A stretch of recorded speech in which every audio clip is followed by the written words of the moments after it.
Chapter 672. This Yanhuang College is really shocking. Not only is the building luxurious and magnificent, even the food is so exquisite. It's comparable to Zuaitian restaurant. Little brother, I came here to learn more about engineering. I didn't expect that I would fall in love with this place. At another table, Zhang Sun Chong, Fang Yizhi, Chu Yanfu, and Yuan Shuo were eating together. Zhang Sun Chong suddenly sighed. Fang Yizhi laughed. Yes, I feel the same. Now it's up to us to pass. Chu Yanfu joked. Yizhi, you're so humble. Wasn't the Confucian classics in the morning your best subject? You might even get full marks. Among Fang Xuanling's 3 sons, only the eldest, Fang Yizhi, inherited some of his father's studious genes. He was familiar with the classics since young, which was why Chu Yanfu said so. Fang Yizhi waved his hand and said, Yanfu, don't say that. The most important part of this exam is the mathematics in the afternoon. Besides, the morality test in the morning is making me dizzy. I'm really not sure about it. Yuan Shuo couldn't help but say, actually, I'm curious. Why did Prime Minister Fang, Prime Minister Chu, and Duke Zhao suddenly allow you to come to Yanhuang College? I have less time to prepare than the others by a month. I'm the one who has the least chance of passing. The fathers of the 3 of them were all prime ministers of Tang dynasty. Only Yuan Shuo's father was a small assistant minister. However, his relationship with Chu Yanfu had always been very good. At first, Chu Yanfu wasn't very sure that he would come to Yanhuang College, so he didn't think much of it. Who knew that Chu Yanfu suddenly told him that he would definitely go to Yanhuang College? As a good friend, of course he had to accompany him. Therefore, taking everything into account, he had only prepared for this exam for slightly more than a month. Hearing Yuan Shuo's question, the other 3 looked at each other. In the end, it was Chu Yanfu who answered, actually, I don't know why my father suddenly became open-minded. Maybe it's because the influence of engineering has increased. Zhang Sunzhong and Fang Yizhi also shook their heads. Obviously, they didn't know the reason either. Sigh. Who cares? Let's eat. We still have to take the exam after eating. Burp. This food is really comfortable. If only my dad would allow me to stay in Yanhuang College forever after I pass the exam. After lunch, Di Zhixuan rubbed his swollen belly and walked unsteadily to Guanghua Building. Although the weather today was not hot, it was better to rest in the classroom than to be noisy outside. Young man, please wait. Just as Di Zhixuan was praying that his father would show mercy and allow him to stay in Yanhuang College in the future, a low but powerful voice suddenly sounded beside him. Di Zhixuan was shocked and quickly turned his head to look around. He found a man in black under a big tree not far away, looking at him. Are you talking to me? Di Zhixuan looked around again and found that there was no one else nearby, so he pointed at himself and asked tentatively. Okay. The man in black nodded coolly. Di Zhixuan became alert and thought to himself, this is the academy. I won't meet any bad guys, will I? He asked tentatively, then may I ask why you are looking for me? The man in black cupped his hands and said, I've been entrusted by someone to deliver something to you. Please come over here, young master. What is it? Tell me first. Di Zhixuan looked at the man suspiciously and thought, why does this line sound so much like those villains who kidnap children in dramas? Little boy, come over here. Uncle has candy to eat. Thinking of this, he couldn't help but hesitate. Seeing Di Zhixuan hesitate, the man said anxiously, Little Langjun, are you afraid that I have bad intentions toward you? This is Yanhuang College, and their Yamacho is a master of martial arts. No matter how stupid I am, I won't do anything illegal here, right? Di Zhixuan thought about it and felt that the man in black was right. Moreover, the man in black looked righteous and didn't look like a villain. So he walked over carefully, and at the same time, he was ready to shout for help at any time. Now can you tell me what it is? According to common sense, the man in front of him wouldn't make trouble, but Di Zhixuan was still very vigilant. Little Langjun, wait. The man in black reached into his arms as if he was taking something out. Di Zhixuan's eyelids twitched, for he was afraid that the man was taking out a dagger or some other weapon. When he saw what the man took out, he couldn't help but breathe a sigh of relief, because what he took out was not a weapon, but a small piece of paper the size of a palm. Little Langjun, this is what my master asked me to give to you. Remember to destroy it after you read it, or it will bring you trouble. Since I've delivered it, I'll leave now. Little Langjun, we won't meet again. The black-clothed man handed the small piece of paper to Di Jishuan. After leaving behind a few words, he disappeared in the blink of an eye. Who is your master? What is written on it? Why do you want to destroy it after you read it? You haven't made it clear yet. Don't go. Di Jishuan was shocked. He wanted to stop the man and ask him what was going on, but when he looked up, there was not even a shadow in front of him. Damn, what does this man mean? He left just like that? He didn't even make it clear. Di Jishuan muttered in a low voice.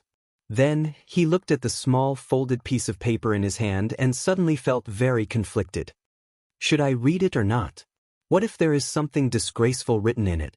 Then I can't clear my name even if I jump into the Yellow River. But what if it's not a heresy? Hey, I'll just take a peek. There's no one around anyway. In the end, Di Jishuan gritted his teeth, hid under a tree, and opened the piece of paper. He saw the words on it. One day, Xiaoming went to buy onions and asked the shop owner how much they cost per kilogram. The shop owner said that the price was 10 coins per kilogram. If he wanted 100 kilograms, it would be 1,000 coins. Damn. Which lunatic has nothing better to do than to give me this kind of paper?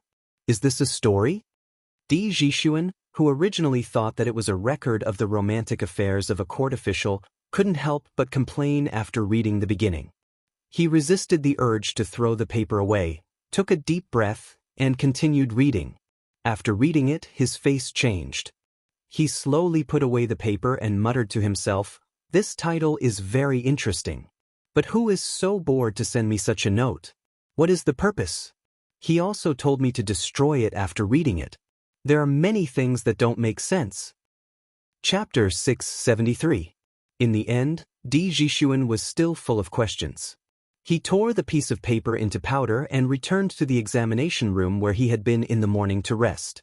In the afternoon, the second exam of Yanhuang College began on time with the sound of dang dang dang.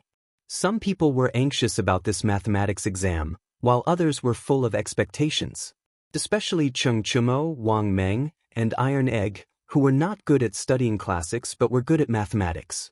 They were all looking forward to this afternoon's exam to make up for their shortcomings in the morning. They even hoped that today's exam questions would be more difficult, because only then could they, who were good at mathematics, widen the gap between them and the other candidates. However, reality did not develop as they expected. Li Zishuan's mathematics exam paper this time did not have so many tricky questions. Overall, this exam paper mainly tested the basic knowledge. In terms of difficulty, it was not even 30% as difficult as the monthly exam of the School of Mathematics. After all, for most of the candidates, even if they had self-studied mathematics for 2 months, their understanding of mathematics could not be compared to the students of the School of Mathematics who had been taught by famous teachers. Therefore, in order to take care of the majority of the students, Li Zishuan's mathematics exam paper was also greatly reduced in difficulty. However, this made the students of the School of Mathematics somewhat uncomfortable. Many people had clearly written the correct answer, but they could not help but doubt in their hearts. Was this question really that easy? Were there really no traps in it? You could not blame them for being suspicious. In the past, they were afraid of all kinds of traps in Li Zishuan's exam papers. Did Xiao Xian change his personality this time? Why are the questions so easy? It didn't take long for Cheng Chumo to finish the 10 fill-in-the-blank questions. He was so fast that he started to doubt himself. Fortunately, this idiot still had some self-awareness and didn't think that it was because he was too good at mathematics. On the other side, Iron Egg was also puzzled. He had finished 2 big questions at this time, but there was no pride or joy on his face. Instead, he was puzzled in his heart. What's wrong with these questions? Why are they all basic questions in the textbook? If the rest of the exam is as difficult as this, I'm not sure about the other candidates, but the students from the School of Mathematics will definitely score more than 90 points. Bruiser was not exaggerating. It was just that when Li Zishuan was teaching in the School of Mathematics, they were the most hardworking, the happiest, and the most effective. During that time, everyone was competing with each other and working hard to learn. Even the few students with the worst grades were considered to be above average among the 2,000 or so examinees now. In fact, this was indeed the case. Looking at the examinees in the other examination halls, no one could compare to the top students of the School of Mathematics. Most of them could not even compare to Ching Chumo. This was where the difference in learning effects between self-study and the guidance of a great teacher was reflected. Phew! It's still considered smooth. He should be almost halfway done. Fortunately, there aren't any difficult questions. Otherwise, I wouldn't be able to finish them in 4 hours. In examination hall number 51, Di Jixuan wiped the sweat from his forehead and thought to himself. The difficulty of this set of exam papers was just right for him. Although he did not have a firm grasp of many of the knowledge points and could not remember clearly, he could still recall them if he spent some time thinking about it. After stumbling along the way, he finally finished half of the exam questions in 2 hours. Gradually, as time passed, the afternoon mathematics exam gradually came to an end. Di Jixuan finally solved the last question. Almost out of habit, he first looked at the score of this question. When he saw it, he was immediately stunned. Damn it! This question is actually worth 20 points? Damn it! If I had known, I wouldn't have fought so hard with that equation in front of me. 20 points. My 20 points. Di Jixuan wailed crazily in his heart because there were less than 15 minutes left before the end of the exam. He felt that it was simply impossible to solve the last question in such a short time. Di Jixuan, who was dejected, glanced at the last question with the mentality of, so be it. Then he was stunned again. Oh, God. This question. He saw that the question said, one day, Xiaoming went to buy onions and asked the shop owner how much they cost per caddy. The shop owner said that the price was 10 copper coins per caddy, and the price was 1,000 copper coins per caddy. Xiaoming then asked the shop owner if he could sell the white onions and the green onions separately. The shop owner said that the white onions were 7 copper coins per caddy, and the green onions were 3 copper coins per caddy. In the end, Xiaoming bought 25 caddies of the white onions and 25 caddies of the green onions. In the end, 50 times 7 for the white onions was 350 copper coins, and 50 times 3 for the green onions was 150 copper coins, which added up to 500 copper coins. Xiaoming gave the shop owner 500 copper coins and left. Why do you think this is? The reason why Di Jixuan was so shocked was that the content of the note given to him by the man in black was exactly the same as this question. There was even an answer on the note. At that time, he thought that the question was very interesting and the answer was very unexpected. Who knew that he would encounter the exact same question during the exam? Was there anything more bizarre than this? There's not much time left. Write down the answer first, and we will talk about the rest later. Seeing that there were people handing in their test papers in the classroom, Di Jixuan had no time to think about other things. He quickly wrote down the answers that he had seen before on the test paper. After he finished writing, he even had time to check it again. Logically speaking, if he hadn't seen the correct answer before, it was absolutely impossible for him to write it down in such a short time.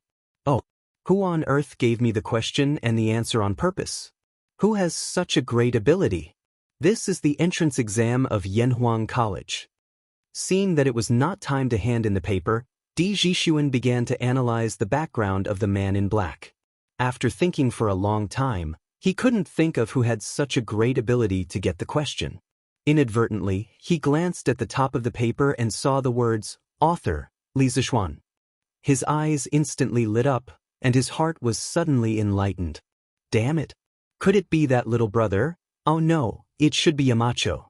Could it be that Yamacho asked someone to give me the question and the answer? Damn it!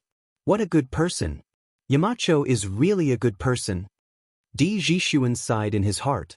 He didn't feel guilty about cheating because in his mind, it was the Yamacho of Yanhuang College who asked him to cheat. Why should he feel guilty? Chapter 674. More than 2 hours ago, in the Sweet Dew Hall. Duixin, how's the thing I asked you to do going? Li Er asked faintly. Duguksen cupped his hands and said, "Your Majesty, I've already asked someone to personally deliver that piece of paper to Di Jishuan, and I saw him open it with my own eyes." Li Er nodded and said, not bad. This question is worth 20 points, and mathematics takes up 50% of the weight of the entire exam. In other words, I've increased Di Jishuan's total score by 10 points. Now he should have no problem getting into Yanhuang College, right? Duguksen sweated profusely. In the past, he would never have thought that Li Er would do such a boring thing, but now that things had come to this, he could only accept the reality. Hearing Li Er's question, he hurriedly replied, "I've heard that the fifth son of Secretary Di has been extraordinarily intelligent since he was young.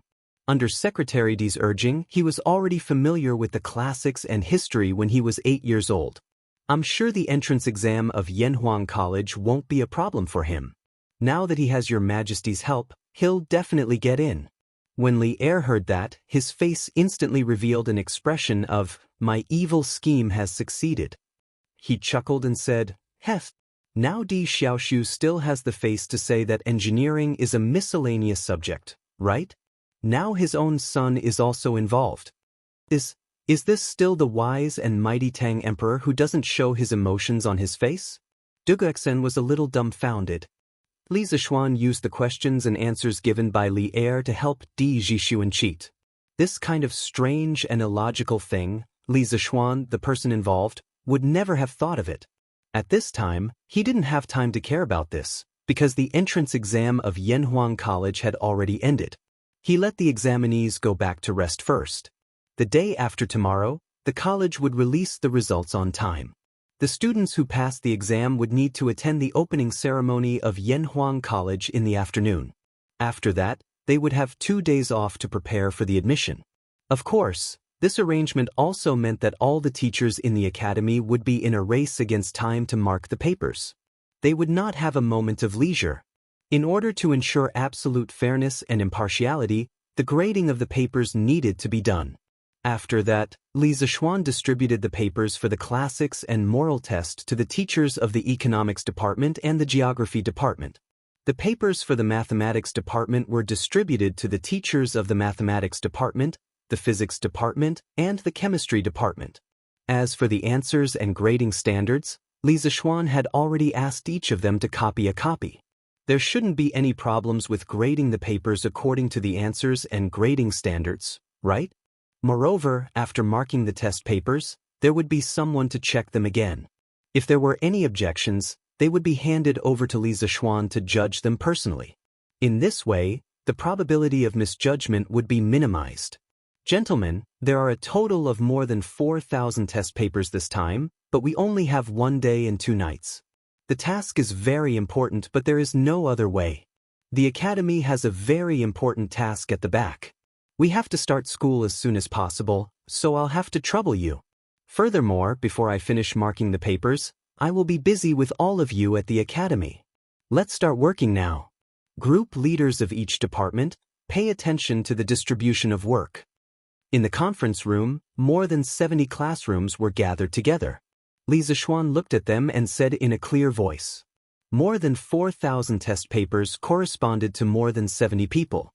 The workload of each person was quite large. No wonder Li Zishuan was so serious about sharing the joys and sorrows with them." "Yes, Yamachos." The 5 group leaders of Yanhuang College's 5 major departments answered in unison. The rest of the teachers also puffed out their chests and showed a firm expression. Most of them were attracted by Yanhuang College's generous treatment at the beginning. They were not optimistic about the future of this civilian academy. However, after seeing so many students coming to Yanhuang College's examination today, a sense of pride and responsibility rose in their hearts.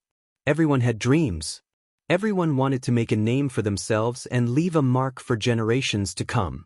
Li Zishuan waved his hand, and the teachers of the academy immediately went into a busy state. They had to work for a while before the sky turned dark. After all, there were so many of them at night, and they could not mark the papers together because the candlelight was too weak. On the other hand, after Di Xiaoshu finished his examination, he had been wondering if he should go home. He had been fooling around in the academy. In the end, a follower of the school of Mo in the academy could not stand it anymore and asked him why he was fooling around in the academy. Of course, that was not his original words. Only then did Di Jishuan leave the academy unhappily. Looking in the direction of Chang, Di Jishuan's expression changed. After some time, he said tragically, "I can hide for a while, but I can't hide for a lifetime. What will come will come. Go back. If the old man wants to deal with me, let him deal with me." After saying that, he strode forward as if he was going to the execution ground. Under the setting sun, his shadow was elongated, and he looked a little sad. 45 minutes later, he finally entered Chang'an City. He encouraged himself and then walked in the direction of the D family. After a while, the D family's residence appeared in front of him. Di Jishuan did not hesitate and walked directly to the gate of the D family's residence.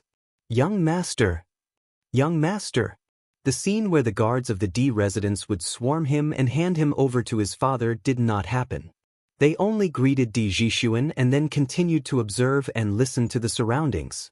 It was as if they did not know that Di Jishuan had sneaked out of the residence today.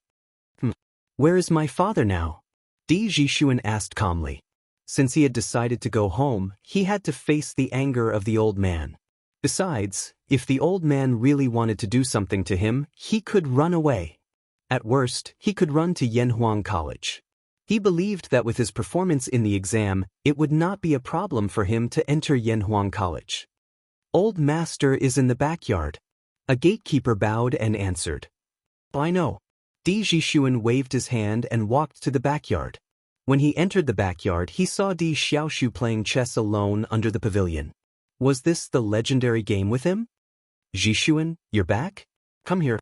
Just when Di Jishuan was hesitating, Di Xiaoshu, who was playing chess in the pavilion, suddenly called out. Di Jishuan hurriedly replied, "Father, I'm back." Di Xiaoshu asked meaningfully, "How was the exam today?" Hearing this, Di Jishuan felt strange. Logically speaking, his father should have beaten him up at this time. Why was he still chatting amiably with his father?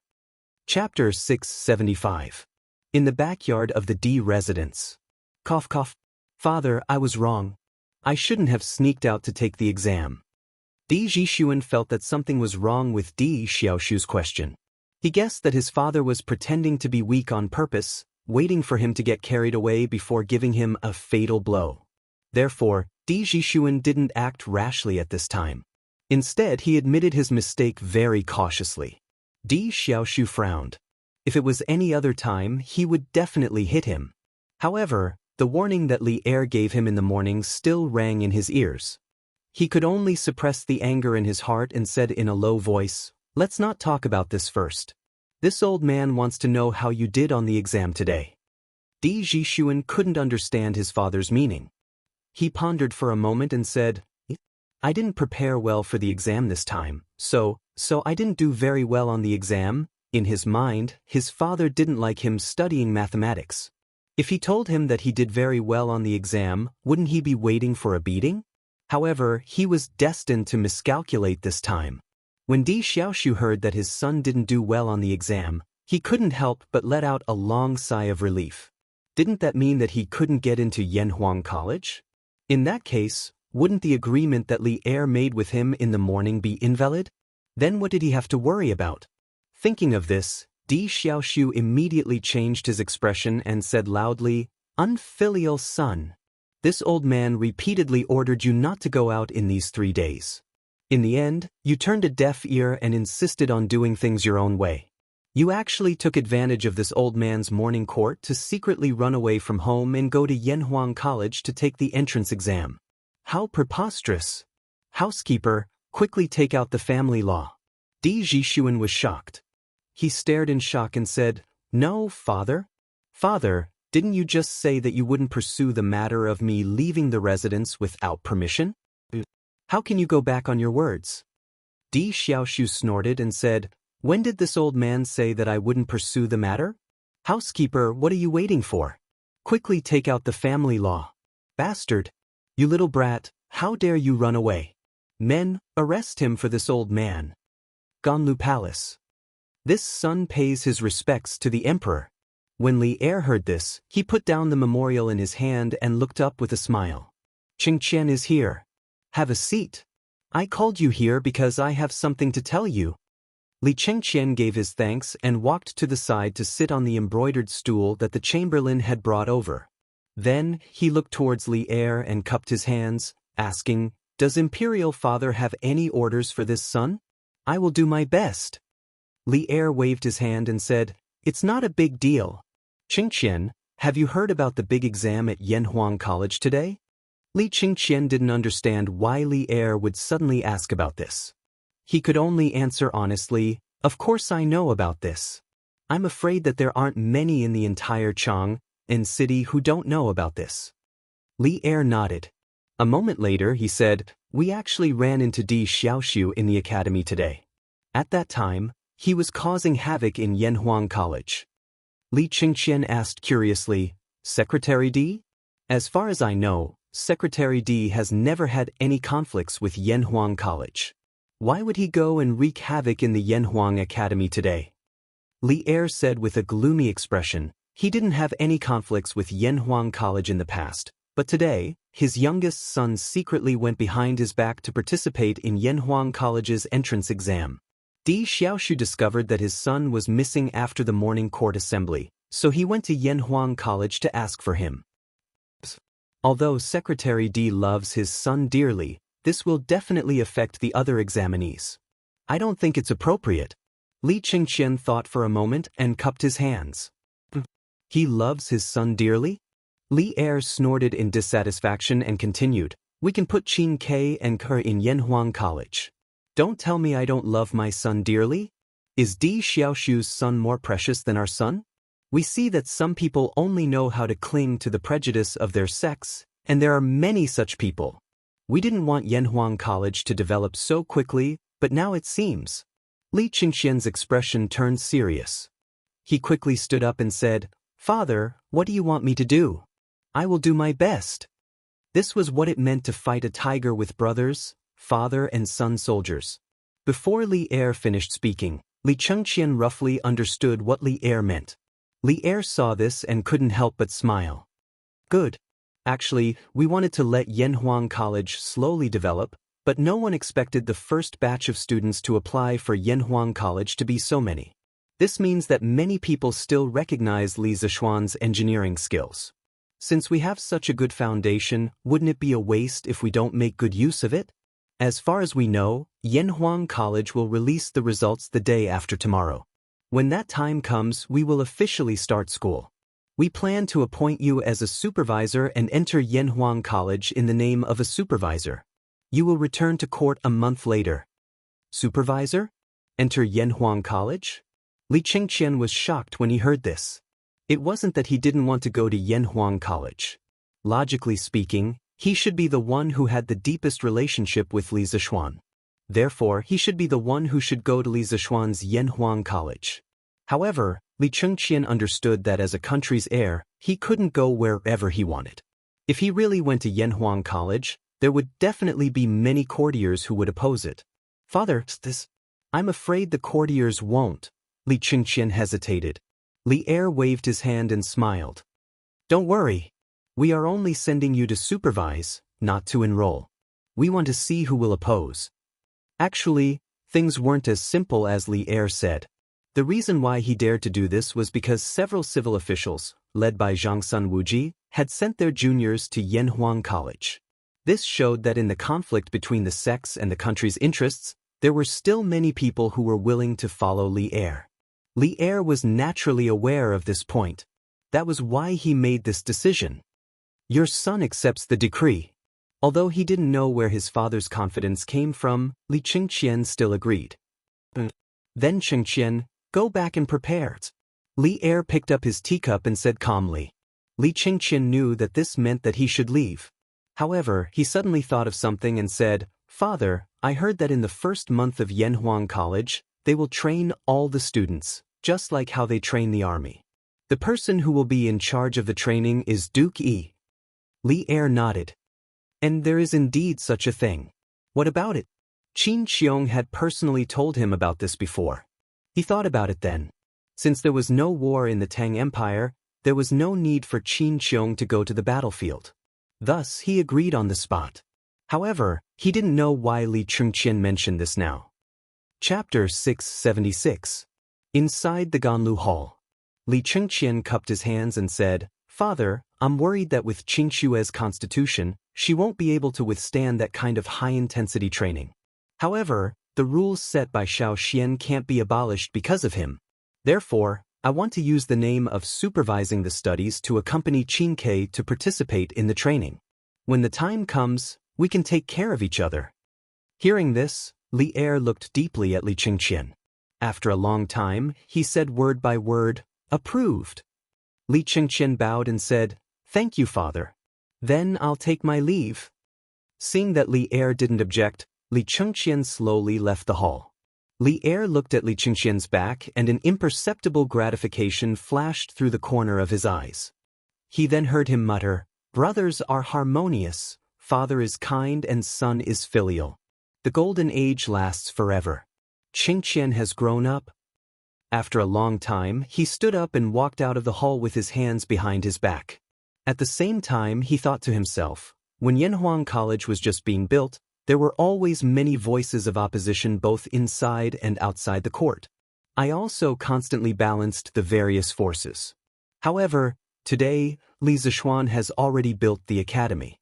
Moreover, the number of students who applied for Yanhuang College far exceeded everyone's expectations. Since that's the case, then I'll continue to add fuel to the fire and have Chengqian personally go to Yanhuang College. Let's see if those people can wake up a little.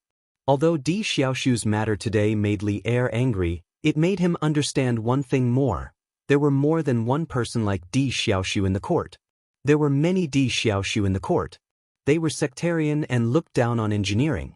Normally, they wouldn't show this kind of contempt because of their own power. However, once it involved their own interests, they would unreservedly reveal the contempt in their bones and put it into action. Li Er had Li Chengqian go to the academy to express his attitude and show his support for Yanhuang College. Thinking about it, the country's heir had personally stayed at Yanhuang College. Who else would have a reason to dislike Yanhuang College? The next day, Li Zishuan woke up early. After eating the breakfast personally made by Han Yushi, he went straight to the academy.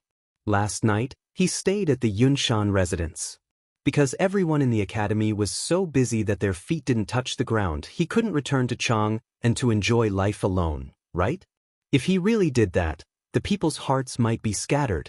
In less than a quarter of an hour, Li Zishuan arrived at the gate of the Yanhuang Academy. He did not expect to meet the person he least wanted to meet. "Yamacho, you're finally here. You didn't even arrive earlier than me, and you still have the nerve to be a mountain chief?"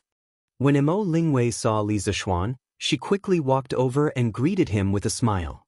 Of course, she only muttered the second half of her sentence softly and didn't say it out loud. However, she definitely didn't expect Li Zishuan to hear her word for word. This girl was wearing a lotus-colored gauze shirt today. Her waist-length hair was only gently tied up with a pink ribbon. She was really cute and charming. From afar, it seemed as if she was covered in mist. She really didn't belong to this world. What a pity. This girl is indeed good-looking, but she's a little unruly and difficult to deal with. Li Zishuan thought to himself. So it's the ink girl. What a coincidence. Li Zishuan pretended that he didn't hear the second half of Mo Lingwei's mocking words and chuckled. It's not a coincidence. I've been waiting for you here. Mo Lingwei blinked and smiled. Waiting for me? When Li Zishuan heard this, he couldn't help but rub his eyebrows. He had a headache and said, "Ink girl, I've told you before. Whether you can come to Yanhuang College or not, I can't make the decision. You should go and find your fathers. I have to go and mark the papers for the students." He thought for a moment and knew why Mo Lingwei was waiting for him. Therefore, after he finished speaking, he hurriedly ran away. Hey. Mo Lingwei opened her arms and blocked Li Zishuan's path. She said anxiously, "I can help you mark the papers. As long as you help me convince my father, I'll mark as many papers as you want." Seeing this girl's bright and beautiful face full of sincerity, Li Zishuan couldn't help but ask, "Ink girl, why are you so determined to come to Yanhuang College to teach?" Mo Lingwei was speechless for a moment. She wanted to say that she wanted to be as good as him, but when the words reached her mouth, they became, "Everyone in the Mo family went to Yanhuang College. I'm the only one left. I'm bored at home alone. I don't want to learn needlework because once I learn it, my father will definitely marry me off." Li Zishuan didn't know whether to laugh or cry. What kind of reason is this? You want to be a teacher because you're bored at home? Ink girl, I understand your desire to become a teacher, but this matter is not up to me. I can't persuade your father, so you should let me in first. Otherwise, it won't be good if the results are delayed tomorrow. Li Zishuan spread his hands and said helplessly, "But I know how to do mathematics. Although it's not your new type of mathematics, I can learn it again. Let me tell you, in the Mo family, other than my father, I'm the best at mathematics. If you take me in, you'll have another capable person."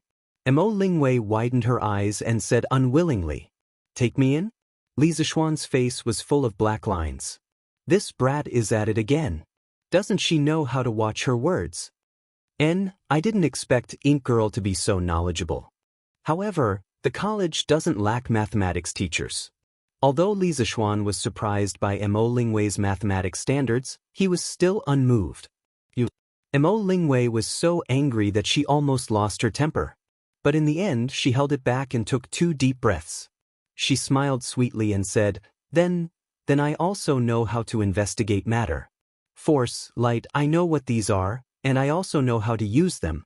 Didn't your physics class teach about these things?" Li Zishuan raised his eyebrows and couldn't help but say, "You even know these things? God knows how rare it is to meet a girl who knows physics in ancient times. Not to mention ancient times, even in modern times, more than half of the girls are not willing to learn physics." Mo Lingwei proudly raised her chin and snorted, "Of course? I know a lot of things. If you take me in, I guarantee that you'll earn a lot." Hearing her say this, Li Zishuan was happy and subconsciously said, "Then do you know how to drill wood to start a fire?" Cough cough. However, after saying this, Li Zishuan immediately regretted it. Chapter 677. "Miss, do you know how to drill wood to start a fire?" This was a phrase that Li Zishuan often saw on the bullet screen on a certain live streaming platform in his previous life. As for the origin of this phrase, it should have been said by a live streamer in the Saber section while he was flirting with girls online.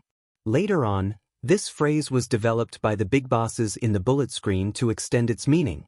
As for the specific extended meaning, it should be possible to guess with a little thought.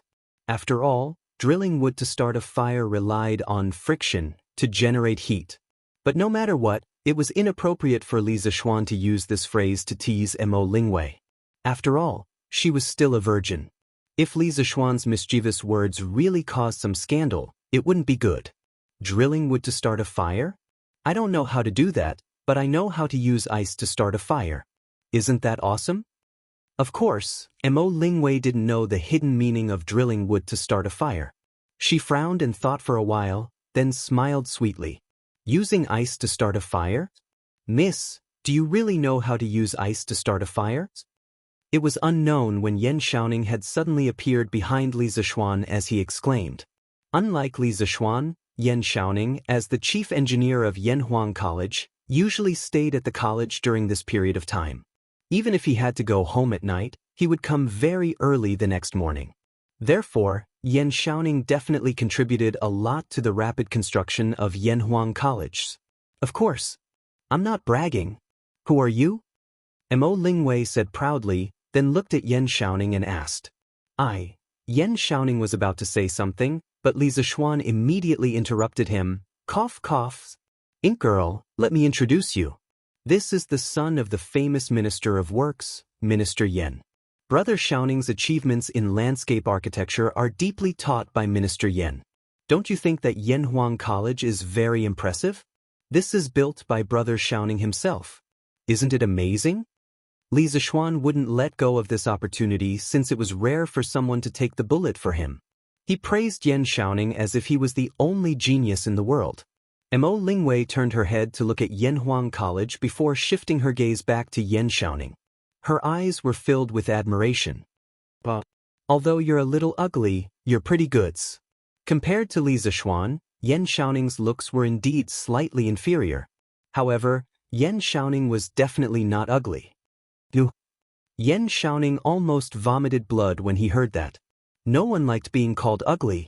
If someone he knew said that to him, he would definitely retort. However, he did not know this girl in front of him. How could he have the nerve to retort?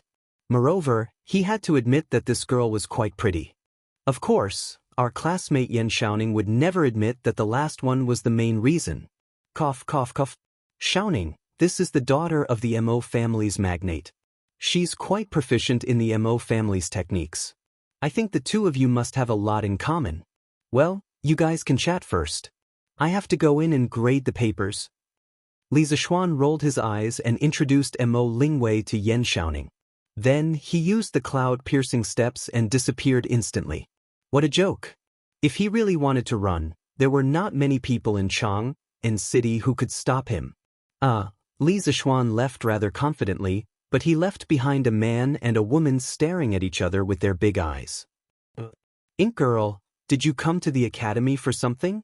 After a long awkward silence, Yan Xiaoning took the initiative to ask. Mo Lingwei seemed to have felt that the atmosphere was a little strange. She bit her lips and said softly, "There's something. But it's nothing much." Yan Xiaoning was confused. What did she mean? After a long while, he said, "We can't just stand here like this. Why don't I bring you to my office to take a look?" You have an office? Mo Lingwei tilted her head and thought for a while before asking curiously. It wasn't like she hadn't been to Yanhuang College. Of course, she knew what an office was. It was because she knew that she was so surprised. Because in Yanhuang College, only teachers like her father who were team leaders and above had their own offices. She didn't expect Yan Xiaoning to have his own office in Yanhuang College at such a young age. Hey, of course. Let's go, I'll bring you to take a look.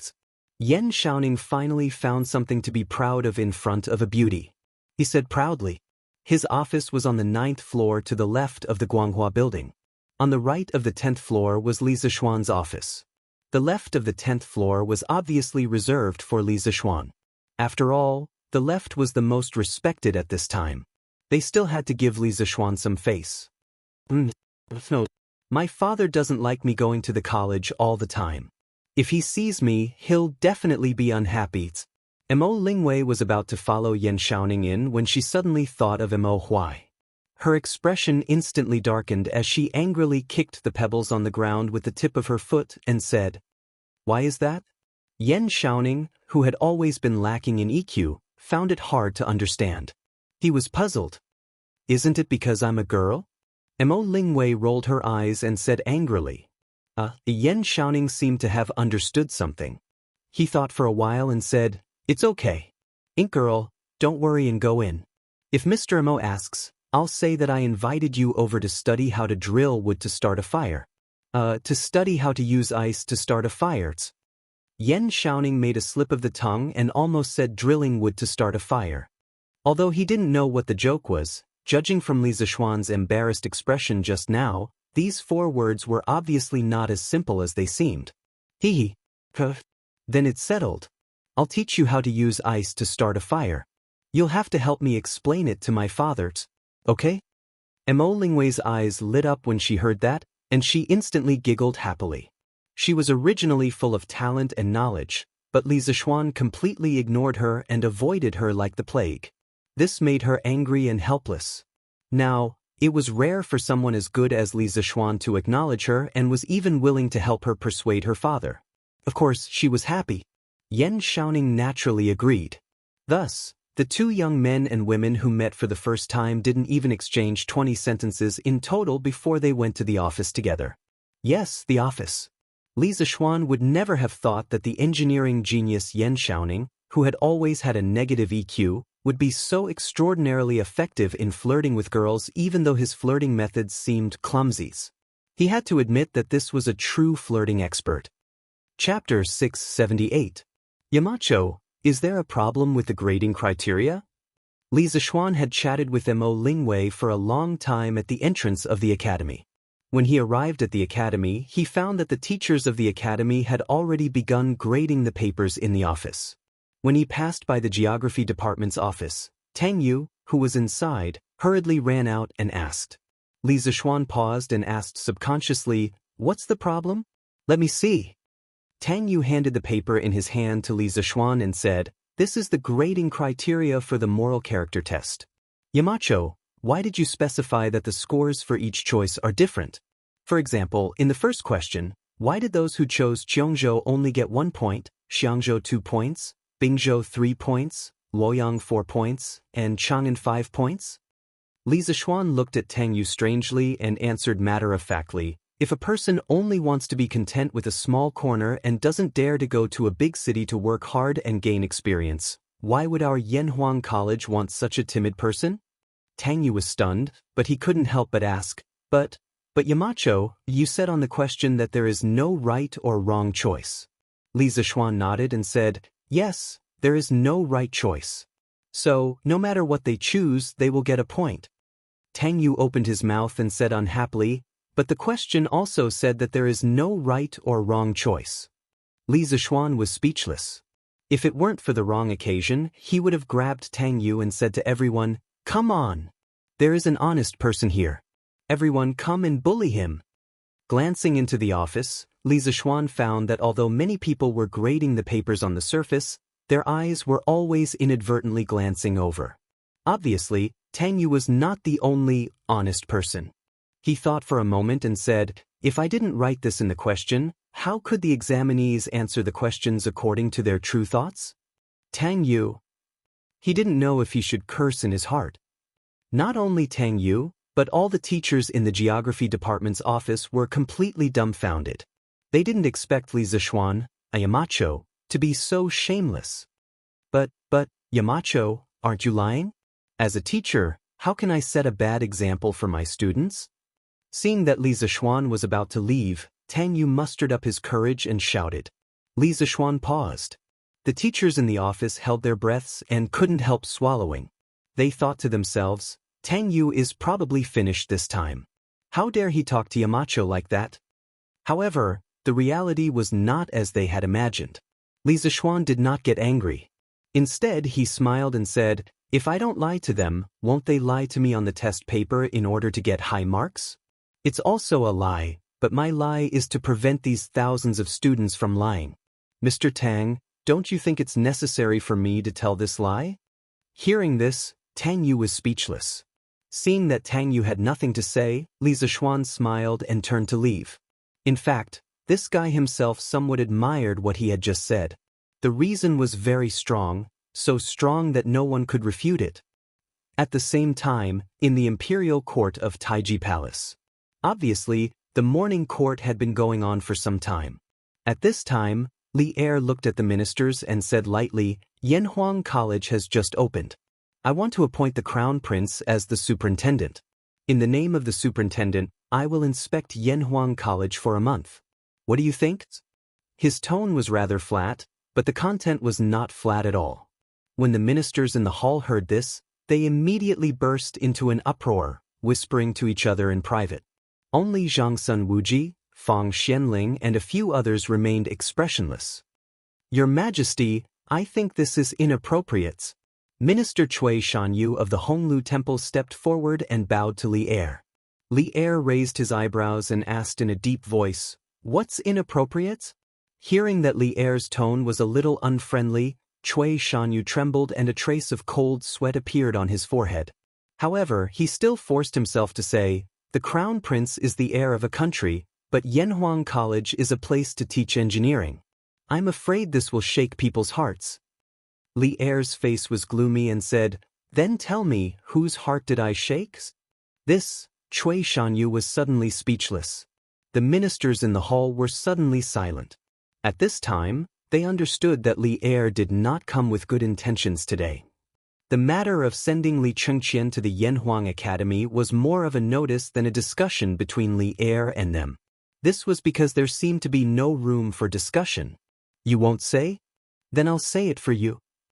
Seeing that Cui Shanyu lowered his head and did not dare to speak, Li Er suddenly stood up and pointed at Cui Shanyu, saying, "You said my actions will shake people's hearts. I guess you think I'm shaking the roots of Confucianism, shaking the foundations of the aristocratic families? Cough cough. Let's not talk about gays. Old Li has committed a taboo? I've already said in the court that as long as it's useful to my Tang dynasty and can make my Tang dynasty stronger, I'm willing to accept it. I have no intention of stirring up a dispute between schools of thought. Confucianism has always been orthodox. In comparison, engineering is only a tool to make the country stronger. I'm letting Chengqian go to Yanhuang College to let him go to the sword of the world that is engineering, so that he can fully use it in the future to make my Tang dynasty stronger. However, some of you keep thinking that I'm shaking the foundations of Confucianism. Do you understand that first there is the country, then there will be Confucianism and engineering? Cui Shanyu, you're my minister first, then you're a disciple of Confucianism. If there comes a day when the Tang dynasty is weak and falls into the hands of other races, where can Confucianism spread? Don't tell me you want us to be the dogs of other races that enslave us Han people. These familiar words were basically used by Li Er to reprimand Di Xiaoshu yesterday. Today, Di Xiaoshu did not come because Li Er punished him to reflect on his mistakes in isolation for a month. Otherwise, old man Di would definitely find it very familiar. This old minister does not dare. Di Xiaoshu might have heard these words, but Cui Shanyu had not. All the ministers in the court had not heard of it either. Therefore, when Li Er said these harsh words, the entire court was so silent that one could hear a pin drop. Cui Shanyu was sweating profusely as he bowed and asked for forgiveness. This subject is terrified. The other ministers also cupped their hands and said. Li Er snorted and waved his sleeves, saying, "I've decided. Chengqian will prepare to supervise Yanhuang College starting tomorrow and return to court in a month." This subject obeys the decree. Li Chengqian bowed and said, "Dear ministers, if you have something to report, court is dismissed." Li Er said coldly. Everyone saw that he was unhappy. Moreover, in today's morning court, the head of the civil officials, Zhang Sun Wuji, Fang Xianling, Du Ruhui, and the others did not say anything. They did not dare to persuade him anymore and could only give up. Court is dismissed. Seeing this, the eunuch holding the brush sensibly called out. All the ministers bowed and saluted. Li Er waved his hand and turned to leave. Chapter 679. The news of Li Er allowing Li Chengqian to stay in Yanhuang College for a month caused quite a stir among the upper echelons of Tang dynasty. After all, the crown prince was the heir to the throne. His actions would directly affect the future direction of the empire. Didn't they, as officials, want to confer titles to their wives and children to ensure that their families would continue to prosper? If they couldn't grasp the thoughts of the emperor and grasp the future direction of the imperial court, then their families might fall behind or even be pushed out of the imperial court. Thus, after the morning assembly, many people gathered at Zhang Sun Wuji's house. Old Master, Assistant Minister He from the Ministry of Personnel, Assistant Minister Yuan from the Ministry of Civil Affairs, Junior Supervisor Huang from the Ministry of Secretaries, and Assistant Minister Zhang from the Taifu Temple are outside the residence seeking an audience. In the Duke Zhao residence, a middle-aged man who looked like a servant came to the study and reported with a bow. Zhang Sun Wuji frowned. After pondering for a moment, he said, "Don't see them. Tell them that I'm tired and ask them to return to their own duties. Don't let down the emperor's trust in them and don't become the emperor's stumbling blocks." "Yes, old master." The servant bowed and received the order before slowly retreating. "Father, why did you?" After the servant left, Zhang Sun Chong couldn't help but ask. Zhang Sun Wuji waved his hand and interrupted, "You don't have to care about this. Chong, let father ask you, how do you feel about the Yanhuang College examination this time? Do you have the confidence to pass?" Zhang Sun Chong was taken aback. With an embarrassed expression, he said weakly, "Father, I'm confident that I can get full marks for this examination. However, I'm not sure about the moral character test and mathematics test.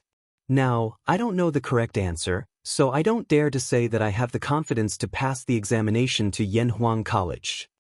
Moral character test? This was something that was mentioned on De Tong Daily before. Thus, Zhang Sun Wuji had some impression of it. He frowned and said, "What's there to be uncertain about? Don't tell me you're afraid that Li Zixuan won't be able to pass with your characters? Tell father what questions are there?" "Father." Zhang Sun Chong made a sound of agreement. Then he recalled a little and said, "I remember that the moral character test questions said that there was no right or wrong, good or bad choices in all the questions. Please choose according to your own real situation. Even so, I had my doubts at the time. The first question should be like this. Which city do you think you would prefer to live in? Qiangzhou B, Xiangzhou C, Bingzhou D, Luoyang E, Cheng." Zhang Sun Wuji's frown deepened. Even though he was well versed in history and had read through all the weird questions in the various dynasties, he had never seen such a weird question before. "Chong, what did you choose?" After pondering for a moment, Zhang Sun Wuji asked. "I've lived in Chang, and since I was young. Of course, I choose Chang." Zhang Sun Chong said matter-of-factly. Zhang Sun Wuji. "Then tell me about the second questions." Zhang Sun Chong nodded and said, "The second question is, if you could become one of the following creatures, which one would you like to be? Cat B, horse C, elephant D, monkey E, dog F, tiger." Back then, I chose tiger because the first few choices were too unbearable. Zhang Sun Wuji was enlightened and said, "I understand now. That question said that all the choices are not good or bad, right or wrong. It's all bullsh** teach. Li Zixuan, this brat, is brilliant. He's testing your hearts.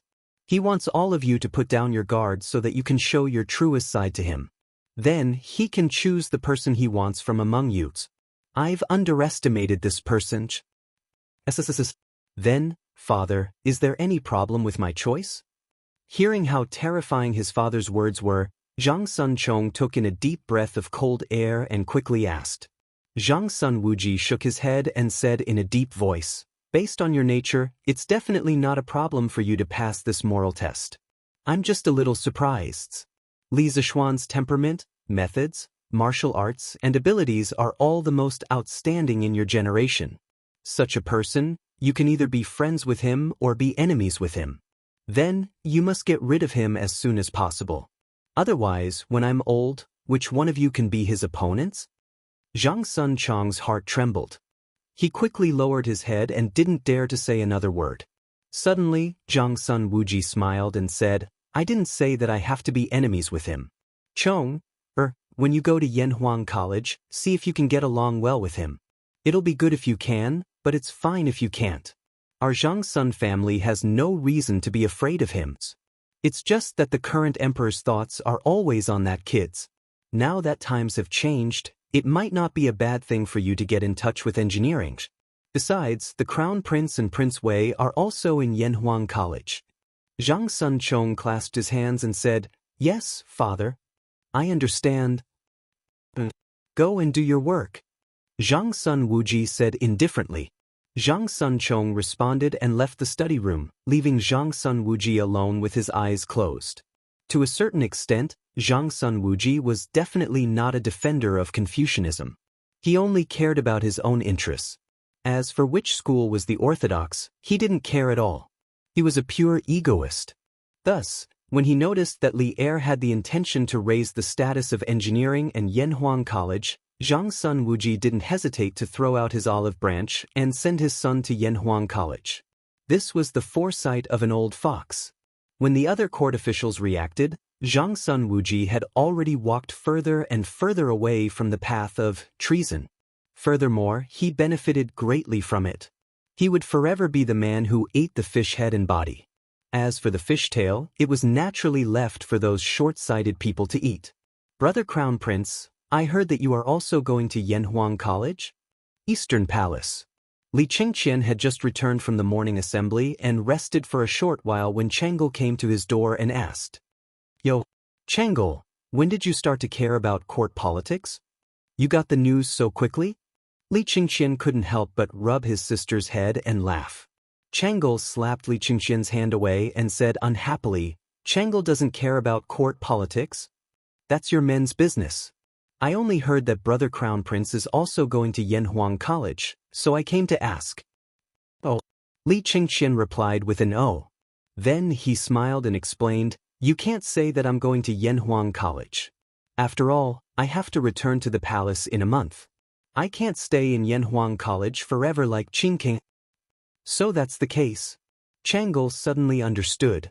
Then, the little girl said with some worry, but if that's the case, Changel will be left alone in the palace. It's so boring. P.S. Not included in total word count. Looking for subscriptions, looking for monthly votes. My brothers all said that the updates these 2 days weren't good. Actually, the subscriptions are the worsts. Looking at the rapid drop in subscriptions every day, it's already not easy for swordsmen to still be able to update 3 or 4 times a day. In the past, they would always update 2 times a day. So, friends who read pirated versions, please come back and subscribe. It's just a few cents. Everyone's support is the motivation for swordsmen to work hard to updates. Thank you. Chapter 680. In the East Palace. Li Qingqian couldn't bear to see Changel's pitiful look. Besides, what she said was indeed reasonable. Now that he, Li Tai, and Li Ku had all gone to Yanhuang College, there were basically no people of the same age who could play with Changel in the palace. So he thought for a while and said, Yanhuang Academy will have a military training next month. Father must like it very much. Changel, you can ask Father to take you along to have fun. Won't that be enough? Hearing this, Changel's eyes suddenly curved into small crescents. She nodded happily and said, Yes, thank you, Brother Crown Prince. After saying that, the little girl turned and left. Li Qingqian looked at Changel's back and pinched his chin thoughtfully. Crown Prince is going to live in Yanhuang College? In the D mansion. It was almost noon when Di Xiaoxiu, who was thinking about his mistakes behind closed doors at home, received the news. He muttered to himself alone under the pavilion in the courtyard. It's getting harder and harder to guess His Majesty's thoughts now. If Crown Prince really goes to Yanhuang College, then the status of engineering and Yanhuang College. Thinking of this, Di Xiaoxiu ordered in a low voice, Let Jixuan come here. Yes, master. The servant next to him hurriedly bowed and received the order. About a quarter of an hour later, Di Jixuan came over sleepily. Oh, Father, I heard that you called me? Di Jixuan said listlessly. Di Xiaoxiu, who was about to get down to business, couldn't help but frown when he saw his son like this. He said, What time is it now? Did you just get up? Anyway, he had just been beaten up yesterday, so now Di Jixuan was even more thick-skinned. He looked like a dead pig that was not afraid of boiling water and said, Father, you don't let me go out. What can I do now except sleep at home? He had planned to go to Yanhuang College tomorrow to see the results, but Di Xiaoxiu had just been grounded by Li Er yesterday. After knowing that this bastard of a son still had such thoughts, he immediately added 2 more days of confinement to Di Jixuan. Of course, this wasn't the only reason why he woke up so late. It was because he had stayed up all night reading novels. Di Jixuan had been preparing for the exam of Yanhuang College for the past 2 months, so he had put aside the Legend of a Mortal's Journey to Immortality that he had been reading. After the exam yesterday, of course, he would take out the mortal that he had been keeping for so long and continue reading. In the end, Di Jixuan was completely dumbfounded when he saw it. F***, what the hell is with 15 pages of mortal in every issue of the newspaper? Is this Leather Knight crazy? He then glanced at the other issues of the newspaper. In the end, each issue had 15 chapters. After more than 2 months, he had accumulated nearly 1,000 chapters. 1,000 chapters. At that moment, Di Jixuan felt that he was going crazy. He was so happy that he even forgot that he had been beaten up. He immediately immersed himself in the world of mortals. The candlelight in the side room of the rear courtyard of the D residence had been lit for the entire night. It wasn't that Di Jixuan didn't want to sleep. He was also sleepy. However, mortals was getting more and more exciting as it went on. He couldn't bear to sleep at all. It wasn't until dawn that he couldn't take it anymore and fell into a deep sleep. Even so, Di Jixuan still had more than 800 chapters to read. Don't compare the speed of most modern people to the ancients. Modern ebooks turn pages very quickly. The ancients definitely couldn't compare with the speed of reading. At this moment, when he heard Di Jixuan's words, Di Xiaoxiu was suddenly speechless. He pointed at his unfilial son and was so angry that he couldn't say a word for a long time. After a while, old man Di calmed down and directly talked about business. I called you here to ask you if you really don't have the confidence to get into Yanhuang College? Di Jixuan was stunned and thought, why is it this question again? Could it be that my father wants to find an excuse to beat me up again? I won't give him a chance. Father, I was afraid that you would be angry yesterday, so I deliberately said that I didn't do well in the exams. Actually, I did quite well this time. Di Jixuan was thinking that he was beaten up yesterday when he said that he didn't do well in the exam. So, if he said that he did well today, he wouldn't be beaten up, right? If he was beaten up again, then he could only say that his father was deliberately targeting him. What? You said that you did well in the exam this time? That means that you are very likely to get into Yanhuang College? Di Xiaoxiu's expression changed drastically when he heard this. It wasn't that he became gloomy, but that he became extremely complicated. There was shock, excitement, and even a trace of fear.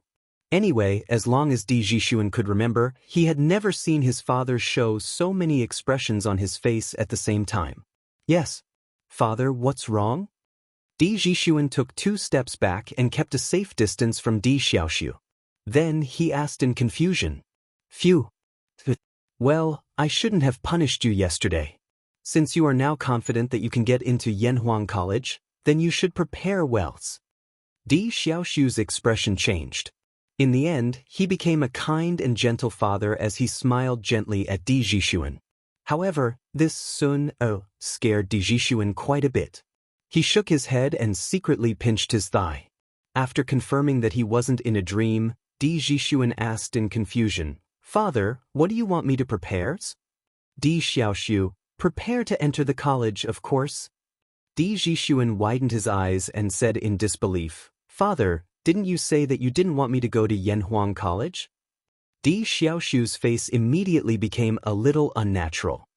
He stroked his beard and said, Father has thought it through. Since Sun wants to go to Yanhuang College so much, Father will fulfill your wish. It's not impossible for you to study mathematics and become an official in the future. Di Jixuan turned around and looked at the sun in the sky. Di Xiaoxiu was puzzled and asked, Sun, what are you looking at? Di Jixuan swallowed and said, I've already confirmed that I'm not dreaming, so I want to see if the sun rises from the west today. Di Xiaoxiu was so angry that smoke was coming out of his 7 orifices. He almost scolded him as an unfilial son again, but he forced himself not to say those 2 words. Di Jixuan said awkwardly, cough, cough, cough. Father, don't be angry. I'm just joking. Di Xiaoxiu glared at his son. Suddenly, he remembered something and said quickly, Oh, right, see? Don't tell anyone about the punishment I gave you yesterday. This old man will tell the servants later. Do you understand? Di Jixuan naturally wouldn't tell anyone about this embarrassing incident, but he was still a little curious as to why his father would specifically tell him about it. Di Xiaoxiu pursed his lips and pondered for a while. Then he said, Don't wash your dirty linen in public. Chapter 681. Yanhuang College, noon. Mr. Yen, how's the progress of grading the various departments' papers? Can you finish all of them before nightfall? In the conference room, Li Zixuan asked while eating. He had long forgotten about not talking while eating and sleeping. Oh, probably less than 50%. I think I can finish it before nightfall if I hurry up.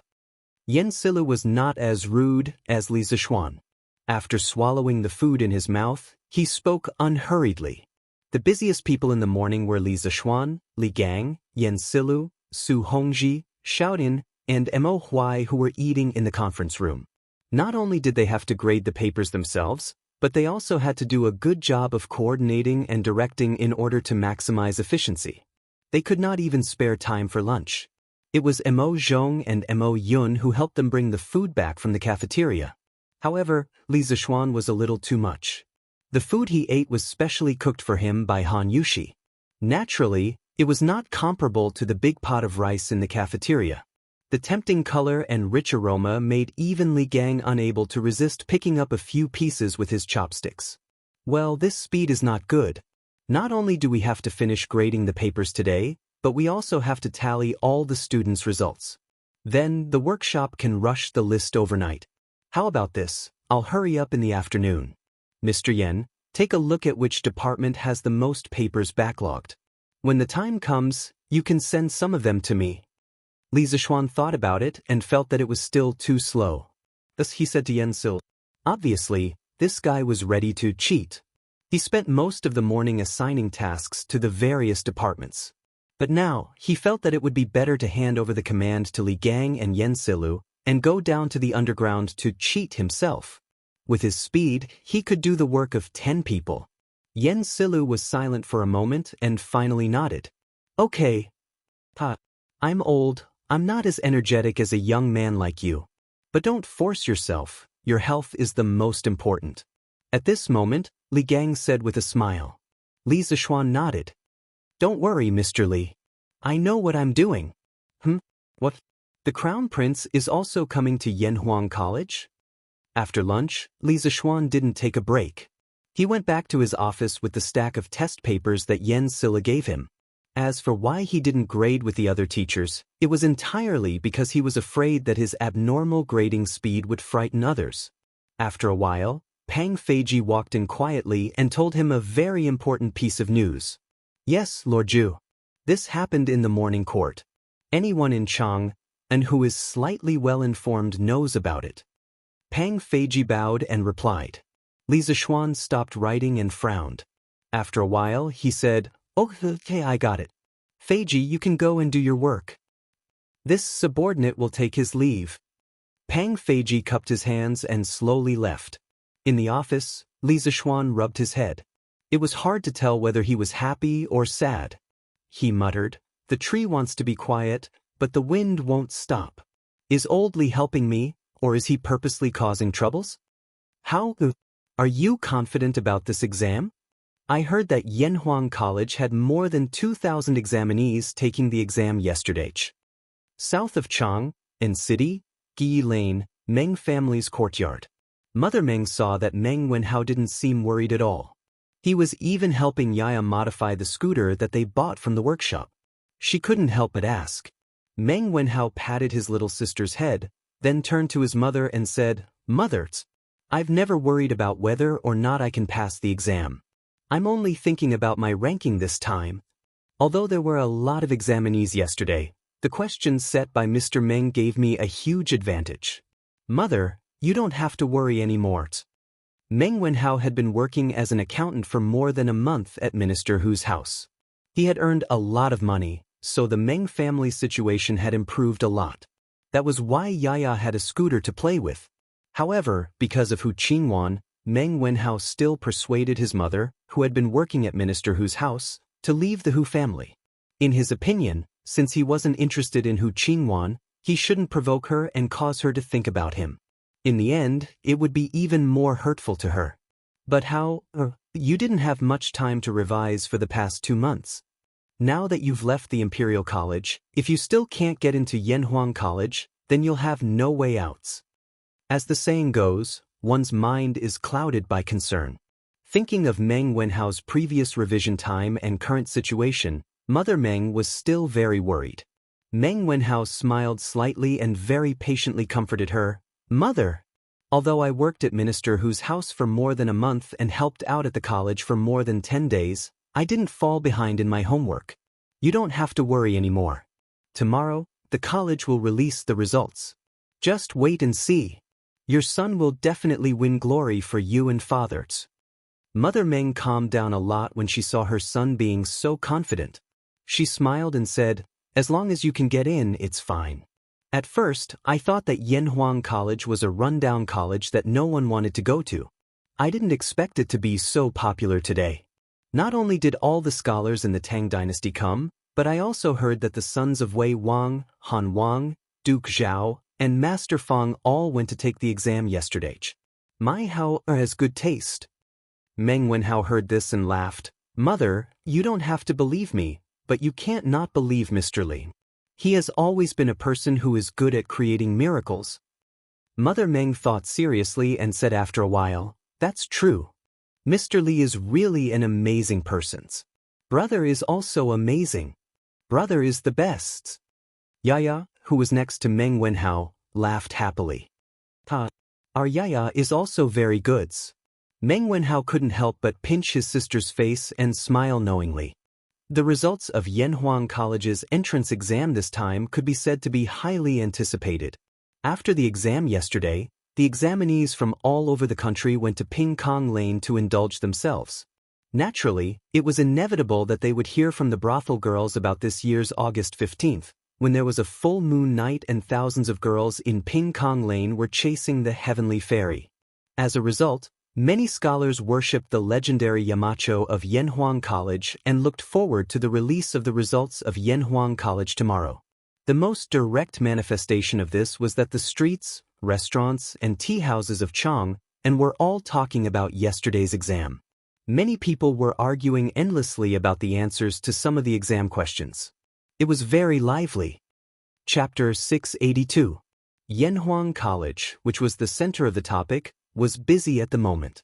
Mo Zhong and Mo Yun had been going in and out of Li Zishuan's office several times. One of the brothers specifically went downstairs to help Li Zishuan pick up the test papers, while the other went upstairs to take down the test papers that Li Zishuan had already marked. With such speed, Yan Silu, Li Gang, and the others had already been shocked to the point of numbness. At first, they did suspect that Li Zishuan's speed was so fast that there must be a lot of mistakes. But after Li Gang and Yan Silu jointly checked more than a dozen test papers and didn't find a single mistake, they were completely convinced. They could only classify Li Zishuan as an inhuman. After the other teachers of the various departments heard the news, their admiration for Li Zishuan couldn't be any higher. At 3:30 in the afternoon, Li Zishuan finished marking the test papers on his desk, but Mo Zhong didn't send in any new test papers. He couldn't help but ask, "What's wrong?" Mo Zhong smiled and said, "Yamacho, Mr. Li Gang said that all the test papers have been marked. He said that if you're done here, please go down and count the results together." Li Zishuan said in surprise, "Finished so soon? Okay, I'll go down now." After saying that, he tidied up the test papers. Mo Zhong was very perceptive and came over to help take them away, evil bureaucracy, and the few of them went downstairs. Remove the name stickers and let the teachers of the various departments start counting the scores. Remember to bring the exam number of each student.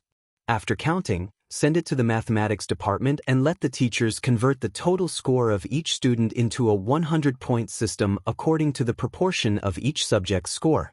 Finally, send the final result to me. After going downstairs and making sure that all the test papers had been marked, Li Zishuan ordered. There were more than 2,000 students participating in the entrance exam this time, and it was inevitable that there would be many people with the same name. At this time, many people began to admire Li Zishuan's exam number system. Otherwise, it would be a mess now. Okay. This won't take much time. Yan Silu said with a smile. Li Zishuan felt that there was no need for him to help with such a small and delicate task, so he took the opportunity to go out and get some fresh air. The previous heavy workload made him feel a little tired. There were still too few talents in the academy. Yamacho, the scores of all the students have been tabulated. 2 hours later, Mo Zhong came over and said in a low voice, "I'll go and take a look." Li Zishuan nodded lightly and walked towards Guanghua Building. When Li Zishuan was still a dozen steps away from the conference room, he heard Li Gang's laughter. "I didn't expect this batch of students to achieve such results with only 2 months of preparation time. It's really unexpected." Yan Silu agreed. "Yeah. And what's even more shocking is that 21 of the top 50 students are actually from Yamacho's School of Mathematics. That's terrifying." This is in the information I have. After all, mathematics takes up as much as 50% of the questions in this entrance exam. This was Su Hongji's voice. Hey, I guess Yamacho didn't expect that one of the top 3 students isn't from the School of Mathematics, right?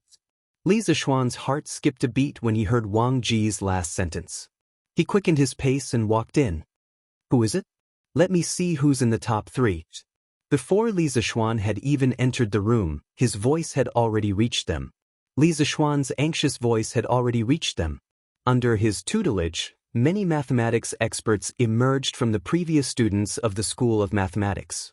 Therefore, Li Zishuan was not too surprised that the former students of the School of Mathematics could enter the top 3. What really surprised him was that there were actually others who could break through and squeeze into the top 3. This was somewhat inconceivable. Yamacho is here. Everyone heard and hurriedly made a path. Li Zishuan realized that the originally spacious conference room was actually so crowded. It turned out that more than 70 teachers were all here. Where are the students' results? Let me see. Li Zishuan didn't reprimand these teachers for leaving their posts because they didn't have anything important to do at this time. He just asked lightly. It's here. Yamacho, take a look. This old man will guarantee that you'll be shocked after you read it. Yen Silu handed over a small booklet with a smile. Li Zishuan took it and flipped through it. His pupils suddenly shrank and he said in surprise, Who is this person? Hurry up and get this person's student record.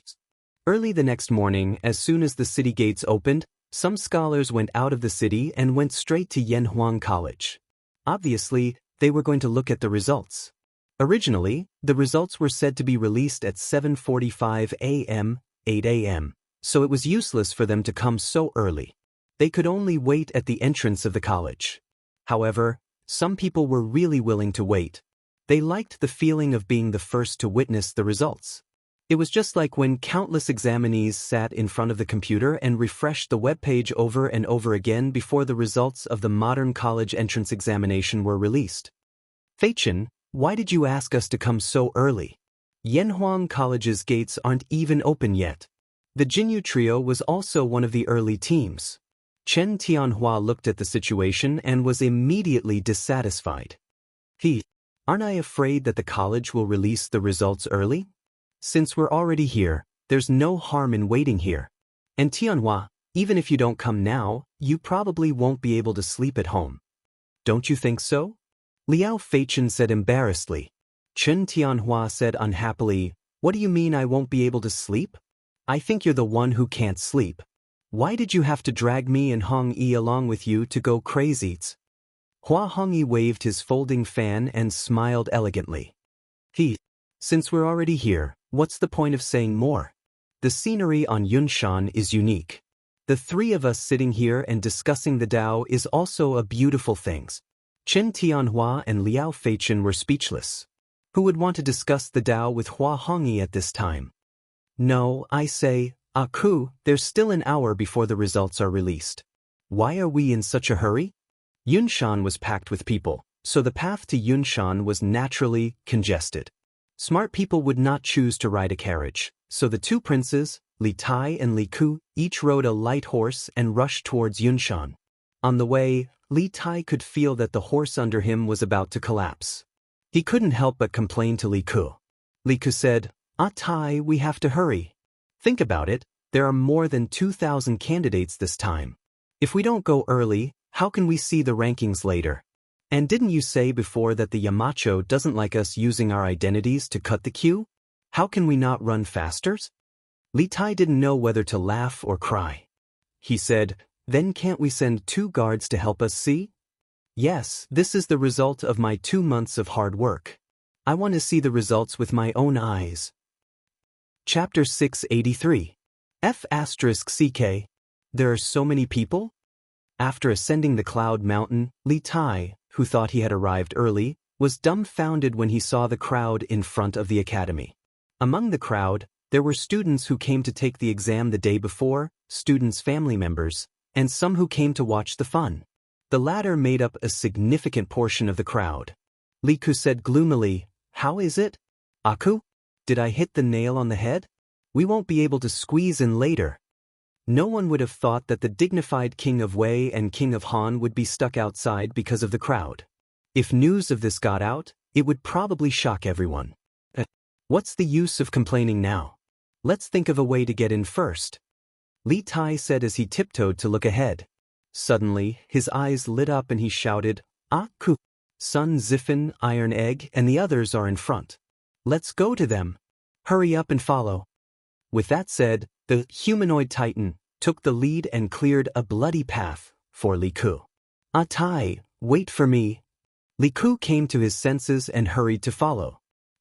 "Brother, there are so many people, how are we going to squeeze in?" Meng Wenhao was also here to look at the results today, and his little sister, Yaya, also came with him. Looking at the sea of people in front of them, Yaya wrinkled her little nose and looked up. Meng Wenhao thought for a moment and said, "Then let's wait for them to finish before we look. When the gates of the academy open, brother will bring Yaya to other places in the academy to play, okay?" If he had come alone, he definitely would not have had too many misgivings.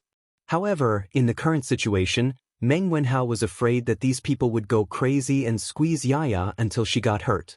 Therefore, after thinking about it, he decided to let it go. After all, he was not worried about his results at all. Yes. This academy is so beautiful. Yaya wants to go in and take a look. Yaya was simple-minded and didn't think too much.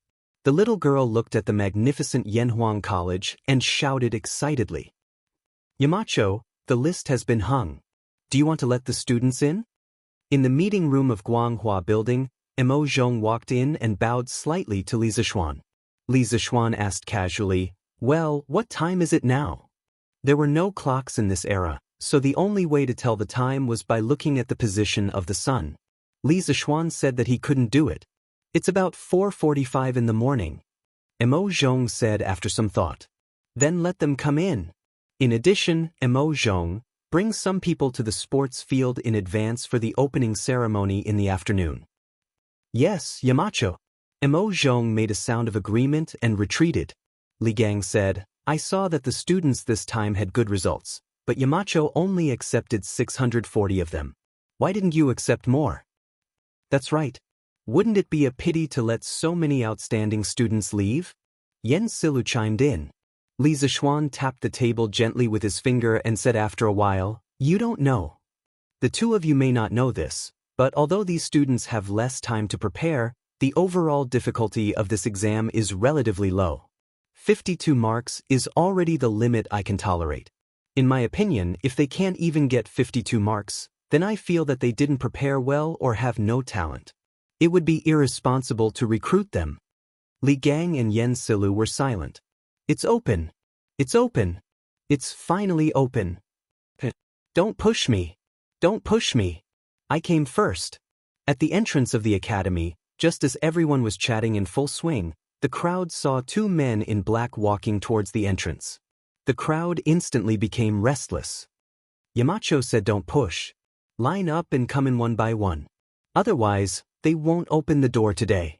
Mo Zhong saw the momentum of the students outside, and he couldn't help but break out in cold sweat. He quickly shouted. Needless to say, this roar was really useful at the critical moment. The crowd immediately quieted down, and they all began to line up. Only then did Mo Zhong open the academy's gates, and the students filed in order. "Where's the list? Where is it?" "It's in front. It's so big. Are you blind?" "Piss. So that's the list. I thought it was the red silk that Yanhuang College hung for today's opening ceremony." "Ignorant. Damn. You're King knowledgeable. Why didn't you say so when you were outside the gate?" The result list this time was made by the workshop with a giant red cloth. Because of its size, it could only be hung on the outer walls of the Guanghua building. At first, some candidates did see it through the cracks of the iron gate of the college, but they didn't think about it. After a while, the thousands of people arrived in front of the Guanghua building. Looking up at the giant honor list, everyone hurriedly tried to find their position on it. "Oh my God! Atai, you're first place. First place among more than 2,000 candidates. That's amazing!" Li Ku, Tai Dan, and Sun Zifan were standing at the front, and the list was as tall as a person, so it was easy for Li Ku to see the words on it. When he saw the name of the person who was ranked first, he was shocked. Oh my god. Qingyu, amazing. Sun Zifan took a closer look and was immediately stunned. Hearing that, Li Tai looked at the list and saw that it said, Zhengguan First Year Autumn, Yanhuang College Entrance Exam Results List. First place Li Tai 100 points, second place Li Yan 98 points, third place Meng Wenhao 96 points, fourth place Jia Jiayin 93 points, fifth place Ku Shiqing 90 points. The moment he saw that he was first place, Li Tai was indeed very happy. However, when he saw the next few rankings, he couldn't help but exclaim, "Who is this Li Yan?" He squeezed out Meng Wenhao and jumped to second place. Li Tai undoubtedly had a unique advantage in this exam. First of all, he was extremely intelligent since he was young. Being in the royal family, there was no lack of famous teachers teaching him, so his knowledge of classics was naturally outstanding.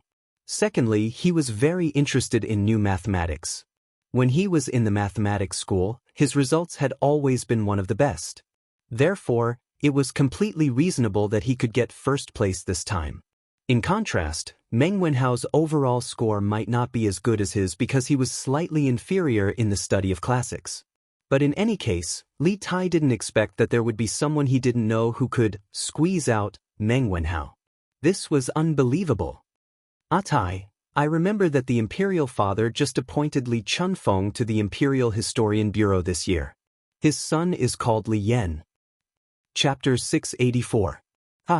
I'm in. I'm in the 351st place. I'm in the 250th place too. I'm in the 250th place. Yanhuang College in front of Guanghua Building. Regardless of whether the results were good or bad, the examinees were generally happy. Those who didn't find their names naturally kept their mouths shut and stared at the huge list with shining eyes. Iron Egg, I didn't expect our scores to be the same. It seems that I've improved during this time.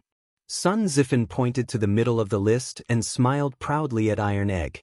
When he was in the mathematics school, Iron Egg's results were always in the top 5 even though he wasn't in the first place. Sun Zifan, on the other hand, was always in the lower middle. Now that he finally touched Iron Egg's, but how could he not be proud?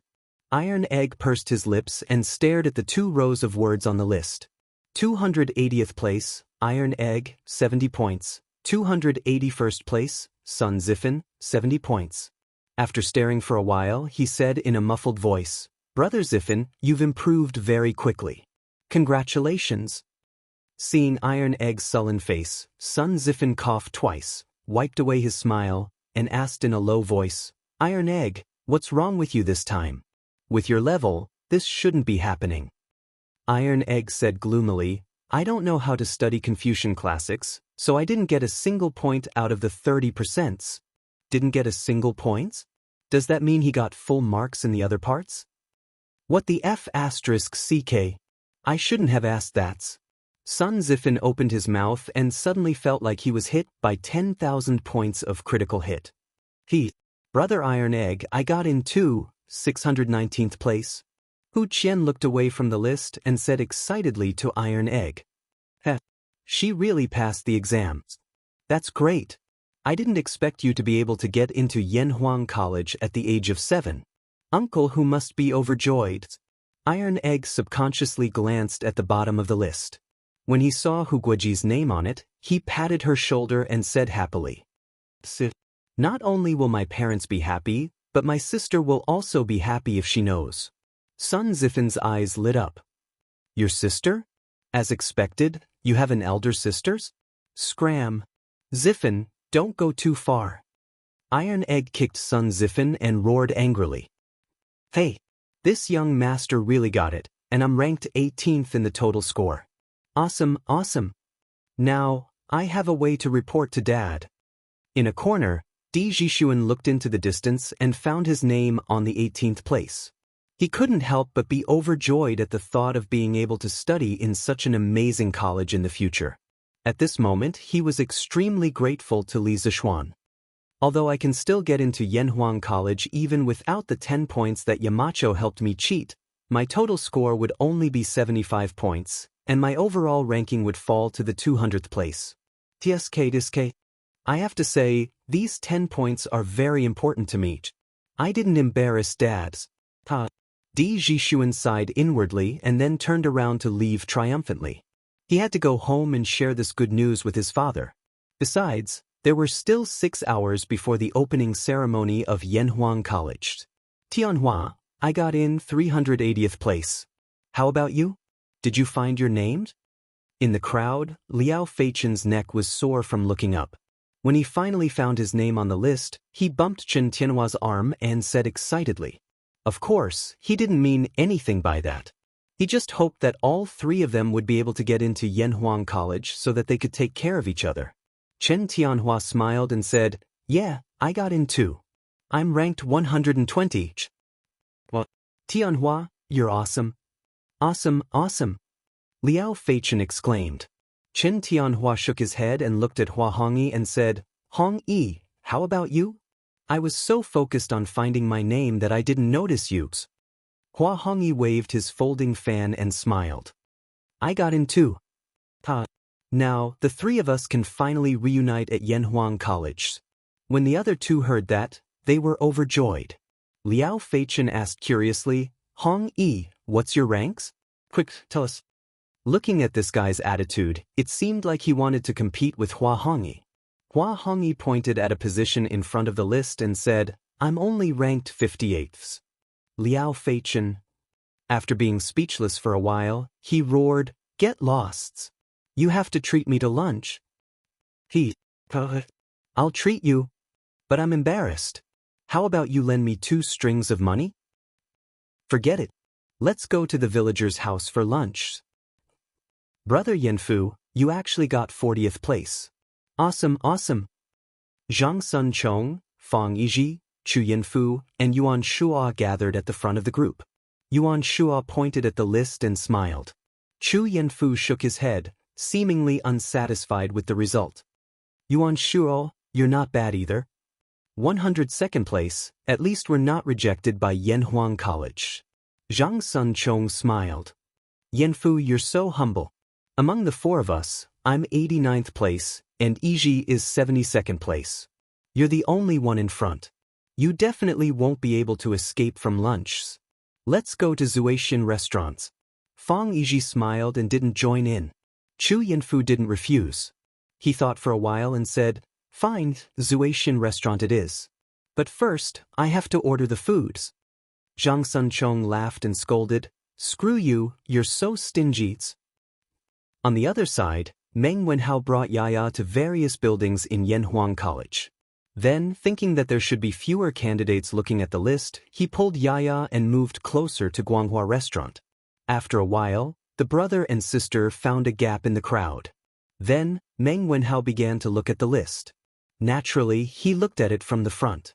As expected, Qingke is first. Seeing that Li Tai was first, Meng Wenhao's face showed an expression of, as expected. But when he saw that Li Tai was in second place, Meng Wenhao's face suddenly became very serious. Then, when he saw Jia Jiayin in 4th place, who was only 3 points behind him, he finally couldn't help but murmur, This exam is really full of experts. I underestimated the heroes of the world. Out of 2,000 candidates, 640 people were selected. Basically, all the talents in the world have entered Yanhuang. This is getting more and more interesting. Chapter 685. As time passed, more and more examinees checked their exam results. There were those who shouted excitedly, those who sighed, and those who were disheartened. There were some who were happy and some who were sad. Li Zishuan put his hands behind his back and looked at the large group of students of different ages from upstairs. He couldn't help but feel a sense of pride in his heart. It was recorded in the history books that when Li Er opened the imperial examination again, he saw the new examinees entering the palace. He couldn't help but laugh and say, All the heroes in the world are in my hands. He didn't know if Li Er had said this at this time, but now Li Zishuan really wanted to say, All the heroes in the world are in Yanhuang. The youngest of the students who entered Yanhuang College this time was only 6 years old, and the oldest was 26 years old. Of course, most of them were 14 or 15 years old. Thinking of the 2 children who were only 6 years old, Li Zishuan's cheeks couldn't help but twitch. He thought gloomily in his heart, Are all the children in ancient times so monstrous? What was I doing when I was 6 years old? Playing with mud? Peeing against the wind? To be honest, forget about Li Yan. After all, he had an awesome father. But what was the background of this Jia Jane? How could he be ranked 4th at the age of 6? Alright, the uncultured Li Zishuan was a little confused. But in fact, this Jia Jane was quite famous in history. In the Tang dynasty, a dynasty where there were many prodigies, Jia Jane definitely had his own place. According to the history books, when Jia Jane was 7 years old, his name as a prodigy had already spread. After Li Er heard about it, he specially set up a banquet in the palace to see him. At that time, Zhang Sun Wuji and Li Ji were also there. They saw that Jia Jane was young and looked down on him. Li Ji joked, "What tree did I rely on?" Jia Jane said, "Pine tree." Li Ji said, "This is a locust tree, how can you say it's a pine tree?" Jia Jane said, "Using a male tree to match a tree, how can you say it's not a pine tree?" Zhang Sun Wuji asked again, "What tree did I rely on?" Jia Jane said, "Locust tree." Zhang Sun Wuji said, "You're not going to correct it?" Jia Jane said, "There's no need to correct it. You just need to get a ghost-leaning tree." Hinting that Zhang Sun Wuji had ulterior motives for asking questions and was purposely making things difficult for him. When Jia Jane was 11 or 12 years old, he directly became a jinshi. However, although he was intelligent and eloquent, his appearance was ugly. He was once summoned to the imperial court and asked Li Er to personally decide whether he should stay or leave. In ancient times, if you want to be an official, you must have a good appearance. The ancient people were also members of the Appearance Association. At that time, the court officials all came to see him after the court session. Before anyone else could speak, Li Ji spoke first. "This child's face looks like a ferocious beast's. How can he be smart?" Before the others could answer, Jia Jian responded, "Who too is still the prime minister, why would Fang Xian waste his intelligence?" Insinuating that Li Ji looked like a Hu, but he was able to become the prime minister of the Han people. "Although I am a little ugly, why can't I be smart?" All the officials laughed, and Li Ji was so embarrassed that his face turned red. "Li Yan, Li Chunfeng. I didn't expect Li Chunfeng's son to be so powerful. Does their family have a deep relationship with mathematics?" Although Li Zishuan didn't know Jia Jin, he certainly knew Li Chunfeng, the godlike man who co-authored the pushback chart with Yuan Tiangang. According to records, in order to calculate the fate of the Tang Empire, Li Shimin ordered 2 famous Taoist priests, Li Chunfeng and Yuan Tiangang, to calculate the fate of the Tang Empire. The pushback chart, that combined the study of astronomy, poetry, riddles, and pictures into one was born. The pushback chart constructed the historical development trend of China and the world: Imperial era, Republican era, Great Unity era. It decreed to future generations that human history would eventually lead to no distinction between black and white, no distinction between north and south, no city and no government, no man and no self, and the world would be one, and all religions would return to one. This book was the most classic futuristic masterpiece in the history of China. Its meticulous creation, meticulous thinking, and miraculous fulfillment far surpassed Nostradamus's great prophecy, The Ages. It should be noted that the pushback chart was not made up by later generations.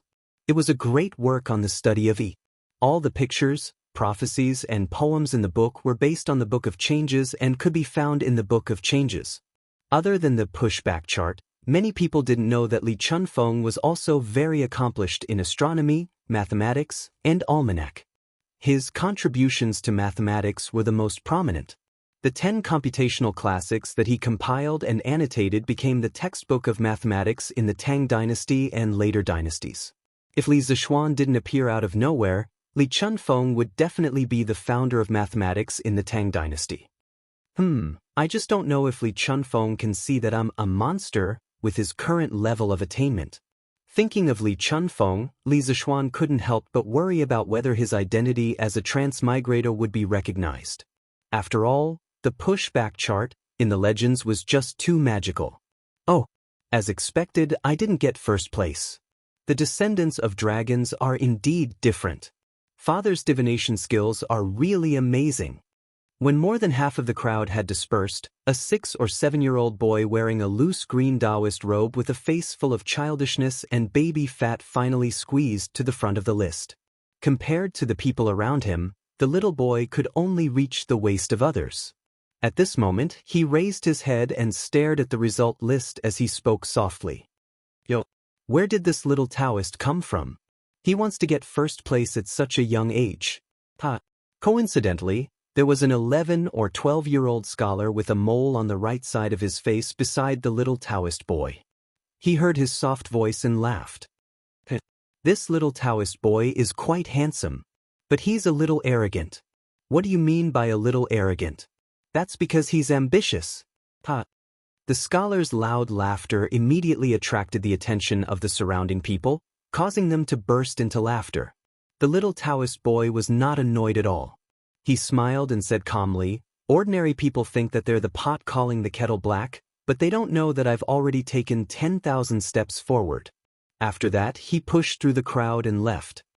Brother Fan, what does this little Taoist boy mean by that? Someone looked at the scholar with the mole on the face and asked. The scholar's face darkened and he said angrily, "This little bastard is talking about us who didn't get in.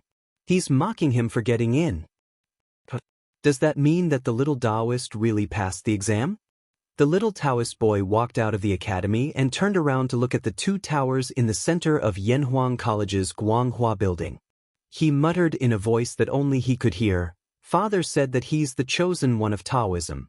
I'll be able to see it with my own eyes in the future." Chapter 686. Taiji Palace.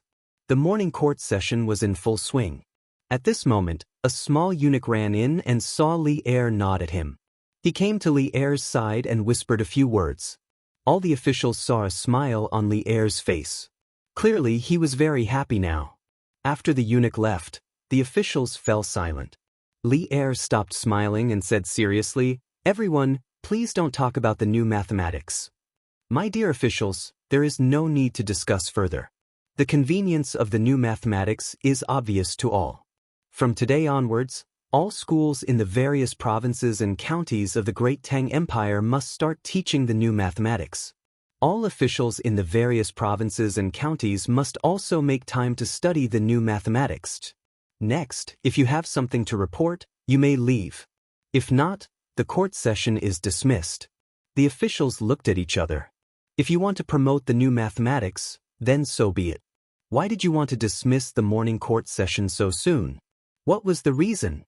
After waiting for a while, no one came forward to report anything. Li Er decisively dismissed the court session and hurriedly left. "Second brother, what do you think that little eunuch said to His Majesty to make him so happy?" On the bridge outside Taiji Palace, Cheng Yaojin asked Qin Qiong in a rough voice.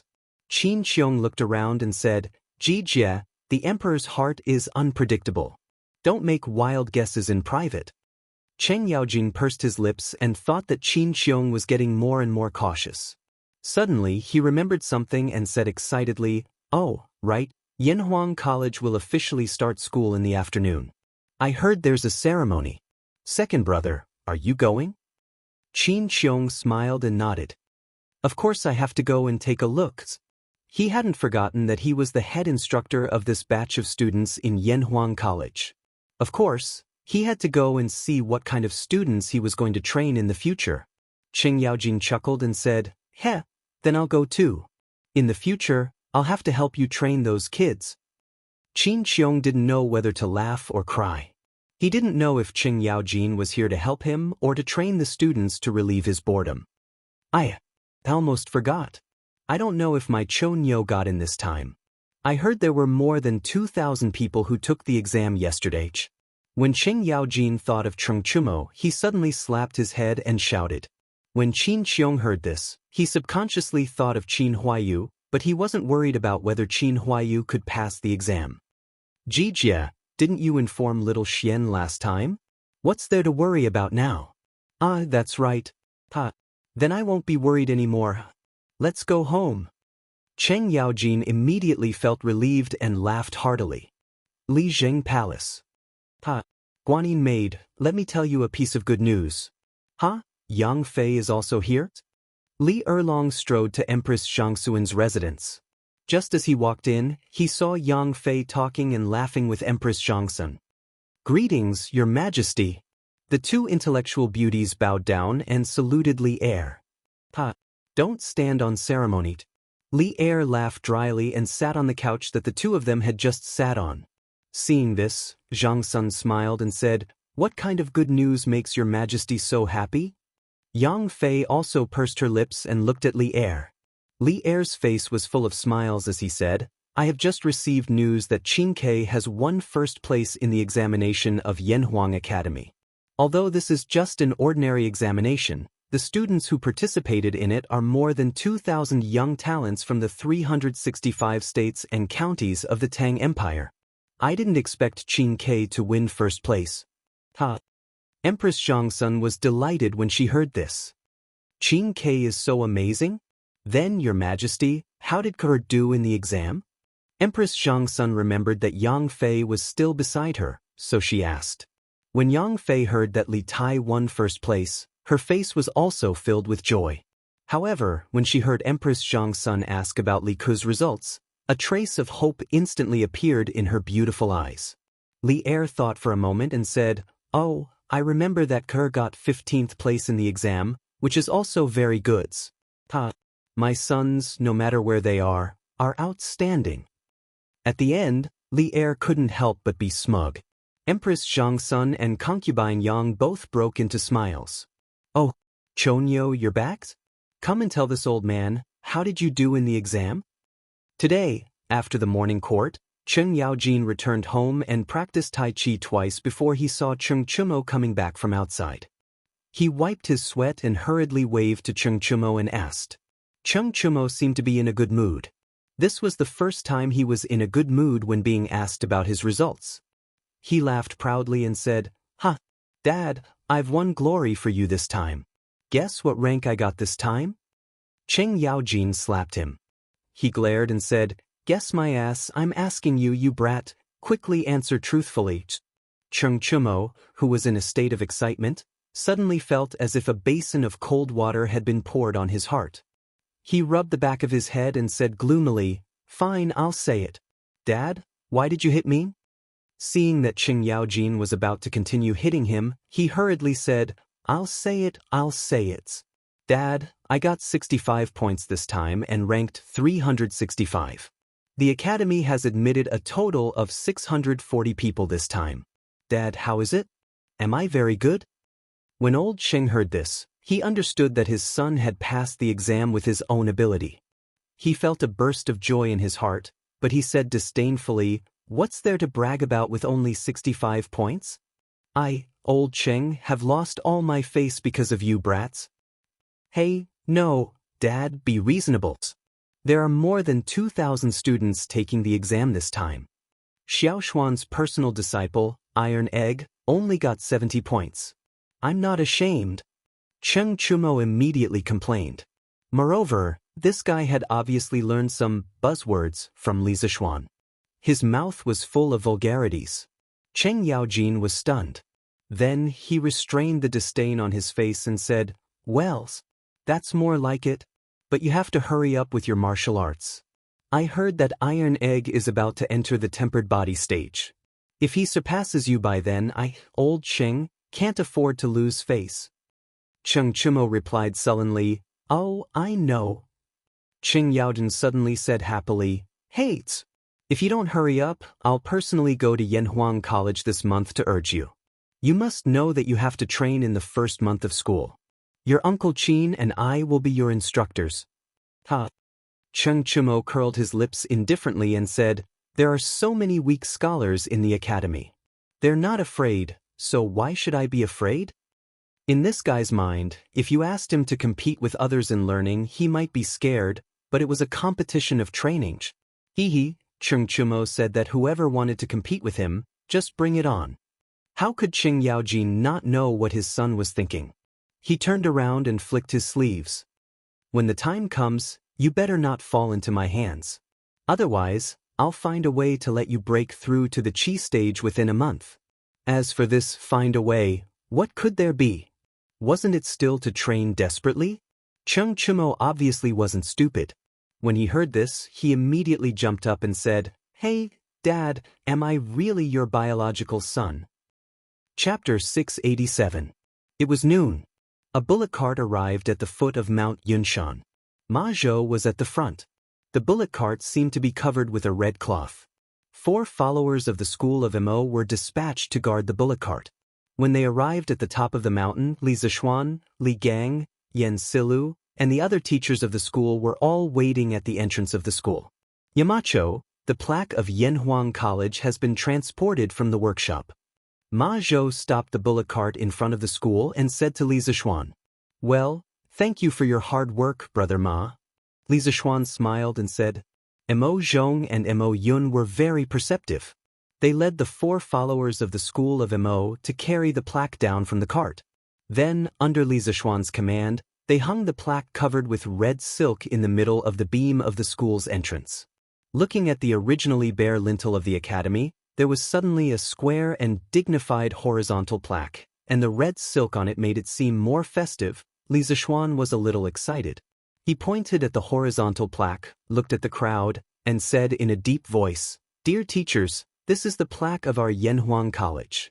It was written by His Majesty himself.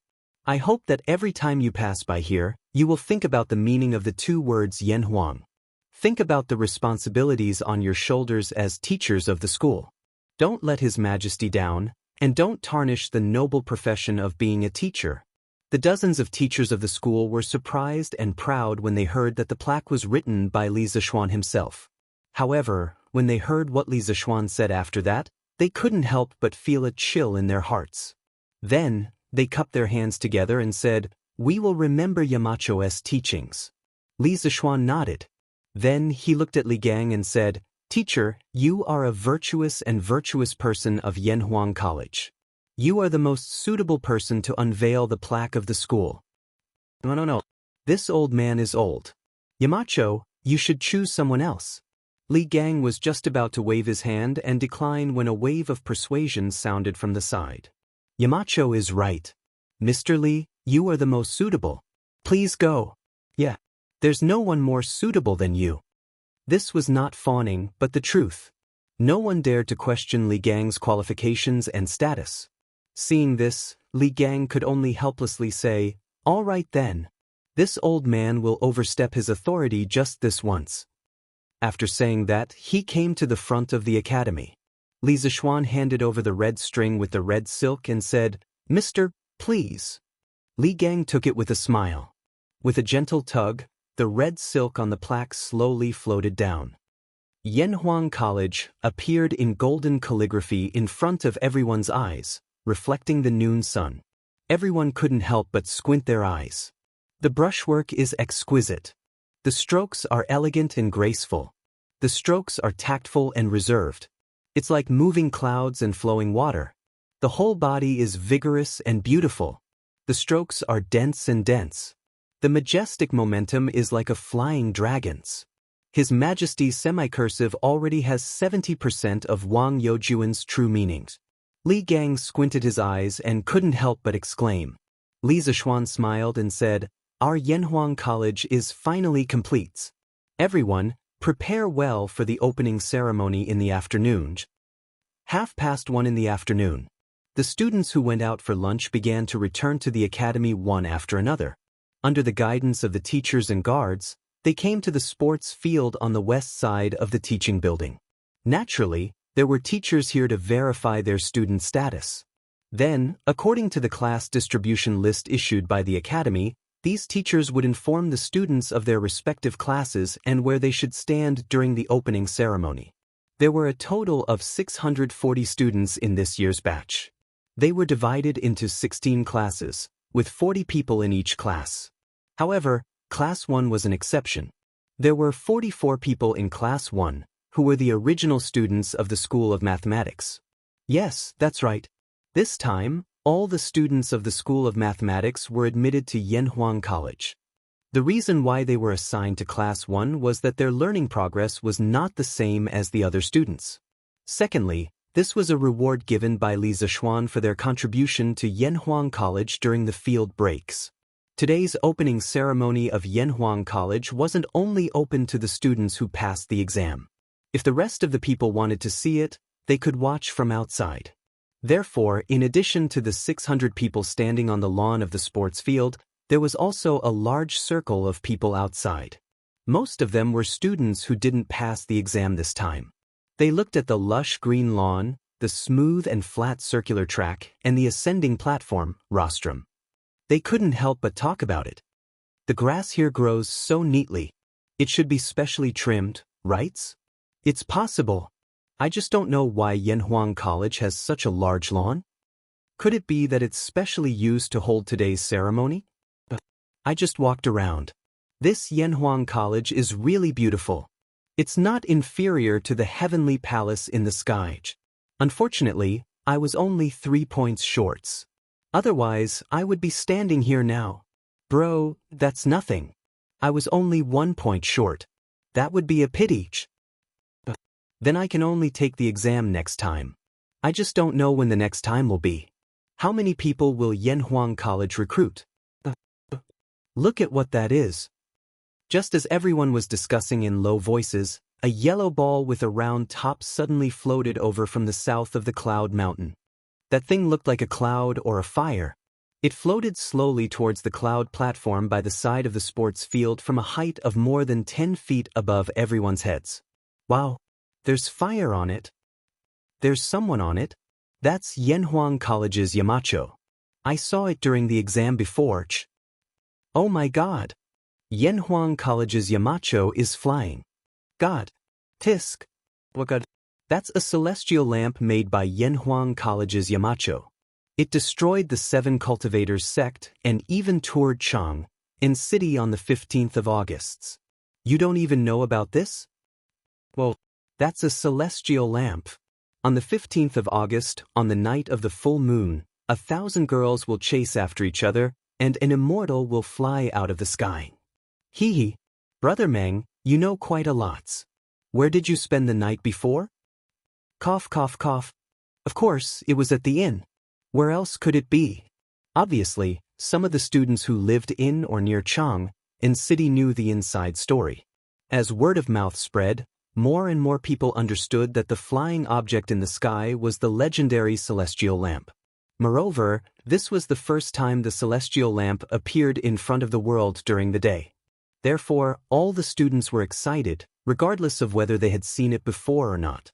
Yanhuang College's opening ceremony hadn't even started yet, but the atmosphere had already reached a climax. Chapter 688. When the fairy lamp was first made, Li Zixuan had forgotten to design a part that could control the direction of the fairy lamp due to his thoughtlessness. However, so much time had passed since then, and Li Zixuan had already installed 4 hand-cranked turbofans for the fairy lamp to control the direction of the lamp. However, it just so happened that the south wind was blowing today, so he didn't need to operate anything at all. He just had to put his hands behind his back and let the fairy lamp drift in the direction of the rostrum on the sports field in an extremely pretentious manner. In fact, his floating posture high in the sky with his hands behind his back really shocked a lot of people. The students looked up at Li Zixuan in the sky in a daze, and a trace of yearning uncontrollably appeared in their eyes. Boosh! When it was about to reach the rostrum, Li Zixuan threw a throwing knife tied to a rope from the basket. Everyone in the field only felt a flash of cold light, and then they saw a rope connecting the fairy lamp to the ground. After that, the fairy lamp continued to move north for a while due to inertia, and then it couldn't move anymore. Boom!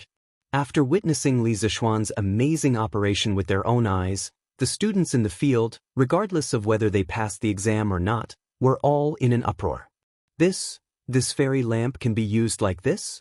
It's just like the flying magical artifacts of the immortals in the novels. I used to read on Datang Daily that engineering can let people soar above the 9 heavens. At that time, I didn't believe it. Now that I've come to Chang and come to Yanhuang College and see it with my own eyes, I'm completely convinced. Yanhuang College is mighty.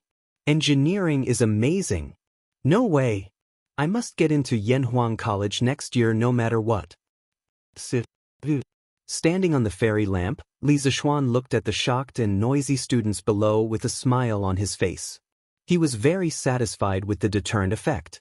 At this time, Mo Zhong below made a gesture to Li Zixuan, indicating that all the freshmen of Yanhuang College's first batch were present.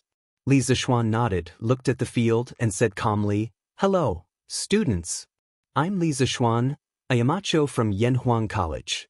First of all, on behalf of all the gentlemen of Yanhuang College, I welcome you to join us."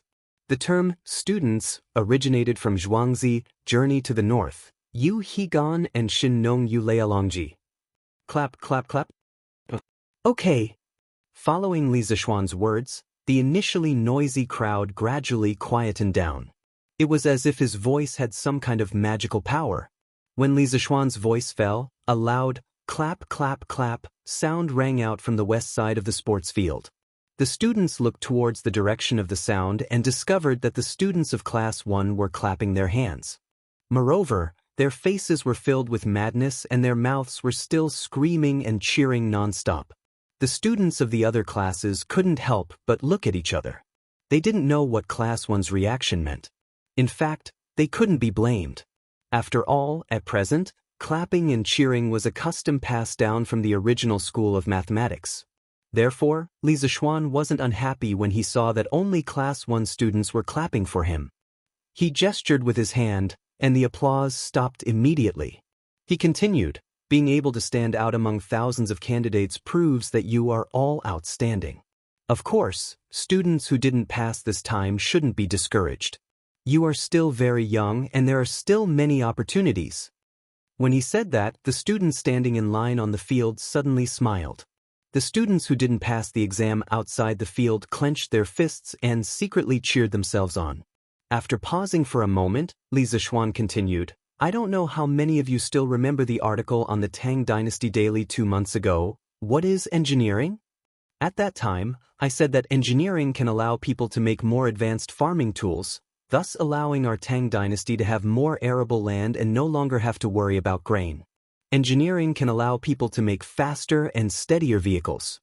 One day, we can travel between Chang'an and Luoyang in a day, and we will no longer need to travel back and forth between various parts of the Tang Dynasty. Engineering can create even more powerful weapons, allowing our great Tang to stand at the top of the world, making all the barbarians submit to us and all the countries come to congratulate us. Engineering can even create flying tools, allowing mortals to soar above the 9 heavens and overlook the magnificent mountains and rivers of our great Tang. I still remember how many people questioned my words at that time. However, in just a few days, the fairy lamp appeared out of nowhere and gave all the doubters a resounding slap in the face. Today, does anyone still dare to say that I'm bragging?" At this moment, Li Zixuan's face was full of arrogance and haughtiness, but no one felt the slightest bit of disgust. Young people were all hot-blooded. Li Zixuan exuded a domineering aura that showed that he wasn't afraid of going against the whole world. The students couldn't help but feel deep admiration for him. Clap, clap, clap. Under Li Tai's lead, the students of Class 1 clapped their hands. This time, they wouldn't be alone, because most of the students of the other classes understood the meaning of applause. In an instant, the sports field was filled with thunderous applause. In both his previous and current lives, this was the first time Li Zixuan was a principal, the first time he gave a speech to his students, and the first time he received so much applause. Even though he was now a martial arts grandmaster, he still couldn't help but feel a little emotional. After a few breaths, when the applause gradually died down, Li Zixuan stared at the students below and said loudly, "Yanhuang College is an institution that specializes in creating miracles. Here, you can also stand on the clouds like me and overlook the world. The dreams I mentioned before will also be realized by your own hands. It doesn't need a few hundred years or decades, just a few years or a dozen years.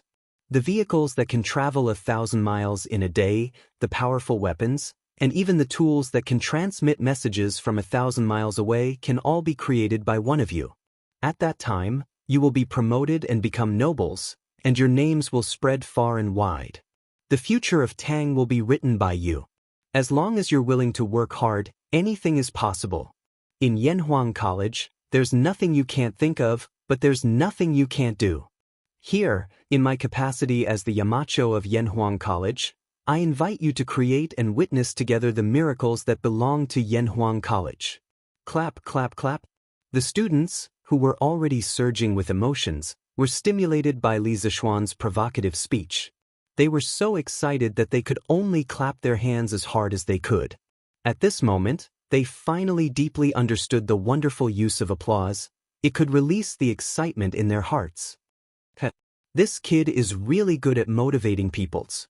In the future, when we catch him in the army and let him shout a few words like this, wouldn't that group of bastards scream and raise their swords to kill peoples? Cheng Yaojin, who was sitting on the rostrum, chuckled in a low voice. Chapter 689. Updated for Alliance Leader Jin Yen, January 22nd, Yanhuang College, Sports Field, Rostrum. Jijie, don't think too much. Xiao Xian's contribution to teaching students is no less than killing enemies on the battlefield. Besides, he's the only child in his family. Qin Qiong heard Cheng Yaojin's nonsense and couldn't help but scold him. In fact, even if he didn't talk about his identity as the Yamacho of Yanhuang College, Qin Qiong didn't want Cheng Yaojin to bring Li Zishuan to the battlefield. After all, his life was saved by Li Zishuan. Moreover, because of his relationship with Han Yushi, Li Zishuan could be considered half of Qin Qiong's son-in-law. Therefore, from a personal point of view, Qin Qiong didn't want Li Zishuan to take risks on the battlefield. Besides, Qin Qiong's strength now was better than back then. This old general felt that even if there was a war, he should be the one to fight and not Li Zishuan. Second brother, I think you don't want this kid to go to the battlefield, right? Cheng Yaojin wasn't stupid. The old demon's eyes flashed and he suddenly laughed. Niu Jinda and Yu Qigong on the side smiled but didn't say anything. At this time, Li Zishuan, who was on the fairy lamp in front of the rostrum, said affectionately, "Looking at your slightly childish but full of vitality and fighting spirit, I suddenly thought of something. I want to give you all and encourage you all. For the time being, let's call it Young China." When he said the last few words, Li Zishuan's voice became unusually sonorous and powerful. Feeling the seriousness in Li Zishuan's tone, everyone focused their attention on the young man in the sky. They saw Li Zishuan close his eyes slightly. After a while, he suddenly opened them. His slightly magnetic but full of power instantly spread to every corner of the field. Is a country old or young? Let's talk about old and young first. Old people often think about the past. Young people often think about the future. Thinking about the past, that's why there's nostalgia. Thinking about the future, that's why there's hope. Only nostalgia, therefore, is conservative. Only hope, therefore, is aggressive. Only by being conservative can the old be everlasting. Only by being progressive can the old be renewed.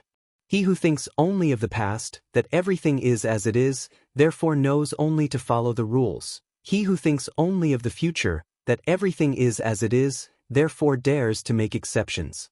That's right. Li Zishuan was planning to bring the famous Ode to Young China from his previous life to the Tang dynasty. As for whether there was a China in the Tang dynasty, it was obvious that there was. The origin of the word China originated from the Zhou dynasty. Because the region of China where the Zhou dynasty was located belonged to the central region at that time, they called the kingdom they lived in China, which meant the Central Kingdom. But at this time, China was still very small, and it was only a geographical and cultural concept ruled by the Zhou dynasty. As the dynasties changed, the territory of China slowly expanded. During the Western Zhou dynasty, China not only included the Western Zhou dynasty's own territory, but also extended to the middle and lower reaches of the Yellow River where the Western Zhou dynasty's vassal states were located. When it came to the Eastern Zhou dynasty, part of the Yangtze River basin also belonged to China. During the Qin and Han dynasties, China was about the same size as our current country. After the Han dynasty, China generally referred to the country and dynasty established by the Han dynasty. But after the ethnic minorities ruled the Central Plains, in order to gain the psychological recognition of the Han dynasty, they also established their own country as China. Later on, the Sui, Tang, Song, Yuan, Ming, Qin, and other dynasties, after thousands of years, in addition to using their own country's name, they all used China as the country's name, and also used China as the country's name when they were sent to foreign countries. It's just that this guy had always been speaking in vernacular, but now he suddenly started to speak in classical Chinese, which made all the students stunned. Fortunately, the sentences were relatively simple, otherwise it would have been difficult to understand. Don't think that ancient people liked to listen to classical Chinese. They usually communicated in vernacular. But there was a problem, and that was that this Ode to Young China had offended some people, especially the elderly, but Li Zixuan believed that people who could truly understand the true meaning of this article would certainly not be so superficial as to think that this article was belittling the elderly.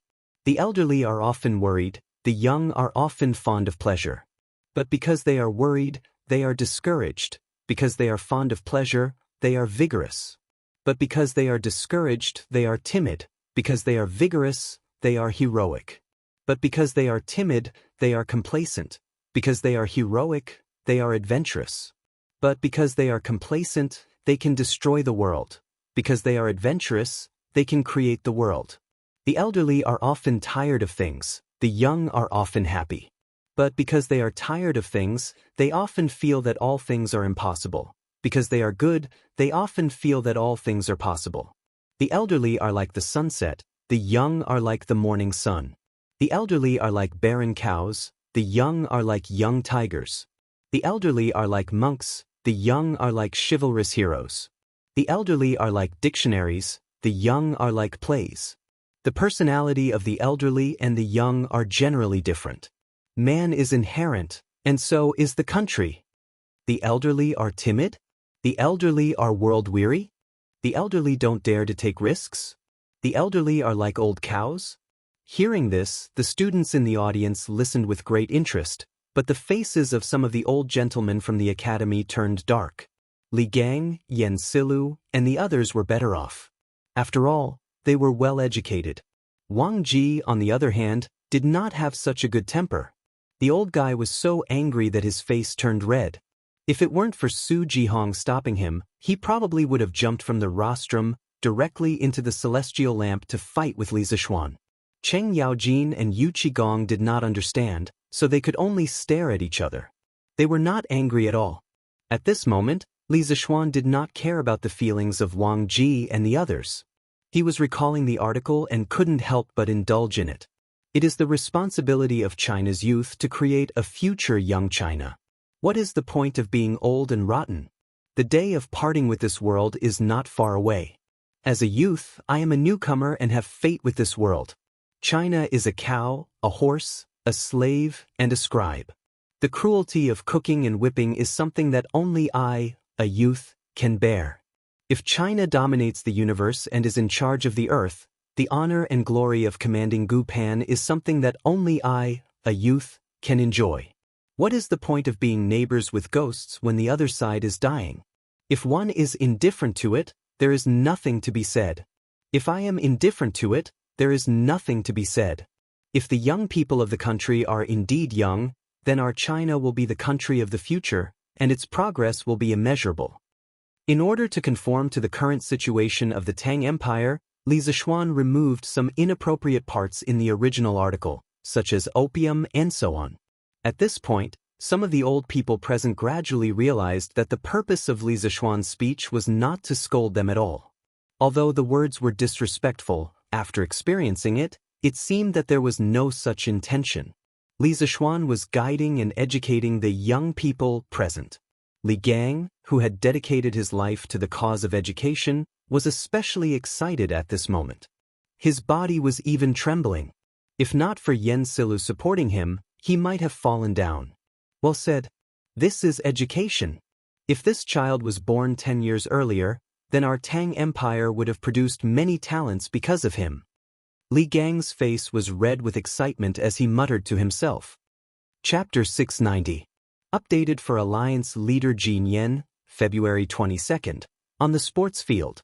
Li Zixuan looked at the students standing below the field. What made him happy was that many of them were standing upright and listening very seriously. From their faces, it could be seen that they understood his good intentions. At this moment, Li Zixuan was both happy and satisfied.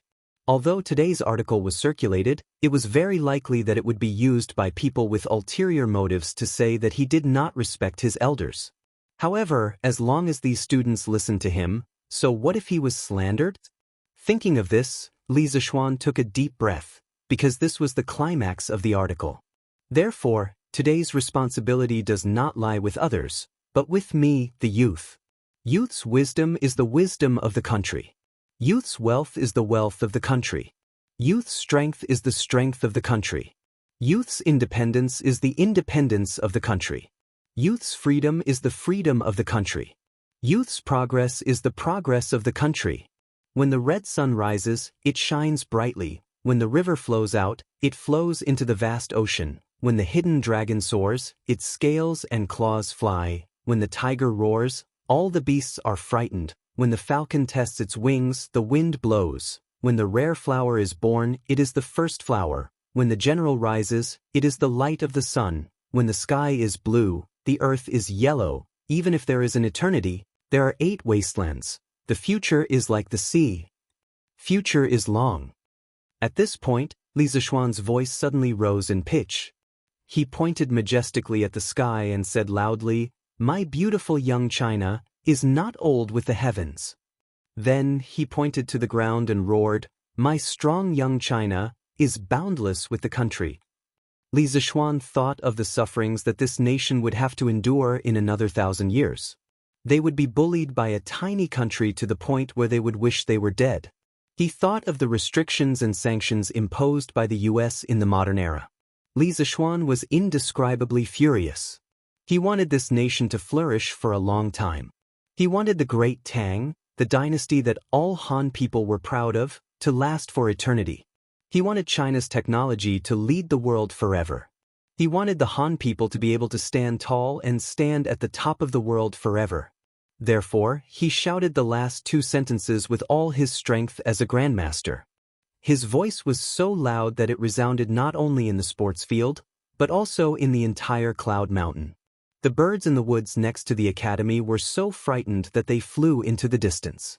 The content of these 2 sentences, as well as the majestic aura of Li Zixuan's roaring, made the people in the sports field felt their blood pressure soar, and their faces and necks were red.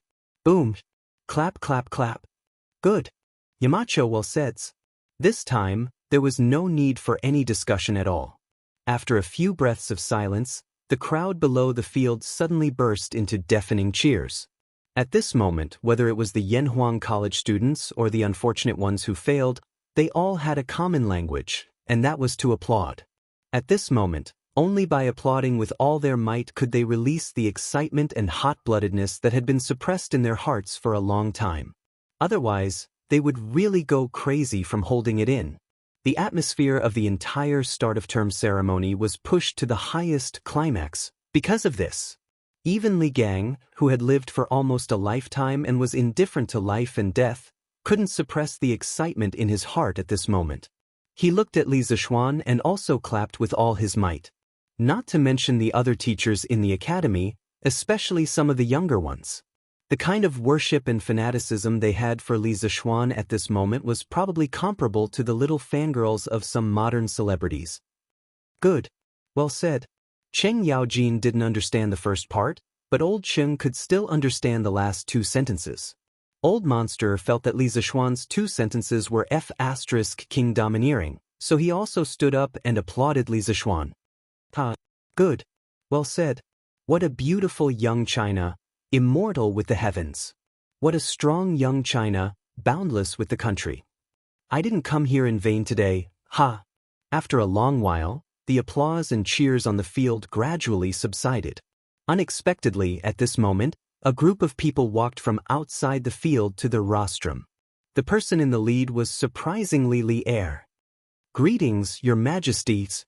Qin Xiong, Cheng Yaojin, and the other generals sitting on the rostrum hurriedly ran down and bowed 3 steps in front of Li Er. Li Zixuan was a little confused. Why did old Li come over to join in the fun at the opening ceremony? This guy had obviously forgotten that Li Er was the nominal dean of Yanhuang College. However, this was obviously not the time to think about this. He had to go down and bow. The height of the fairy lamp was only about 2 stories high, about 6 to 7 meters. Li Zishuan gathered his qi on the tip of his toes and jumped down from the hanging basket. Then he ran to Li Er and bowed. "Greetings, your majesties." Li Er glanced at the fairy lamp and glared at Li Zishuan unhappily. He was probably blaming Li Zishuan for showing off such a national treasure again. "My beloved subjects, you may dispense with the formalities. I'm just here to take a look." He was just here to take a look, but when the students on the field saw Li Zishuan come down and bow to Li Er, they were all dumbfounded. Among these people who had lived for so many years, how many of them had seen the emperor with their own eyes? Now, Li Er, the emperor of Tang Empire, was actually standing in front of them. Many people were so shocked that their jaws dropped. They never thought that a small opening ceremony could actually alarm such a big shot like Li Er. What did this mean? It meant that the emperor valued Yanhuang College. At this moment, the students were even more optimistic about their own future and the future of Yanhuang College. "Greetings, your majesties." Among so many people, there was finally a smart person. A student came to his senses and bowed to Li Er. The rest of the students quickly followed. "Greetings, your majesties." Instantly, there was another wave of greetings. Li Er didn't take it to heart. He raised his hands and said loudly, "Dispense with the formalities." Then, he felt that it wasn't right to stand on the field like this. So, he looked at Li Zishuan and then looked at the celestial lamp in the sky. He signaled Li Zishuan to send him up. He wanted to speak. After Li Zishuan understood Li Er's gaze, he couldn't help but sweat in his heart. He secretly wondered when old Li started to follow the trend. Although that was what he thought, Li Zishuan wouldn't say it out loud. He used all his strength to jump up. First, he jumped up to the rostrum that was only 1 story high. Then, he used the momentum to jump up to the celestial lamp. This was the benefit of having kung fu. Next, he adjusted the power of the celestial lamp so that it slowly decreased. Li Er nodded with satisfaction. In fact, today was his first time riding this thing. The works supervisor had already replicated the celestial lamp, but no one dared to let Li Er go up. They said that it was unstable. Looking at it, only Li Zishuan's celestial lamp was more reliable. Under the personal control of Li Zishuan, the celestial lamp floated up to the sky again. But this time, he could only retreat behind the scenes. Old Li had to be in the limelight in front of everyone. Chapter 691. On the celestial lamp in front of the rostrum. Li Er stood with his hands behind his back and looked at the thousands of students below. He felt the breeze blowing in his ears and was in a good mood. The students below the field saw that Li Zishuan was looking at them. These students who had just listened to Li Er's speech were already excited, but they didn't dare to make a sound at this time. They pursed their lips tightly and clenched their hands. They looked at the basket under Li Er's feet as if they were on a pilgrimage. Of course, they didn't dare to look directly at Li Er's face. Qin Xiong, Qing Yaojin, and other military leaders who were originally sitting on the rostrum didn't dare to sit there anymore. They could only go down and stand with Fang Xianling, Zhang Sun Wuji, and Chu Suiliang who came with Li Er. Li Er looked at the students below and said, "I am the emperor of the Tang Empire and also the dean of Yanhuang College. Today, I see so many young talents joining Yanhuang College. I am very pleased. As the dean of Yanhuang College, I also have something to say to you." At this moment, many people suddenly remembered that Datong Daily once said that Li Er was the dean of Yanhuang College. The students on the field couldn't help but hold their breath. After all, this kind of opportunity to listen to the emperor's speech was hard to come by in their lifetime. I entered school at the age of 4 and began to practice martial arts at the age of 5. No matter the cold weather or the hot weather, I have never slacked off. It was because of the accumulation of years of learning that I was able to eliminate the 18 rebellious kings in the world. Therefore, I hope that after you enter Yanhuang College, you must be vigilant and diligent. The competition here will be very fierce. The capable will advance, and the mediocre will retreat. Only those with outstanding ability will have the opportunity to be put in an important position by the imperial court. I hope that you can be the young man who frightened China with a tiger cub roaring in the valley. You can be the young man of the Tang Empire. I have always believed that meritorious deeds should be rewarded and wrongdoings should be punished. As long as you have meritorious deeds for the Tang Empire, I will never be stingy with rewards. Therefore, during your time in Yanhuang College, you are to display your intelligence and wisdom. Let me see your talents. Do you all understand? This student understands. For His Majesty, for the great Tang, I will do my best until my death. Someone in the crowd shouted, and the people behind him immediately followed. This student understands. For His Majesty, for the great Tang, I will do my best until I die. For a moment, this was the only sound that could be heard on the sports field. This kind of roar, sonorous and powerful, with thousands of people following, made Li Er feel heroic. He thought to himself, no wonder that brat Li Zishuan was so excited just now. The feeling of standing here and looking down was indeed different. Li Zishuan, who was standing behind Li Er, innocently took the blame again. He was really wronged. Next, Li Er said a few more words to encourage the students to study hard. Then he got off the fairy lamp and floated away. This time, the start of term ceremony was about to come to an end. Zhang Sun Wuji, Fang Xianling, and Chu Suiliang naturally left with Li Er. However, before Fang Xianling left, he specially praised Li Zishuan. Li Zhanshi's ode to young China is really enlightening. This old man hasn't heard such a good article that makes one's soul tremble for a long time. The article is good, and the person is also good. You are a rare young talent in the Tang Empire. I hope my son can learn something from this Yanhuang College. When Fang Xianling turned around and left, Li Zishuan saw that he couldn't hide the smile on his face. Obviously, old Fang was very happy in his heart. Then, Li Zishuan walked up to the rostrum and began to explain the matters related to enrollment to the new students. As for why he didn't use the fairy lamp, it was mainly because this thing had been played with by him for the whole afternoon and was almost out of oil.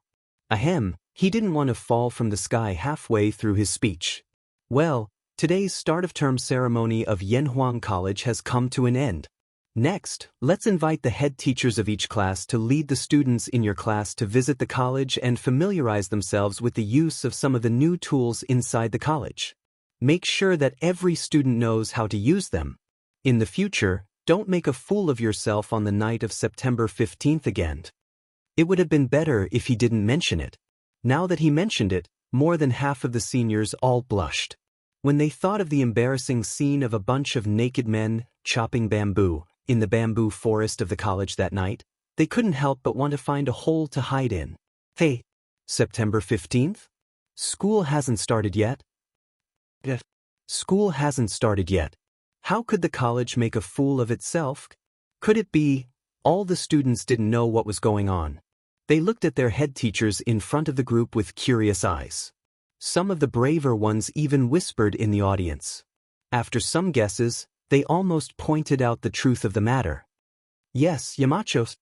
In order to prevent the students from continuing to guess, the 16 head teachers below the stage responded in unison.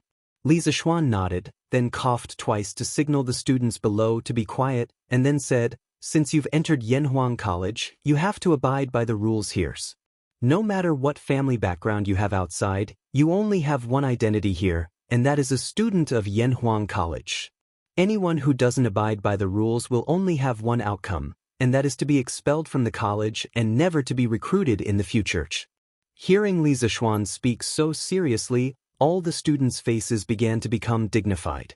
Seeing this, Li Zishuan continued with satisfaction, Yanhuang College has a lot of rules.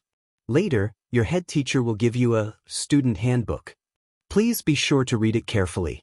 All the rules mentioned in it must be strictly followed. The college will establish a student union in the future. Students with excellent grades will be elected to the student union to hold positions.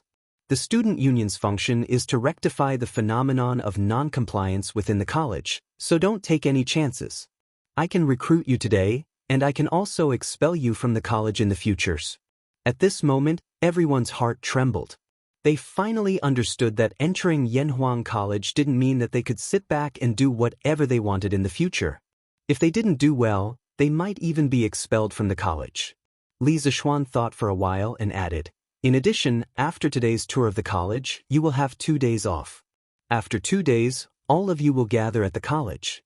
At that time, the college will organize a 1-month military training for all students. In principle, no one is allowed to take leave, so please cherish these 2 days of leave." Chapter 692. Yamacho, a rich businessman named Chao Wendong wants to see you. He said you asked him to come here. After the opening ceremony ended, the students of Yanhuang Academy were brought around by their respective homeroom teachers to tour the academy. The scholars who had failed the exam also returned home to find their mothers. Of course, after participating in such an exciting opening ceremony, most of them were even more determined to get into Yanhuang Academy.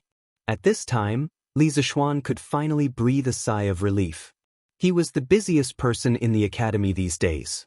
Just as he was about to return to the Yunshan courtyard to admire the flowers with his wife in his arms, Mo Zhong quickly walked over and bowed. "Oh, all right. I almost forgot about that. Mo Zhong, bring Mr. Chao to my office first. I'll be there soon." Li Zishuan hurriedly instructed when he heard that. "Yes, Yamacho." Mo Zhong responded and turned to leave. Li Zishuan said to the curious Li Gang and Yen Silu beside him, "I have some things to deal with now, so I'll have to excuse myself. Gentlemen, you've worked hard these 2 days. Please go back and rest early." It was convenient for Li Gang to go back and rest because he had a villa in Yunshan. As for Yen Silu, he didn't have a villa in Yunshan, so he could only go back to his house in Cheng. In the academy, other than Li Zishuan, only Li Gang was a professor, so the old man could get a house. As for Yen Silu, it wasn't that Li Zishuan was stingy and didn't want to give him the title of professor, but Yen Silu himself refused. According to him, the current teachers in the academy were just a temporary team. Most of them, including him, didn't have any teaching experience. If he was given the title of professor, it would be difficult to convince the others. At present, the only professor who could convince everyone was Li Gang. Therefore, in the first phase of Yunshan Villa, only 3 buildings were occupied. They were his, Li Gang's, and Yen Xiaoning's. "Well, good, Yamacho, go ahead. Brother Yen and I are both in good health." Li Gang stroked his beard and smiled. Yen Silu also echoed, "Yes, yes, Yamacho, don't worry." Li Zishuan nodded and made a sound of acknowledgement before walking towards Guanghua Building. "Ah, Sir Li, you're here." After a while, Li Zishuan returned to the office. Chao Wendong, who had half his butt on the sofa, saw Li Zishuan come in and quickly stood up and bowed.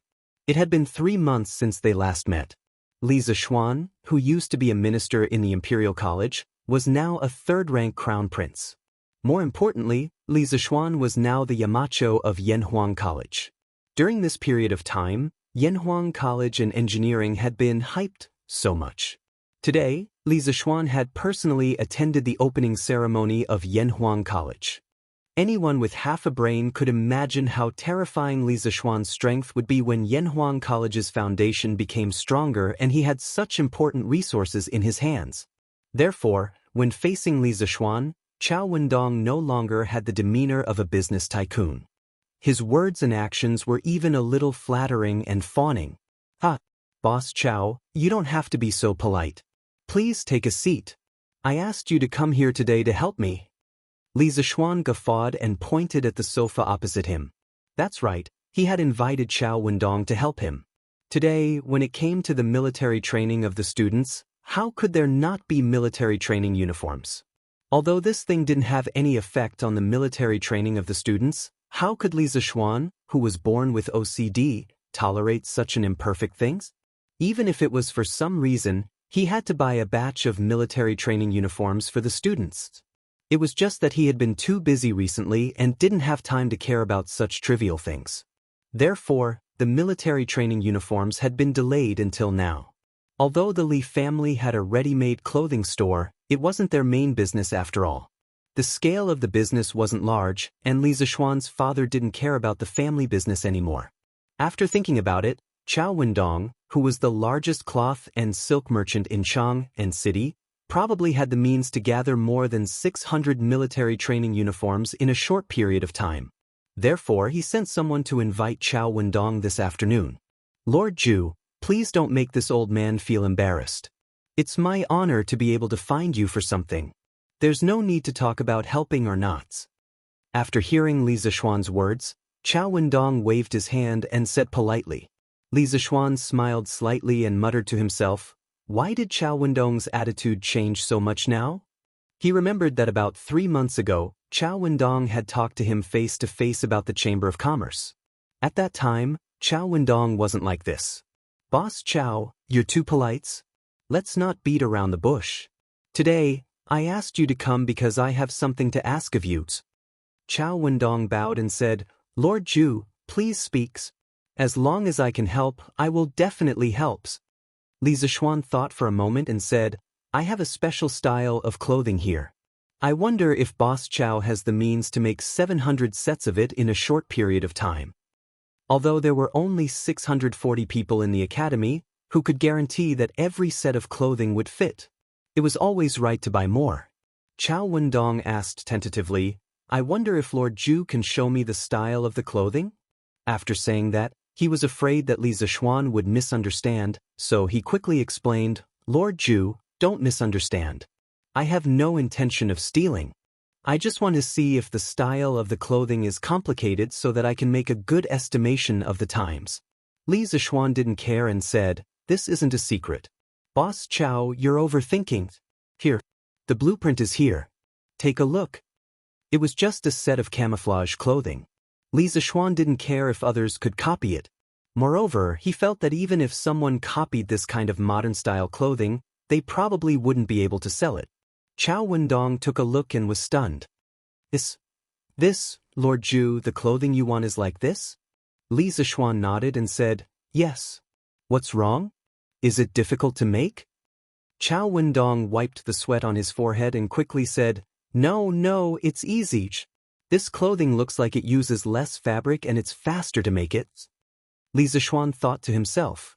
Compared to the 3 layers of clothing that the people of the Tang dynasty wear now, of course camouflage clothing uses less fabric. Then, can Boss Chao make 700 sets of these clothes in a short period of time? This was the question that Li Zishuan was most concerned about. He had the money, but he didn't have the manpower to do it. He could only look for someone else. Chao Wendong pondered for a while, then gritted his teeth and said, 5 days. Lord Ju, please give me 5 days. I will use all the resources I have on hand to help Lord Ju make 700 sets of clothes like this within 5 days. Chapter 693. Guanghua Building, Principal's Office. When Li Zishuan heard that Chao Wendong could rush out 700 sets of camouflage uniforms in 5 days, he was both surprised and happy. This was the power of connections in the business world. He smiled and said to Chao Wendong, Boss Chao is straightforward, but don't worry. If the quality of these clothes passes, I won't treat you badly in terms of price. Chao Wendong hurriedly said, Hey, Lord Ju, what are you talking about? It's just a few pieces of clothing. Do you think I would use this opportunity to make a big profit from you? Since you like me and are willing to let me do this, this is more precious than any amount of money.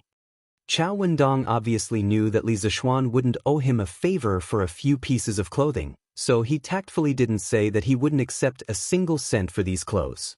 To him, if he could get in touch with Li Zishuan, it didn't matter whether he lost money or earned money. Li Zishuan smiled knowingly and said, Then I'll have to trouble Boss Chao. Chao Wendong knew that Li Zishuan wanted to send him off. Logically speaking, he should tactfully say goodbye, but, Lord Ju, after witnessing the grand opening of Yanhuang Academy today, I really yearn for this place. In this world, only an immortal like you, Lord Ju, can create such an academy that is like an immortal palace. Boss Chao, if you have something to say, feel free to say it. Li Zishuan leaned back and smiled with his eyes squinted. Chao Wendong looked embarrassed and said, Lord Ju, it's like this. I have a son. He's 15 this year, and I want him to come to Yanhuang College. I wonder. Before he could finish, Li Zishuan interrupted, Boss Chao, you don't have to say any more. If you want to enter Yanhuang College, there is only one way, and that is to pass the exam. Do you know that His Royal Highness Prince of Wei and His Royal Highness Prince of Han are among the candidates this time? Even they need to take the exam. What do you think? Chao Wendong wiped the cold sweat from his forehead and quickly nodded. Of course, I have to take the exam. I don't have any other meaning. I just want to ask you, is Yanhuang College recruiting business students? Li Zishuan's face looked a little better. He paused and replied, as long as the student has a good character, has no record of breaking the law, and has good grades, of course, Yanhuang College will accept them. When Chao Wendong heard that, he bowed with a face full of joy and said, Thank you, Lord Zhu, for your kindness. When I get back today, I'll have my son prepare for Yanhuang College's exam next year. Then I won't disturb you any longer. Goodbye. Li Zishuan nodded lightly, and Chao Wendong slowly left the room. Hey, what are you two doing? Not long after Chao Wendong left, Li Zishuan tidied up a little and then left the office to go home. When he reached the 9th floor, he saw Yan Xiaoning holding a large round ice cube in his hand and Mo Lingwei holding a smaller round ice cube. She was looking at the ice cube in her hand, as if she wanted to see through the small ice cube and observe the large ice cube in Yan Xiaoning's hand. No matter what they were doing in Li Zishuan's eyes, they were like two idiots. This was because they were obviously grimacing from the ice cube, but they couldn't bear to let go. Seeing this scene, he couldn't help but speak up. Hey, it's Xiao Xian. What a coincidence. When Yan Xiaoning heard that, he turned his head and glanced at them, then shifted his attention back to the ice cube in his hand. Li Zishuan said unhappily, What a coincidence. Hurry up and tell me, what are you two doing? Although the weather isn't cold now, don't you two feel that the ice cubes in your hands are cold?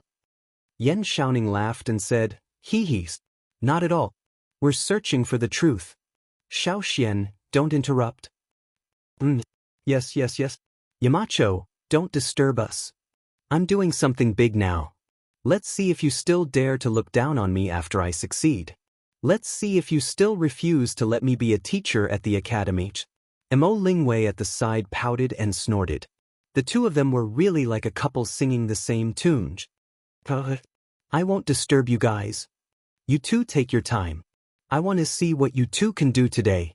Li Zishuan didn't expect this adulterous couple to get together so quickly. He waved his hand, indicating that he was defeated. Then he squatted at the side and calmly watched what Yan Xiaoning and Mo Lingwei were doing.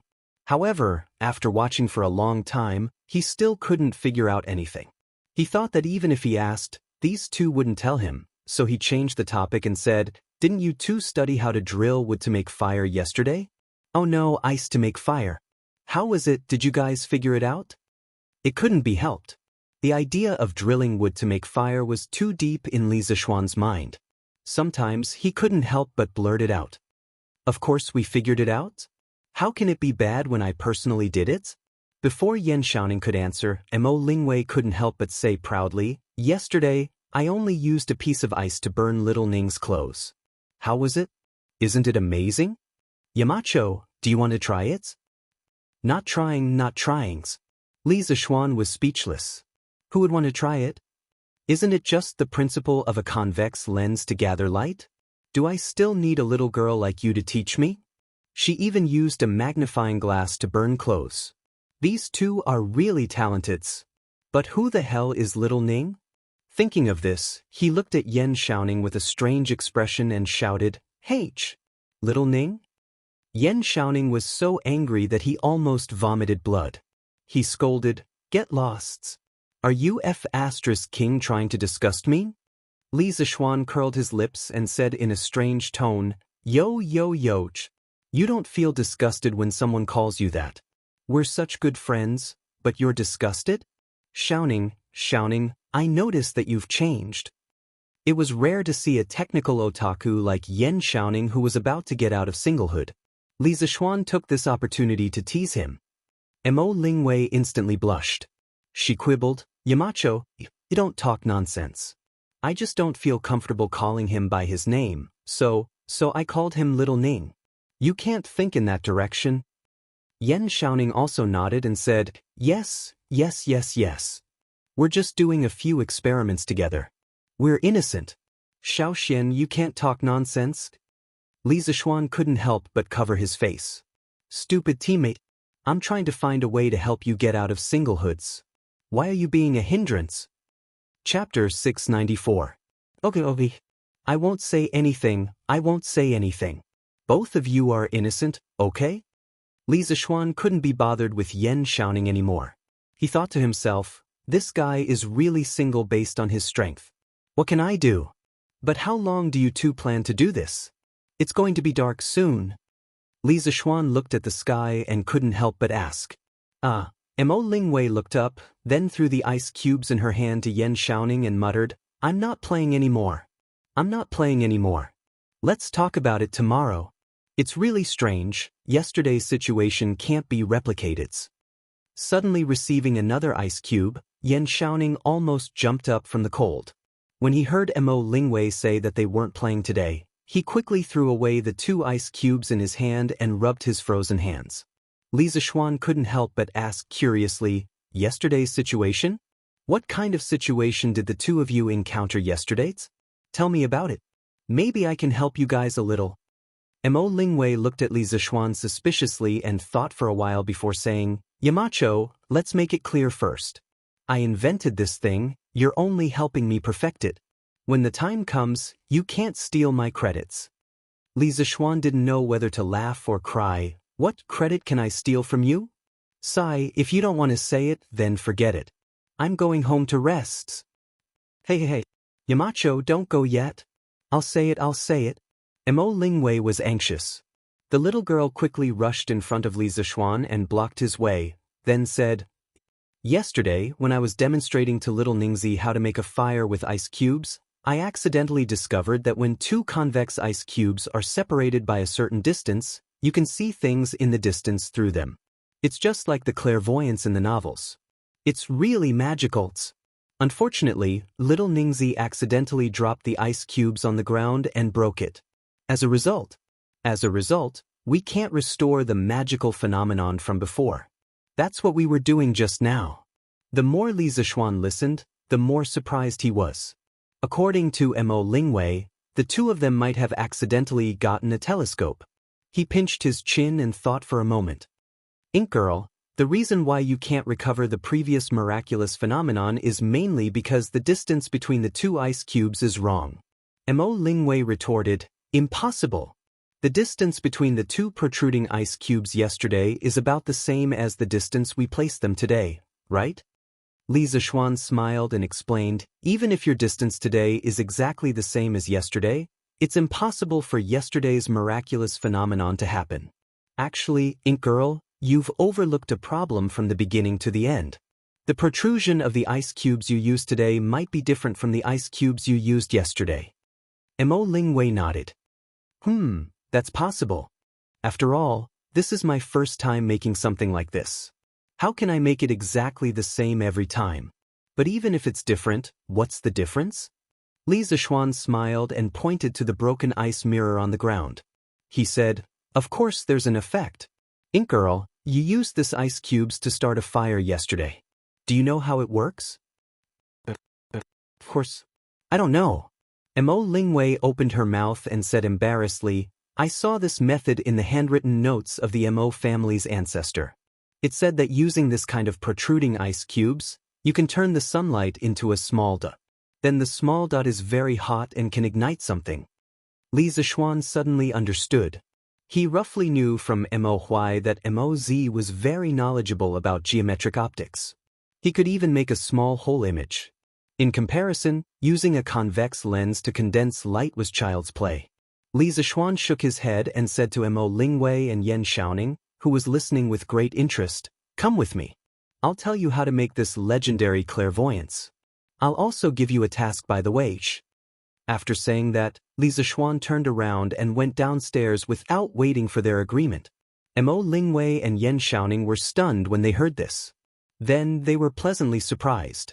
The 2 looked at each other and quickly followed. Xiao Xian, do you mean that we can make a clairvoyance? Hey! Yamacho, wait. After a while, Li Zishuan came to the 4th floor. He then passed through the central office area of the Twin Towers and entered the teaching area. He randomly found a classroom and pushed the door open. Mo Lingwei and Yen Xiaoning had already followed him. The two saw that Li Zixuan seemed to have the intention of giving a lecture, so they found 2 seats in the first row and sat down. Mo Lingwei secretly glanced at the neatly arranged tables and stools, the tall podium, and the smooth blackboard in the classroom. She felt very curious. "Ink girl, let me first explain to you the principle of making fire from ice."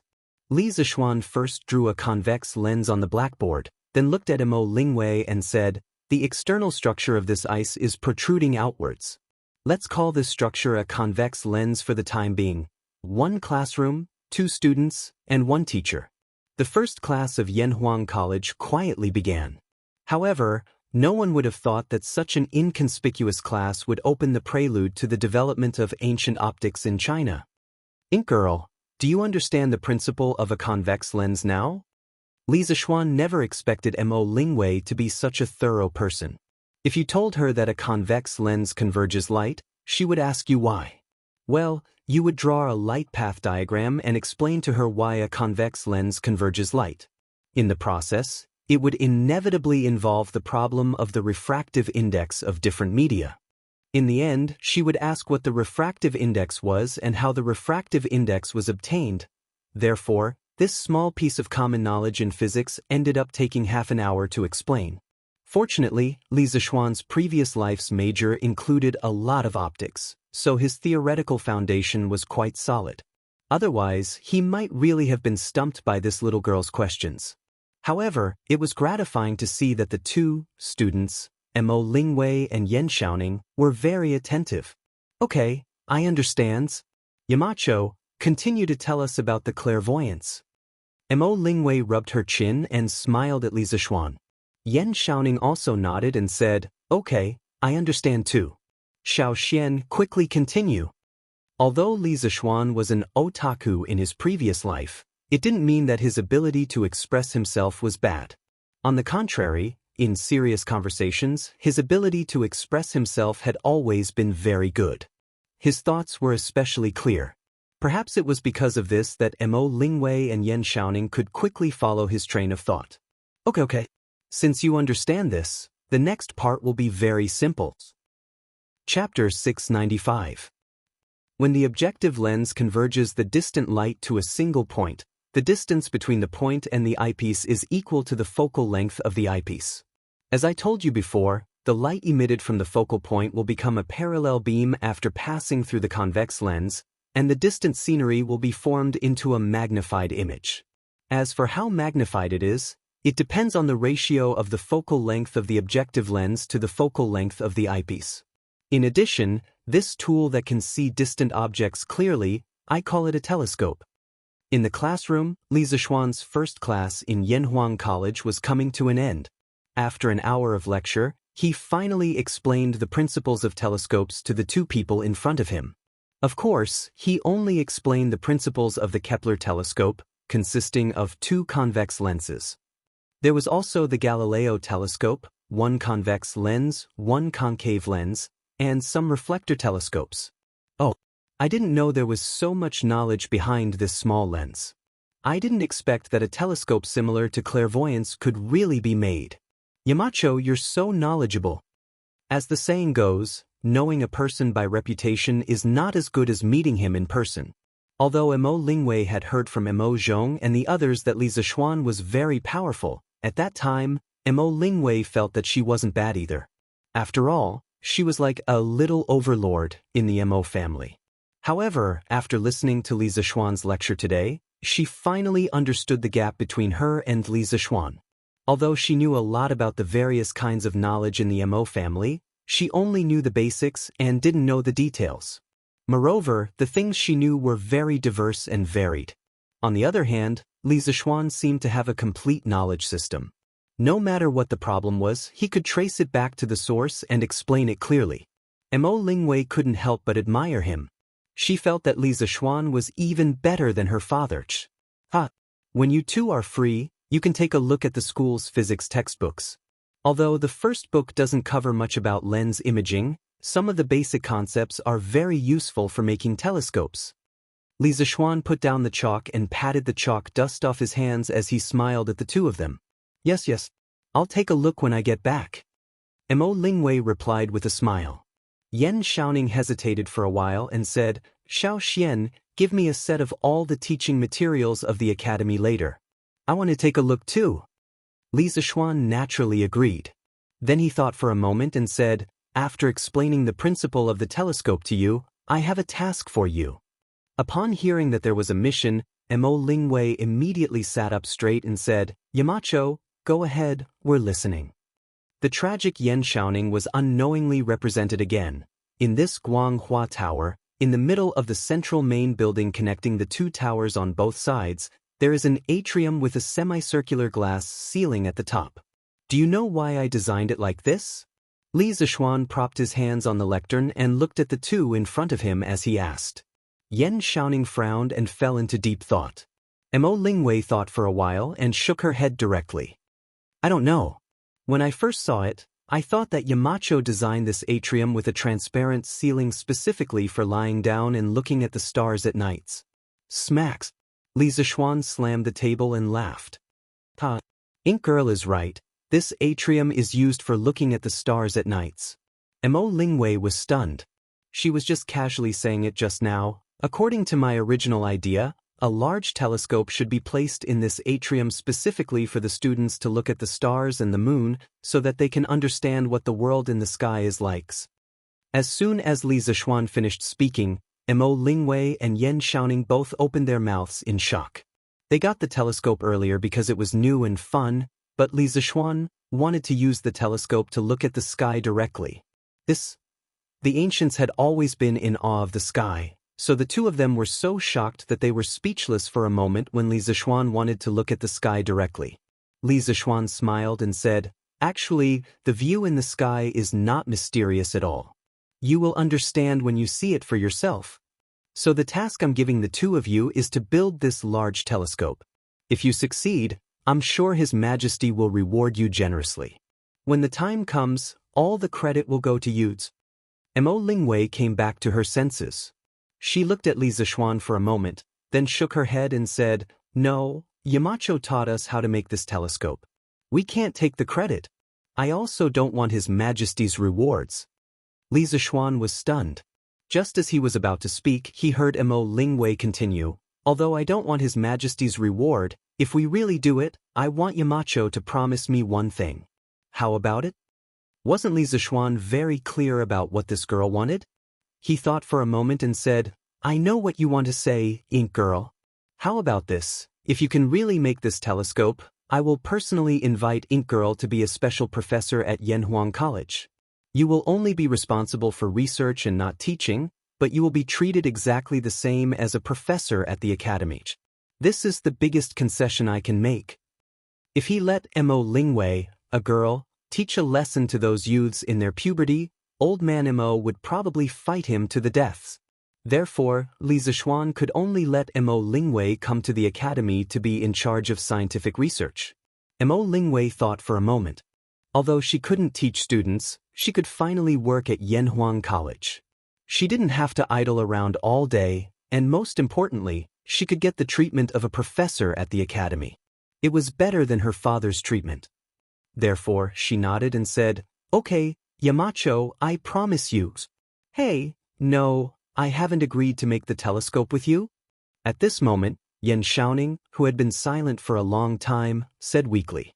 Li Zishuan immediately cursed in his heart. What a stupid teammates. Wasn't the reason why he gave Mo Lingwei this mission to set her up with Yan Xiaoning? Otherwise, who couldn't he find for this mission? But, sigh, this should be the legendary iron-willed straight man?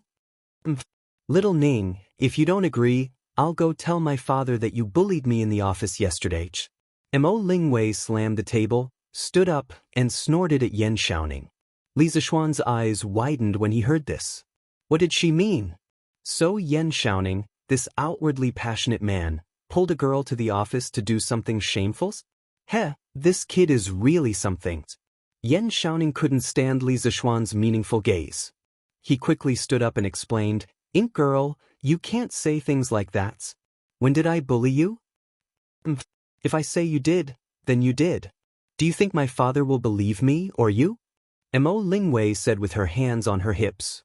Yan Shaoning was speechless. After a while, he could only admit defeat and said, okay, I'll help you make the telescope.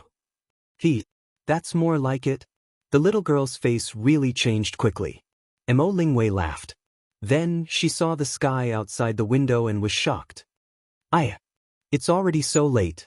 My father must be worried about me. I have to go home. But it's getting dark.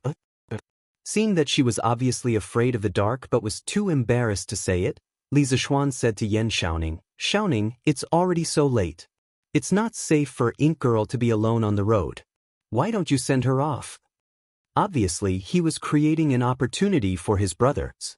However, Yan Shaoning said gloomily, I'm not going down the mountain. I'm going back to the courtyard later. The bed in the courtyard is more comfortable. Little Xian, you should find someone else to send her. Li Zishuan's face was full of black lines. He thought to himself, Iron men are indeed destined to be lonely for life. This guy has been single for so many years. It makes sense. Last time, Zhang Sun wanted to matchmake Yan Shaoning, but now it seems like it was all in vain. You really can't do anything to a single person with his own abilities. Chapter 696. Cheng'an, west side of Vermilion Bird Avenue, Chongyi Square. Chang'an's largest Taoist temple was located here, Xiandu Temple. According to the Chang'an annals, Xiandu Temple was located in Chongyi Square. In the second year of Emperor Kaihuang, Sui dynasty moved from the old city of Chang and to this temple and changed its name to Xiandu in the first year of Deding. Yang Jian was abdicated by Emperor Jing of North Zhou and changed his name to Emperor Kaihuang. After that, Emperor Wen of Sui conquered Qin and united China, which had been divided for hundreds of years. At that time, the old city of Chang'an was dilapidated and narrow, and the waterways were heavily polluted. It did not match the capital of a great country. In the second year of Emperor Kaihuang, Emperor Wen of Sui started to build a new capital city, Daxing City. The location and construction of Daxing City incorporated the theory of feng shui and the concept of Zhou Yi's Gan hexagram. Daxing City was located on 6 high hills from the south to the north, symbolizing the 6 lines of the Gan hexagram. The palaces, government offices, temples, and alleys were located on these 6 lines. Xingshan Temple and Xiandu Temple were located on both sides of Vermilion Bird Avenue in the south of the city. Emperor Wen of Sui, Yang Jian, was born poor and was raised by a nun. After he became the prime minister of North Zhou and ascended the throne, he was very respectful of Buddhism and Taoism. Xiandu Temple became the royal Taoist temple of the Sui dynasty. On the west side of Xiandu Temple, there were 2 courtyards with green bricks and green tiles, with heavy eaves and corridors. The whole courtyard seemed to give people a sense of peace and quiet. Father, Mother, I'm back. As the sky was getting dark, a little boy in a green Taoist robe pushed open the door and shouted at the middle-aged Taoist priest and the woman who was collecting clothes. The middle-aged Taoist priest was stunned and looked at the boy. Proverb, why are you back so late? It turned out that this little boy was the second place of Yanhuang College's entrance exam, Li Yan. Obviously, the middle-aged Taoist priest was the famous Li Chunfeng in the future, and the woman beside him was his wife, Mrs. Lu. As the little boy walked into the courtyard, he said, after the opening ceremony in the afternoon, the teachers of the academy showed us around the academy and taught all the students how to use some of the new things in the academy. That's why we came back late. When Mrs. Lu heard this, she was overjoyed. So, Proverb, you were admitted to Yanhuang College? Li Yan didn't go home at noon, so it was understandable that Mrs. Lu didn't know his results. Li Chunfeng, who was standing at the side, smiled but did not say anything. Li Zhongyu replied, Yes, mother. I got in, but I only got second place. The first place is the current king of Wei. Mrs. Lu pulled her son and stroked his little head, then happily said, Not bad, not bad. I've heard that Prince Wei has always been knowledgeable since he was a child. As the proverb goes, it's already not bad if you can get second place. Moreover, I've heard that even His Majesty went to Yanhuang College to participate in that opening ceremony. This proves that my son is promising. Proverb, just you wait. Mother will go and cook something delicious for you. Let's have a good celebration tonight. Yes, thank you, mother, the little Taoist boy said in a crisp voice. Mrs. Lu pinched her son's little face and happily went into the house to prepare dinner. Li Chunfeng looked at this heartwarming scene with a hint of warmth in his eyes. He then turned around and said, "Proverb, come with me to the study." "Yes, father. By the way, father, how did you predict that I wouldn't get first place yesterday?" In the study, Li Yan raised his head and asked curiously. "Ah, this is a heavenly secret. Proverb, I'll tell you when your divination skills improve." Li Chunfeng did not answer. Instead, he chuckled and turned around. He paused for a moment and asked, "Proverb, how do you feel at Yanhuang College today?" Li Yan pursed his lips and seemed to be organizing his words. After a while, he replied, "Father, although the architectural style of Yanhuang College is unique, the overall layout is in accordance with the Taoist principles of yin, yang, and 5 elements. I can see that Li Zishuan, Yamacho, he put a lot of thought into the design of the college. As for the interior of the building, the stone floor is as smooth as a mirror, the clear glass windows, and even the toilets are extremely luxurious. There's not much stench in there at all. If you want to talk about feelings, I feel that this Yanhuang College doesn't belong to Tang Dynasty at all. It's as if it doesn't belong to the world we live in." At the end of his sentence, Li Yan furrowed his brows like a little adult.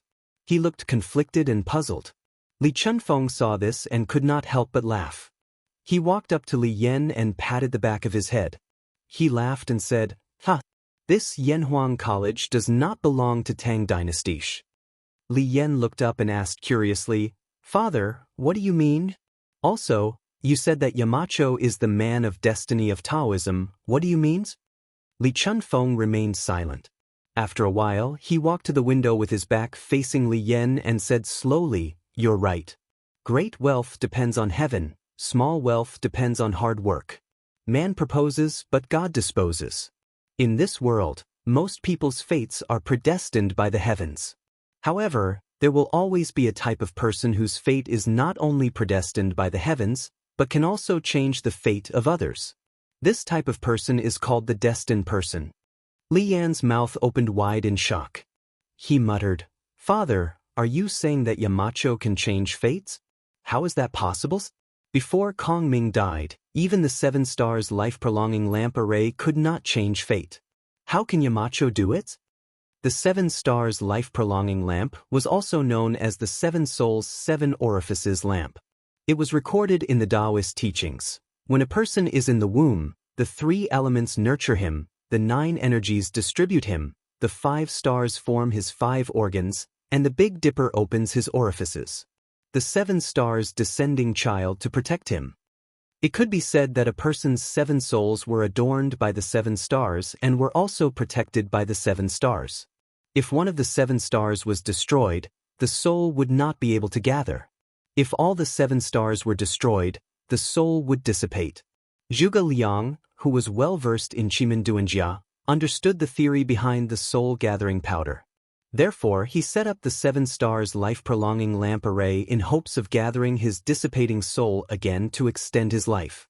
Unfortunately, the mandate of heaven could not be defied. Wei Yan's hurried footsteps caused a gust of wind that broke the array set up by Zhuge Liang, causing the 7 souls to dissipate again. Not long after that, Zhuge Liang died of an illness in the Wuzhang Plains. In the study, Li Chuanfeng's expression changed. After a long while, he sighed and said, "He is the man of destiny, but also someone outside of it. Of course, he will not be bound by it. Not only that, he will also bring unexpected things and variables to the Tang Empire." At this point, it was unknown whether it was a coincidence or not, but the wind and clouds outside the house suddenly changed. A storm came pouring down without any warning. Chapter 697. The sudden storm gave Li Yan a big fright. Although he matured early and his wisdom was far beyond his peers, he was still a 6-year-old child. There were some things that he would still be afraid of. Li Chunfeng stood by the window and remained silent. He did not seem to notice the rain outside. In the end, Li Yan could not stand it anymore and walked over to close the window. "Father, what's wrong?" After closing the window, Li Zhongyu looked at Li Chunfeng and asked worriedly. Li Chunfeng came back to his senses and shook his head. I'm fine. He then turned around and sat down on the couch next to the desk.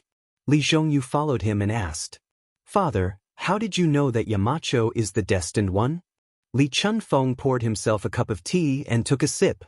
He then glanced at his son and said, I've measured Li Zishuan's birth characters and calculated that he will face 2 calamities in his life.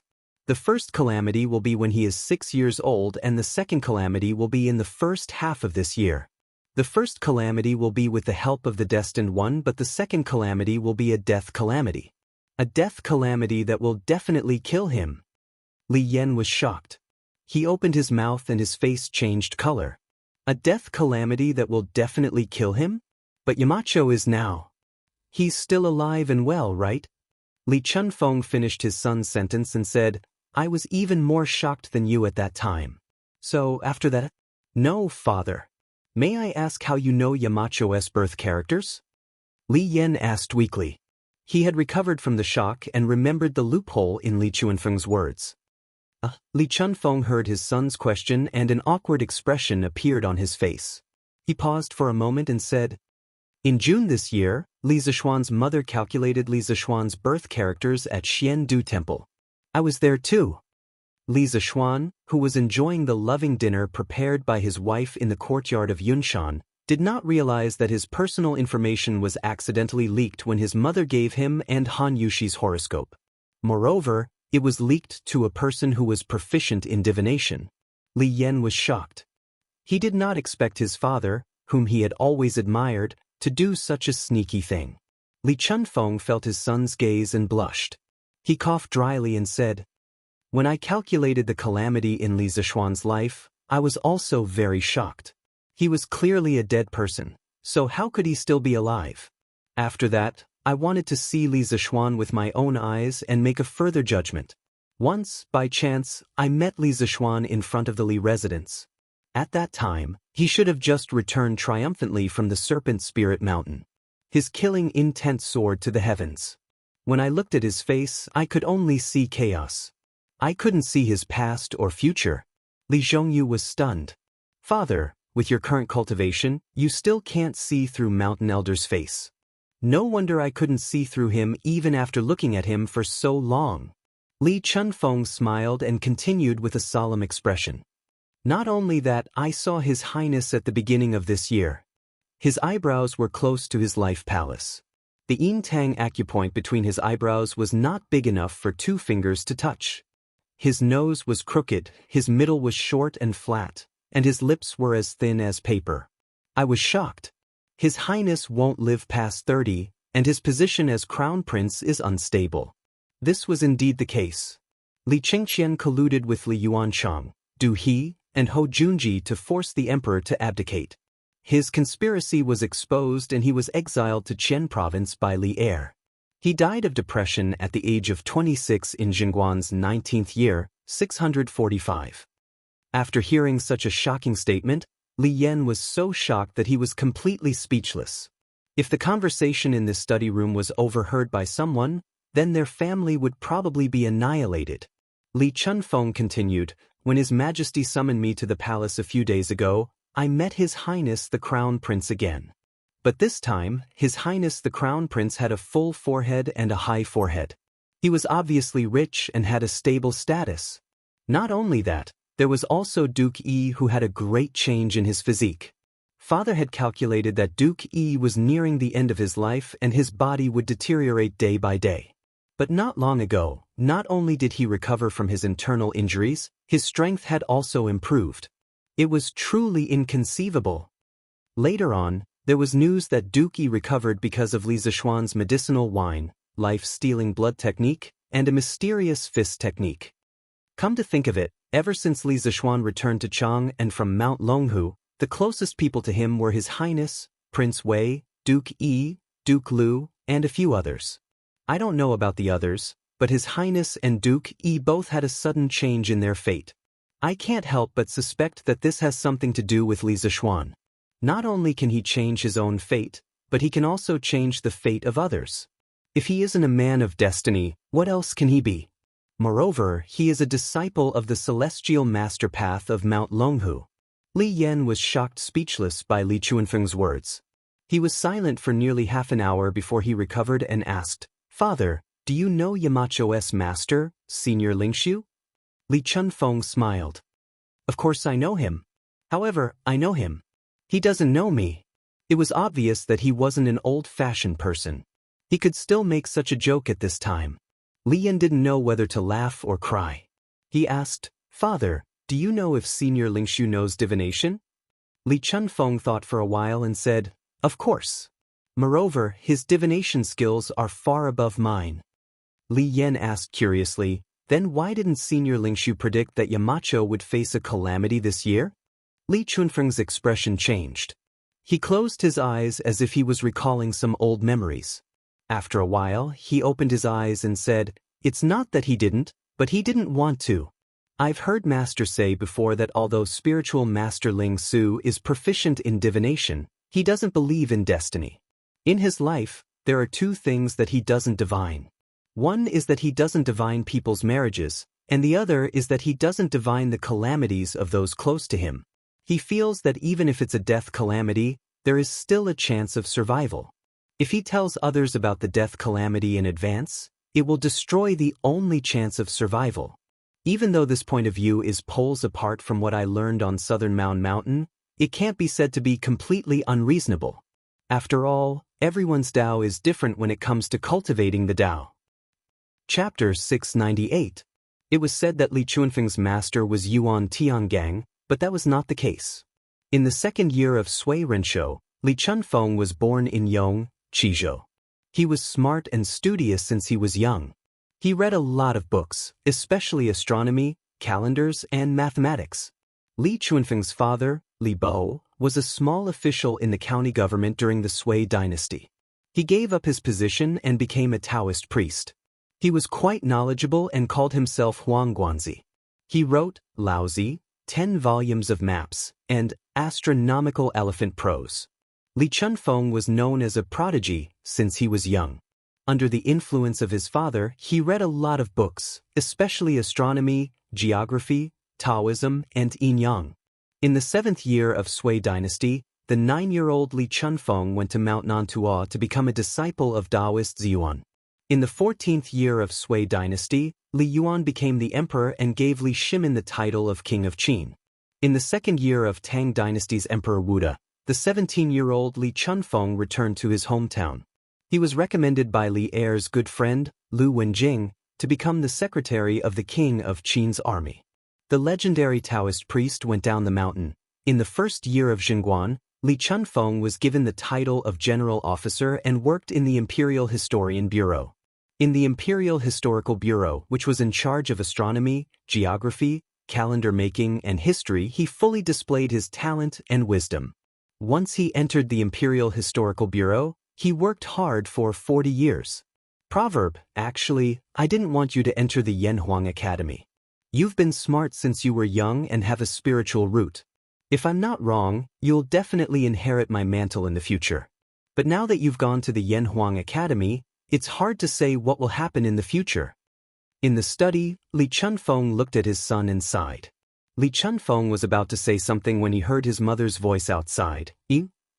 Husband, dinner is ready. Come out and eat. Mother.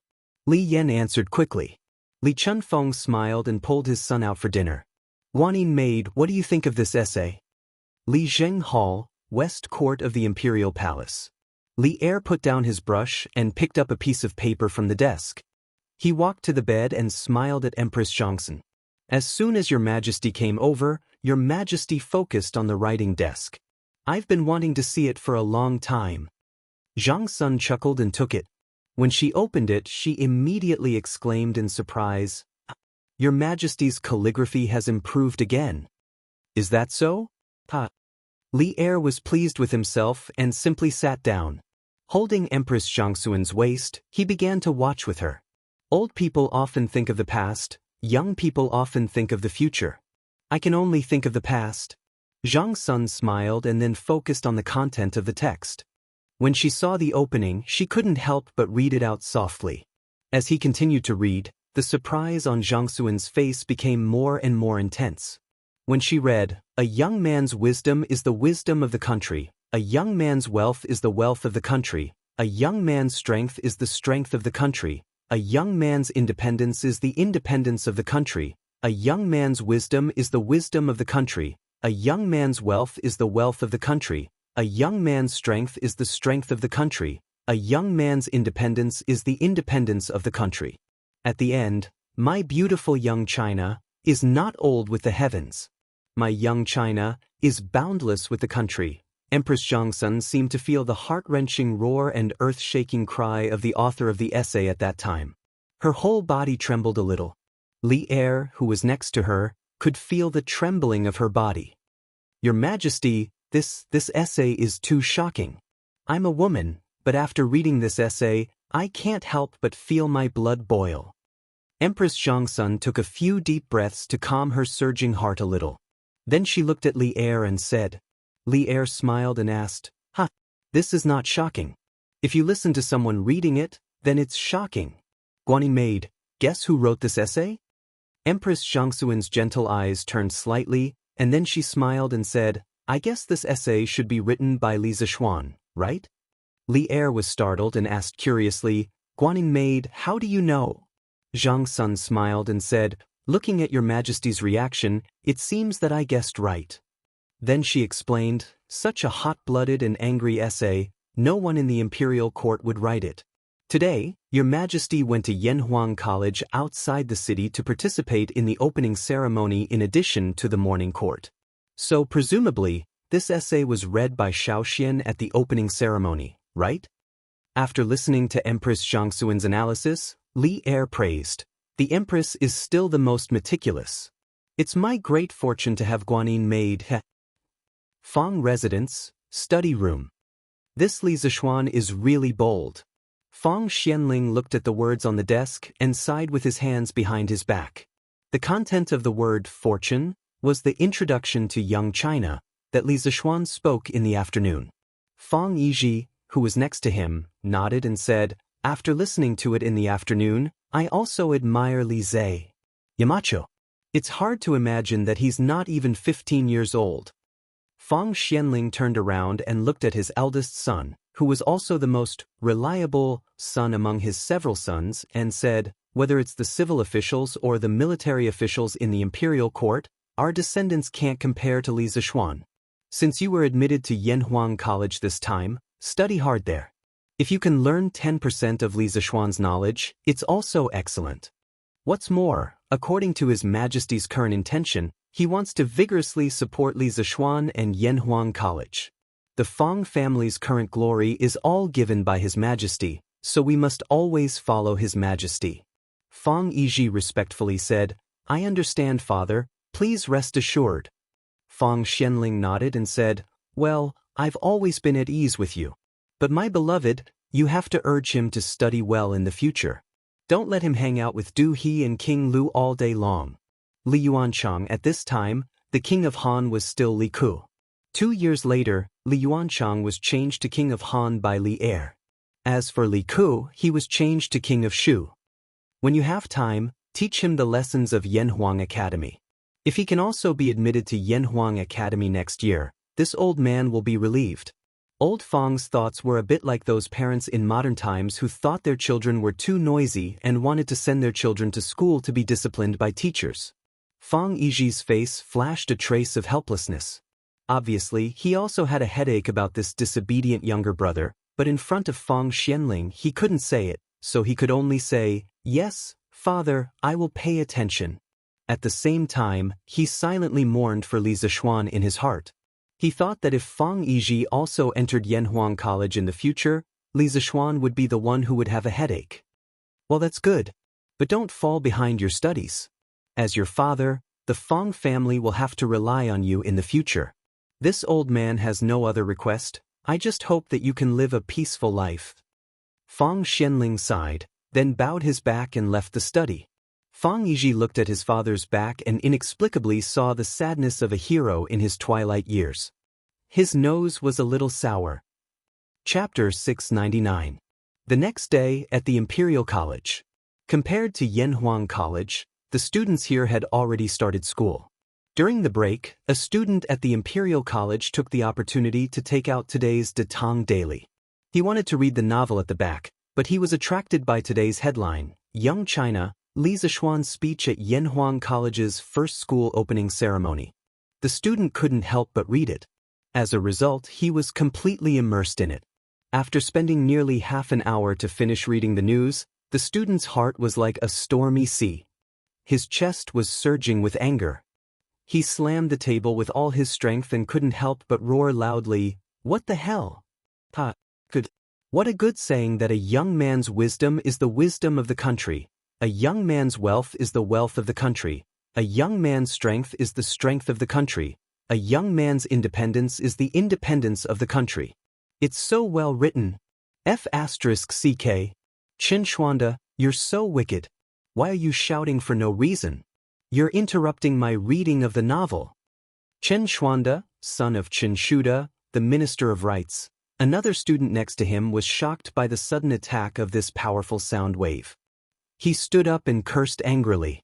The rest of the people also criticized, "That's right. Shuanda, why are you shouting for no reason? Did you scare yourself with your daydream?" Ha. The student named Qin Shuanda wasn't angry. He picked up the newspaper excitedly and said to the student who just scolded him, "Hey, Chengxian, stop reading the novel. Look at today's headlines. I promise you won't regret it." Pei Chengxian, grandson of Sikong Pei Ji, Pei Chengxian said impatiently, "How can the news be better than the novel? I'd better finish reading the novel first." How could Qin Shuanda be willing? He took the newspaper and walked to Pei Chengxian's seat. He pointed at today's headlines and said, "Chengxian, stop reading the novel. Look at this, quickly." Pei Chengxian was a little annoyed by the harassment. He said helplessly, "Okay, then I'll take a look first. If it's not good, then you'll have to watch it." After saying that, he lowered his head and began to read. If you want to talk about the country's old and young, please talk about the people's old and young first. Old people often think about the past, young people often think about the future. When he read the first sentence, Pei Chengxian also felt that this article was a little interesting. It was actually praising young people. It was different from the articles of many great scholars. Therefore, he continued reading. His reading speed was much faster than Qin Shuanda's. After a while, he read to the end of the article. "Heaven wears its green, and earth wears its yellow. Even if there were thousands of years, there were 8 desolates. The future was like the sea, and the days ahead were long. My beautiful young China, as old as the heavens. Our China's youth is strong, and our country is boundless." When he reached the last few paragraphs, Pei Chengxian couldn't help but read it aloud. Furthermore, his voice became louder and louder. At first, some people wanted to reprimand him, but after hearing the content of the sentence, everyone fell silent and couldn't help but continue listening. Alright, what a beautiful young China, not old with the heavens. What a strong young man from China, boundless with the country. It's so well written. After Pei Chengxian finished reading, he couldn't help but slam the table and stand up. The excitement on his face was no less than Qin Shuanda's just now. His roar was also louder than Qin Shuanda's. Our China, not old with the heavens. Our China's youth is strong, and our country is boundless. What a good sentence. What a good sentence. Chengxian, who wrote this article? It's so well written. That's right. I've never heard of an article that makes one's blood boil. It's so exciting. The newspaper said that this was Li Sai's speech at Yanhuang College's opening ceremony yesterday. This means that this article must be written by Li Sai. Li Sai? Yanhuang College? It's actually like this? Oh my God! Is Yanhuang College still recruiting this year? I want to go to Yanhuang College. I want a tiger to roar in the valley, and all the beasts to tremble in fear. I want to be that China's youth. Sob sob, it's so well written. Previously, when Pei Chengxian was reading this article, he had been muttering it in a low voice. Although his voice was a little soft at the beginning and many students did not hear it, they heard the last few paragraphs clearly. Therefore, all of their blood surged, especially the last 2 sentences. It was like a fuse that ignited the hearts of all the students. Young China. This is our China, our Tang dynasty. At this moment, they could only shout excitedly to vent the excitement and passion in their hearts. There were also some students who couldn't control their eyes from reddening at the end. They were excited, moved, and impulsive. Tears flowed down their cheeks uncontrollably. I'm crying? Why am I crying? They reached out to touch their eyes and looked at the water droplets hanging from their palms in disbelief. Once upon a time, every time they listened to the teachers of the Imperial College speak, they would involuntarily feel sleepy, and the words would go in one ear and out the other. They would act as if they were listening carefully, but in reality, they were not listening at all. But now, today, this article was clearly being read by Li Zishuan to the Yanhuang College students. Why were they so excited to the point of tears when they heard it from Pei Qingxian's mouth? Under such circumstances, many students were filled with endless yearning for Yanhuang College. Or rather, they were filled with yearning for the former directorate head of the directorate, Li Zishuan. They wanted to be students under such a teacher and not listen to the boring lectures of those great scholars in the directorate every day. Our young China is so beautiful that it doesn't age with the heavens. Our young China is so strong that it has no borders with the country. A young person's ambition is the country's ambition. A young person's wealth is the country's wealth. A young person's strength is the country's strength. Roar. Yanhuang College. I want to go to Yanhuang College. I wonder if Yanhuang College is still recruiting. I heard that they're not recruiting anymore. Those who want to go can only wait until next year. That's such a pity. It's more comfortable to attend Li Sai's classes. It wasn't just the directorate. All the students in the directorate were in an uproar. Given the current popularity of Datong Daily, even if each student didn't have a copy, there would be at least one copy for 2 students on average. Although many people bought newspapers to read novels, there would always be some who saw today's headlines and then passed it to other students. Therefore, it was difficult for such an impassioned article not to go viral. Among them, there were some students who had heard the live version of the speech at Yanhuang College yesterday afternoon. They were more excited than anyone else and kept shouting, clang, clang, clang. However, at this moment, the gongs and drums of the directorate's classes sounded.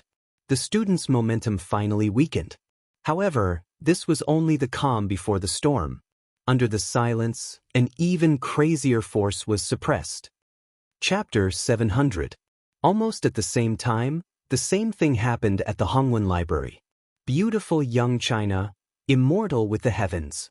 Strong young China, boundless with the country. Good job, Li Xianen. That's well said. I want to go to Yanhuang College. I heard that not only are the teachers there good, the environment is even better. It's like an immortal palace. I want to go too. I want to go too. Even if you want to go, they won't accept you. Yanhuang College only accepts students once a year.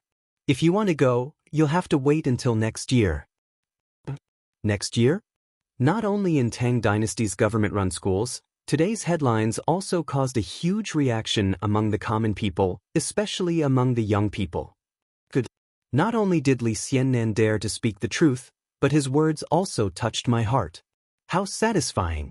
Yes, yes, yes. Brother Fan is right. Such a beautiful article, we should drink with him. In a restaurant in Chang, several young men in brocade clothes were drinking and chatting merrily. No one knew who started talking about the headlines in today's newspaper. After that, everyone present seemed to have a common language, and the scene suddenly became lively. Speaking of which, I'm ashamed. At first, I thought that Li Xianen was only good at mathematics, but I didn't expect his article to be so good. Reading it makes one's blood boil. To say something inauspicious, if an enemy were to invade our Tang dynasty, I would go to the border and kill them with my swords. Ah, Brother Murong, you're a straightforward person, but I have the same thoughts as you. Forget it. With your physiques, you won't even be enough to fill the gaps between the teeth. I'm a little regretful that I didn't apply for Yanhuang College this year. I heard that Yunshan Mountain was very lively yesterday. Even His Majesty went personally. Really? I heard from my neighbor, Nyo family's Dalong, that he's a student of Yanhuang College. How can it be fakes? I also heard that Yanhuang College is like an immortal palace. It's so beautiful. Yes, that's right. I also visited Yanhuang College before. Sigh. Looks like I can only wait until next year's enrollment. Hey, speaking of which, will your father let you go there? I remember that Uncle Fan wanted you to become an official with the Mingjing. Tiske, what's there to disagree with? His Majesty's 3 princes are in Yanhuang College.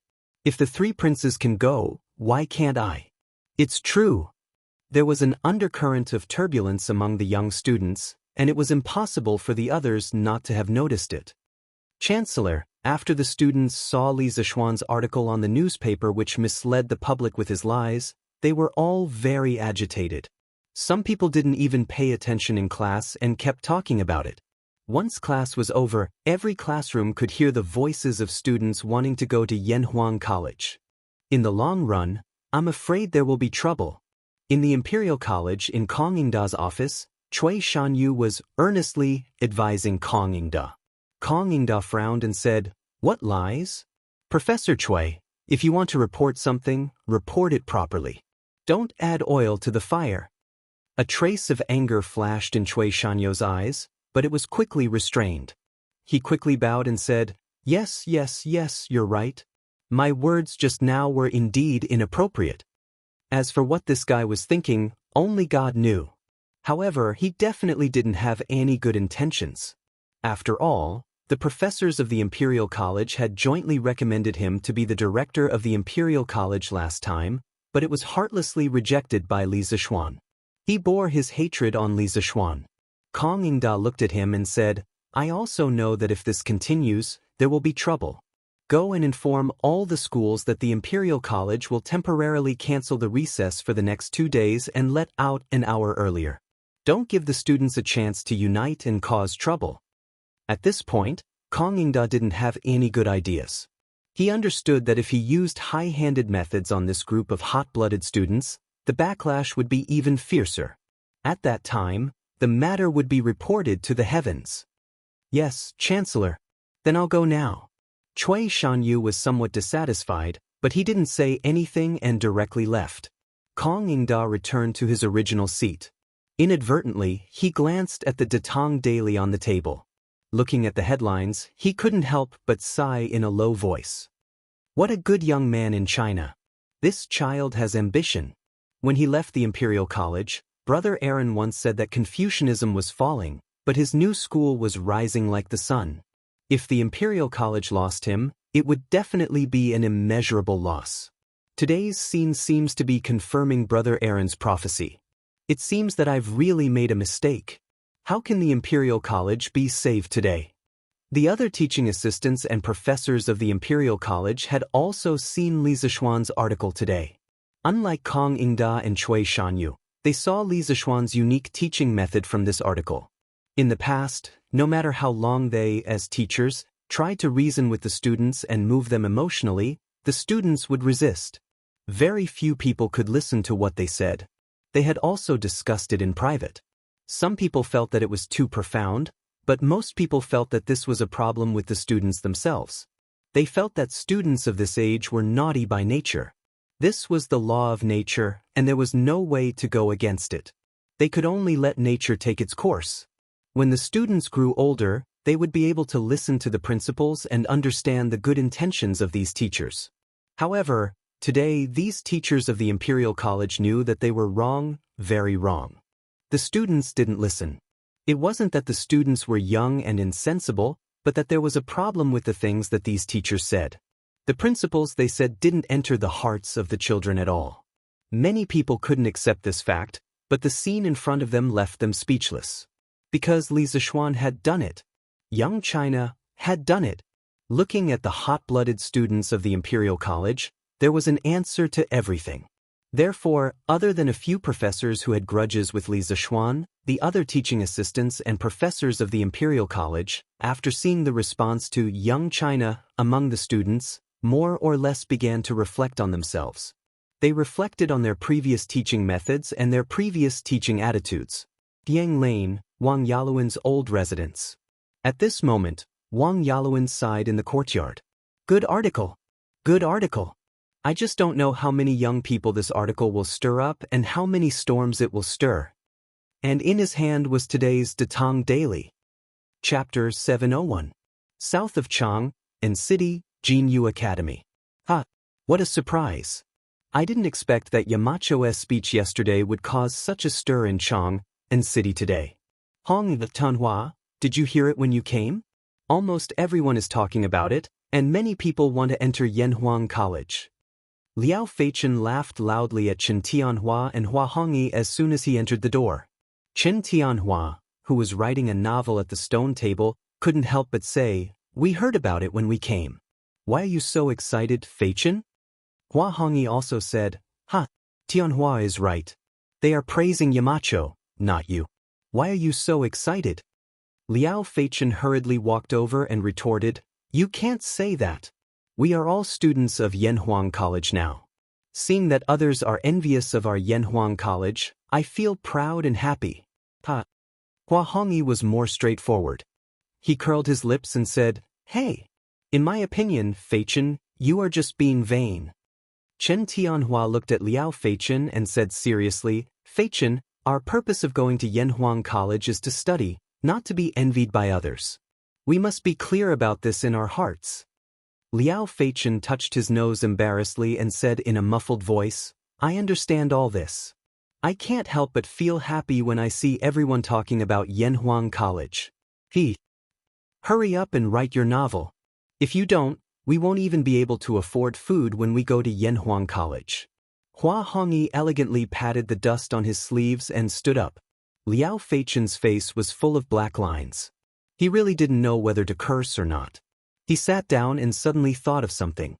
He looked at Chen Tianhua and asked, "Hey, I heard from Yamacho that when we return to the academy the day after tomorrow, he will organize a 1-month group training for all the students.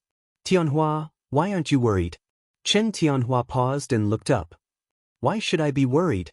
We are not spoiled rich young masters who have never suffered hardships since we were young. It's just a training. If Wei Wang and Han Wang aren't afraid, what are we afraid of?" Speaking of Prince Wei, Liao Feichen was fortunate enough to see his true appearance at the academy yesterday. Thinking of Li Tai's appearance of 200 to 300 caddies, he immediately felt a lot more at ease. "Tianhua, you are right. If that's the case, then I have nothing to worry about." What these people didn't know was that the military training Li Zishuan was going to organize was an LE across the entire map. He wouldn't be soft-hearted just because some people were physically weak. He would treat all students the same. "Uncle Qin, I'm here to discuss the military training with you." Li Zishuan went to the Qin residence in the afternoon to find Qin Qiong. He wanted to discuss the details of the military training. In the main hall, Qin Qiong took a sip of tea and asked, "Xiao Xian, do you have any ideas of your own? You can just say it in front of me." Li Zishuan shook his head. "Let's not talk about me first. I don't know much about the training methods of the Tang Army, so I would like to hear Uncle Qin explain it to me first. Do you want to know about cavalry or infantry?" Qin Qiong asked. It was a very simple question, but Li Zishuan almost burst out laughing. It felt like some bad jokes in his previous life. "Brother, do you have any films here?" "Yes. They are much older." "Can you give me some?" "Then do you want cavalry or infantry?" 233333. Li Zishuan shook his head and discarded the impure thoughts in his mind. He wanted to show that he was very pure. "Uncle Qin, of course, infantry. Can you explain it to me?" Returning to the main topic, Li Zishuan cupped his hands towards Qin Qiong and said in all seriousness, "Yes, of course." Qin Qiong nodded. After thinking for a moment, he began to explain. In the Tang Army, other than long-distance running, there are also various combat and formation training. There are 50 people in a company. Tie up the guns and flags in the camp and bring them to the left and right sides of the training ground. Untie the flags according to the number of each team and stand in formation.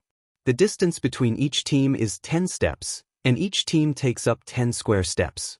Each team is placed in the gap between each team, and they are 20 steps away from the team in front. After setting up the formation, The generals of each team go to the general's office and wait for instructions. Every team will choose a team and step forward 50 steps. After hearing the sound of the horn, all the teams spread out and stand. After the second sound, all the teams raised their guns, raised their flags, and unsheathed their swords. After the third sound, all the teams raised their guns at the same time. After the fourth sound, all the teams knelt or sat down. At the same time, they looked at the big yellow flag and listened to the sound of the drums.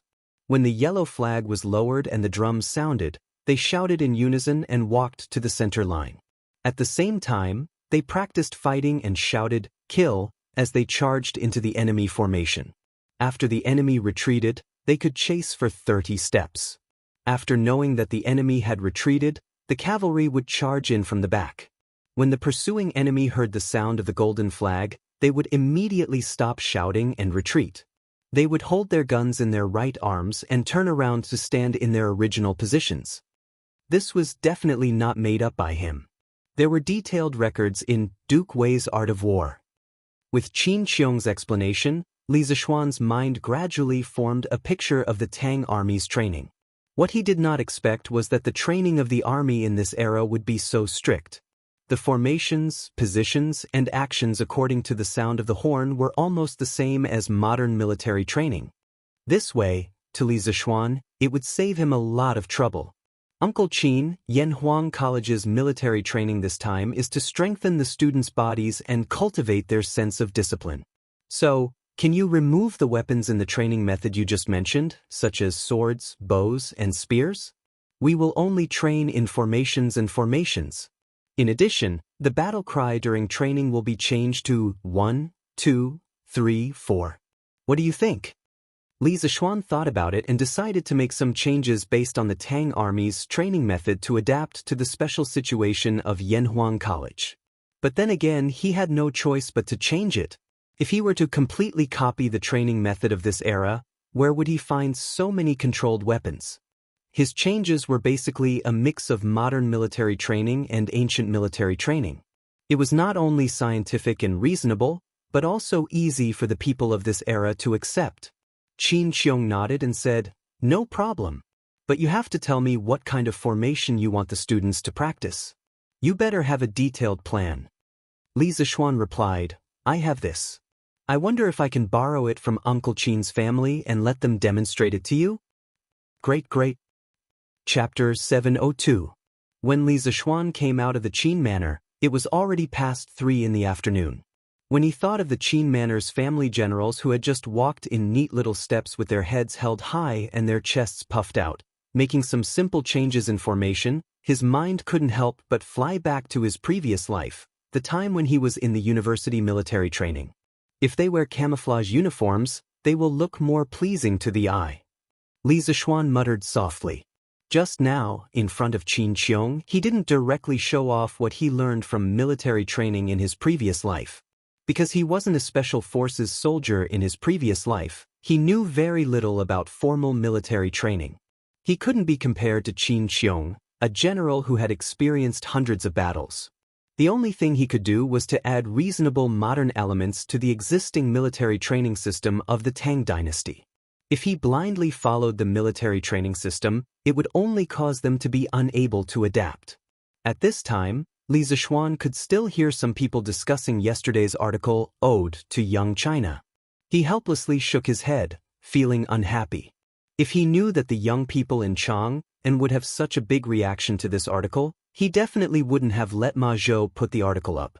Because with the current trend of public opinion, so many students were clamoring to go to Yanhuang College. This was pushing Yanhuang College to the cusp of being on the same level as the Confucians. This was something that Li Zishuan didn't want to see. But now, he could only hope that this group of students wouldn't go too far and cause Yanhuang College to be attacked by the Confucians of Chang. There's actually such a thing? Ganlu Hall. Zhao Song reported in detail to Li Er about the intense reaction of the Imperial College, Hongwen Library, and the people to Ode to Young China in the morning. After listening to it, Li Er raised his eyebrows in surprise. He thought for a while and said, "Then, does the Imperial College and Hongwen Library have any countermeasures?" He was the emperor of a country. Of course, he had to consider the overall situation. Although he personally supported Yanhuang College, he didn't want everyone to study engineering. If that happened, the whole country would be in chaos. Zhao Song slightly bowed and said, "Your Majesty, the Imperial College has cancelled the students' recess in the morning." Hongwen Library followed suit and adopted the same measure. It seems that they don't want the students to talk about Li Xinji's speech during recess yesterday. After such a long period of recuperation, Zhao Song was basically recovered.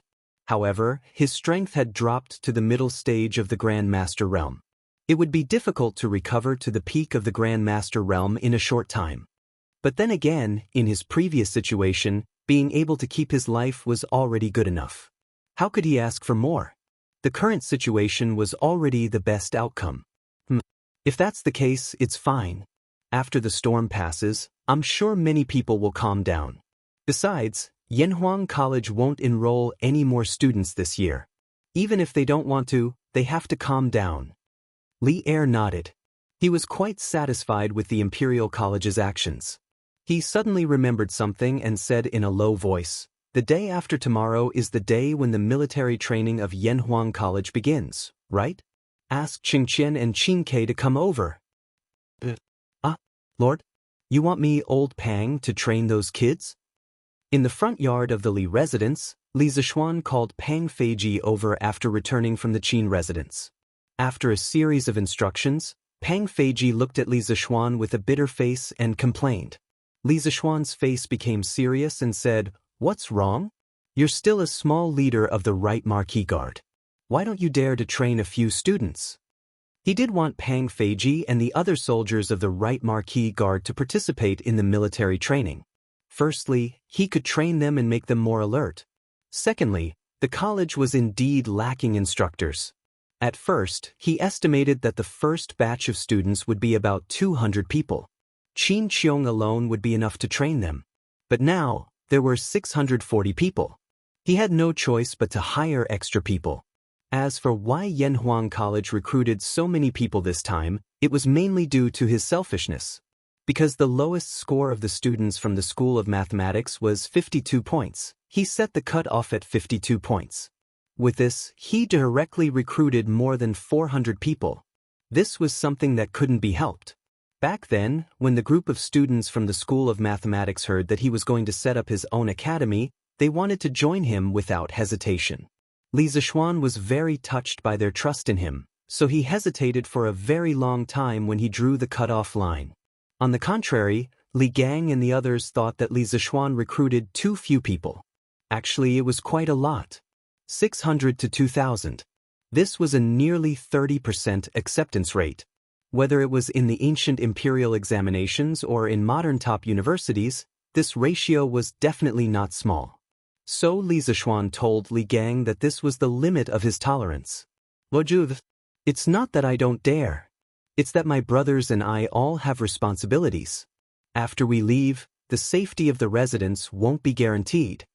Pang Feiji's face turned red when he heard Li Zishuan's words. He quickly explained. As for how much of this explanation was true, only he himself knew. Li Zishuan stared at this guy for a while and said, "You don't have to worry about the safety of the residents. This month, I'm going to bring my father, mother, and Lan to the Yunshan residence. There are about 15 experts above the Qi transformation realm there. Naturally, you don't have to worry about safety." As for the residents, the two elders and Lan had long wanted to take a look. However, Mrs. Li was a little cautious. She didn't want to disturb her son and daughter-in-law's private time. After all, she wanted to have a grandson soon. So, Mrs. Li and Mr. Li didn't mention the request to go to the Yunshan residence. But even if they didn't mention it, Li Zishuan also wanted to let the two elders go to the Yunshan residence to take a look at his business. Pang Feiji couldn't back down now. He could only say, "Yes, sir." Li Zishuan nodded calmly. You guys will pack up today.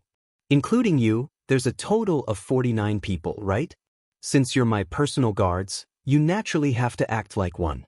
Tomorrow, all of you will report to Yanhuang College and receive training from the instructors. When the students come back from the holidays, all of you will take turns to be the instructors and train the students. Those who don't have a turn will form a team and train by themselves every day. I will personally train them. A few months ago, Snake King failed to assassinate Li Zishuan. Li Er transferred Pang Feiji and the rest of the Right Marquee team to Li Zishuan as his personal guards. He hadn't taken them back until now. So, these people were destined to follow him in the future. Li Zishuan planned to use this opportunity to improve their military discipline. Sir, Pang Feiji opened his mouth. He felt a little bitter. He didn't need to think to know that the next month would be very difficult. Go and make the arrangements. Chapter 703. The next morning, the Li residence was already bustling with activity at daybreak because the owners were moving today. However, it couldn't be said that they were moving because Madam Li, Old Man Li, and the rest were only going to Cloud Mountain to stay for a while. They would return when the time came. Moreover, there were limited rooms in Cloud Mountain, so they didn't bring any maids or servants this time. They only picked some clothes and daily necessities. Old Master, we can finally see what Xian'er's academy is like with our own eyes. Madam Li finished washing up and came to the front yard. She smiled happily as she watched the maids load her clothes into the carriage. Li Jingma pursed his lips and said, "Madam, you weren't willing to go to Cloud Mountain to stay for a while. Now you're willing?" Madam Li rolled her eyes at her husband and said reproachfully, "Don't you know why I didn't go before? Wasn't it because I wanted to hold a grandson earlier? Now that Xian'er is forcing us to go, how can we not go?" Li Jingma smiled and said, Madam, you're most likely thinking too much. In my opinion, Xian'er and the rest aren't anxious about children at all. It's useless for you to be anxious here." Madam Li reached for the soft flesh on Li Jingma's waist and pinched hard.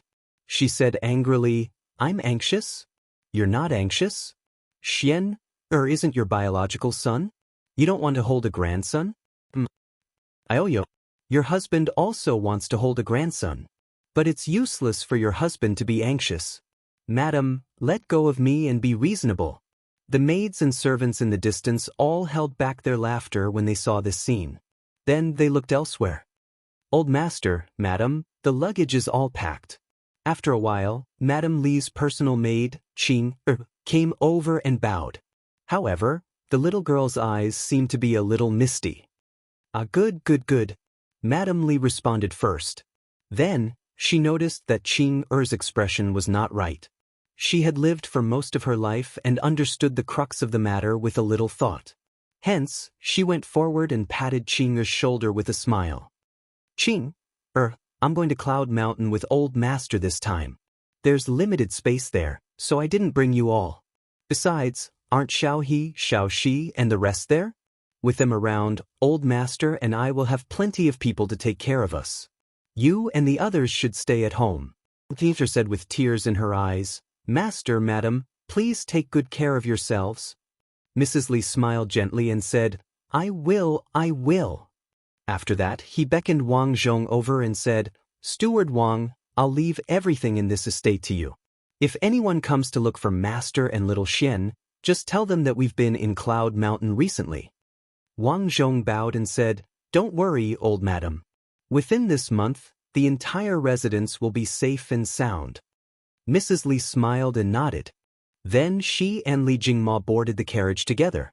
Pang Feiji personally drove the carriage, and the 48 marquises, it should be the 48 personal guards, followed closely behind. The group of people majestically left Yongla Lane and headed towards the east gate of Chang'an City. "Brother, why are you up so early today?" In the Cloud Mountain residence, Li Zishuan had also woken up early. However, he happened to meet Lan, who was entertaining herself downstairs. Yesterday, he had rushed back to Cloud Mountain overnight. To be honest, after staying here for so long, he really couldn't bear to leave. Firstly, it was because the environment here was beautiful.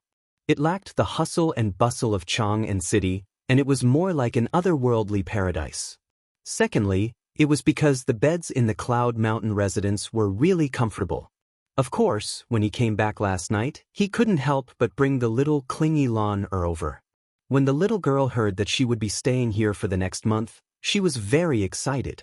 No matter what, She wanted to come over overnight to experience the living environment here in advance.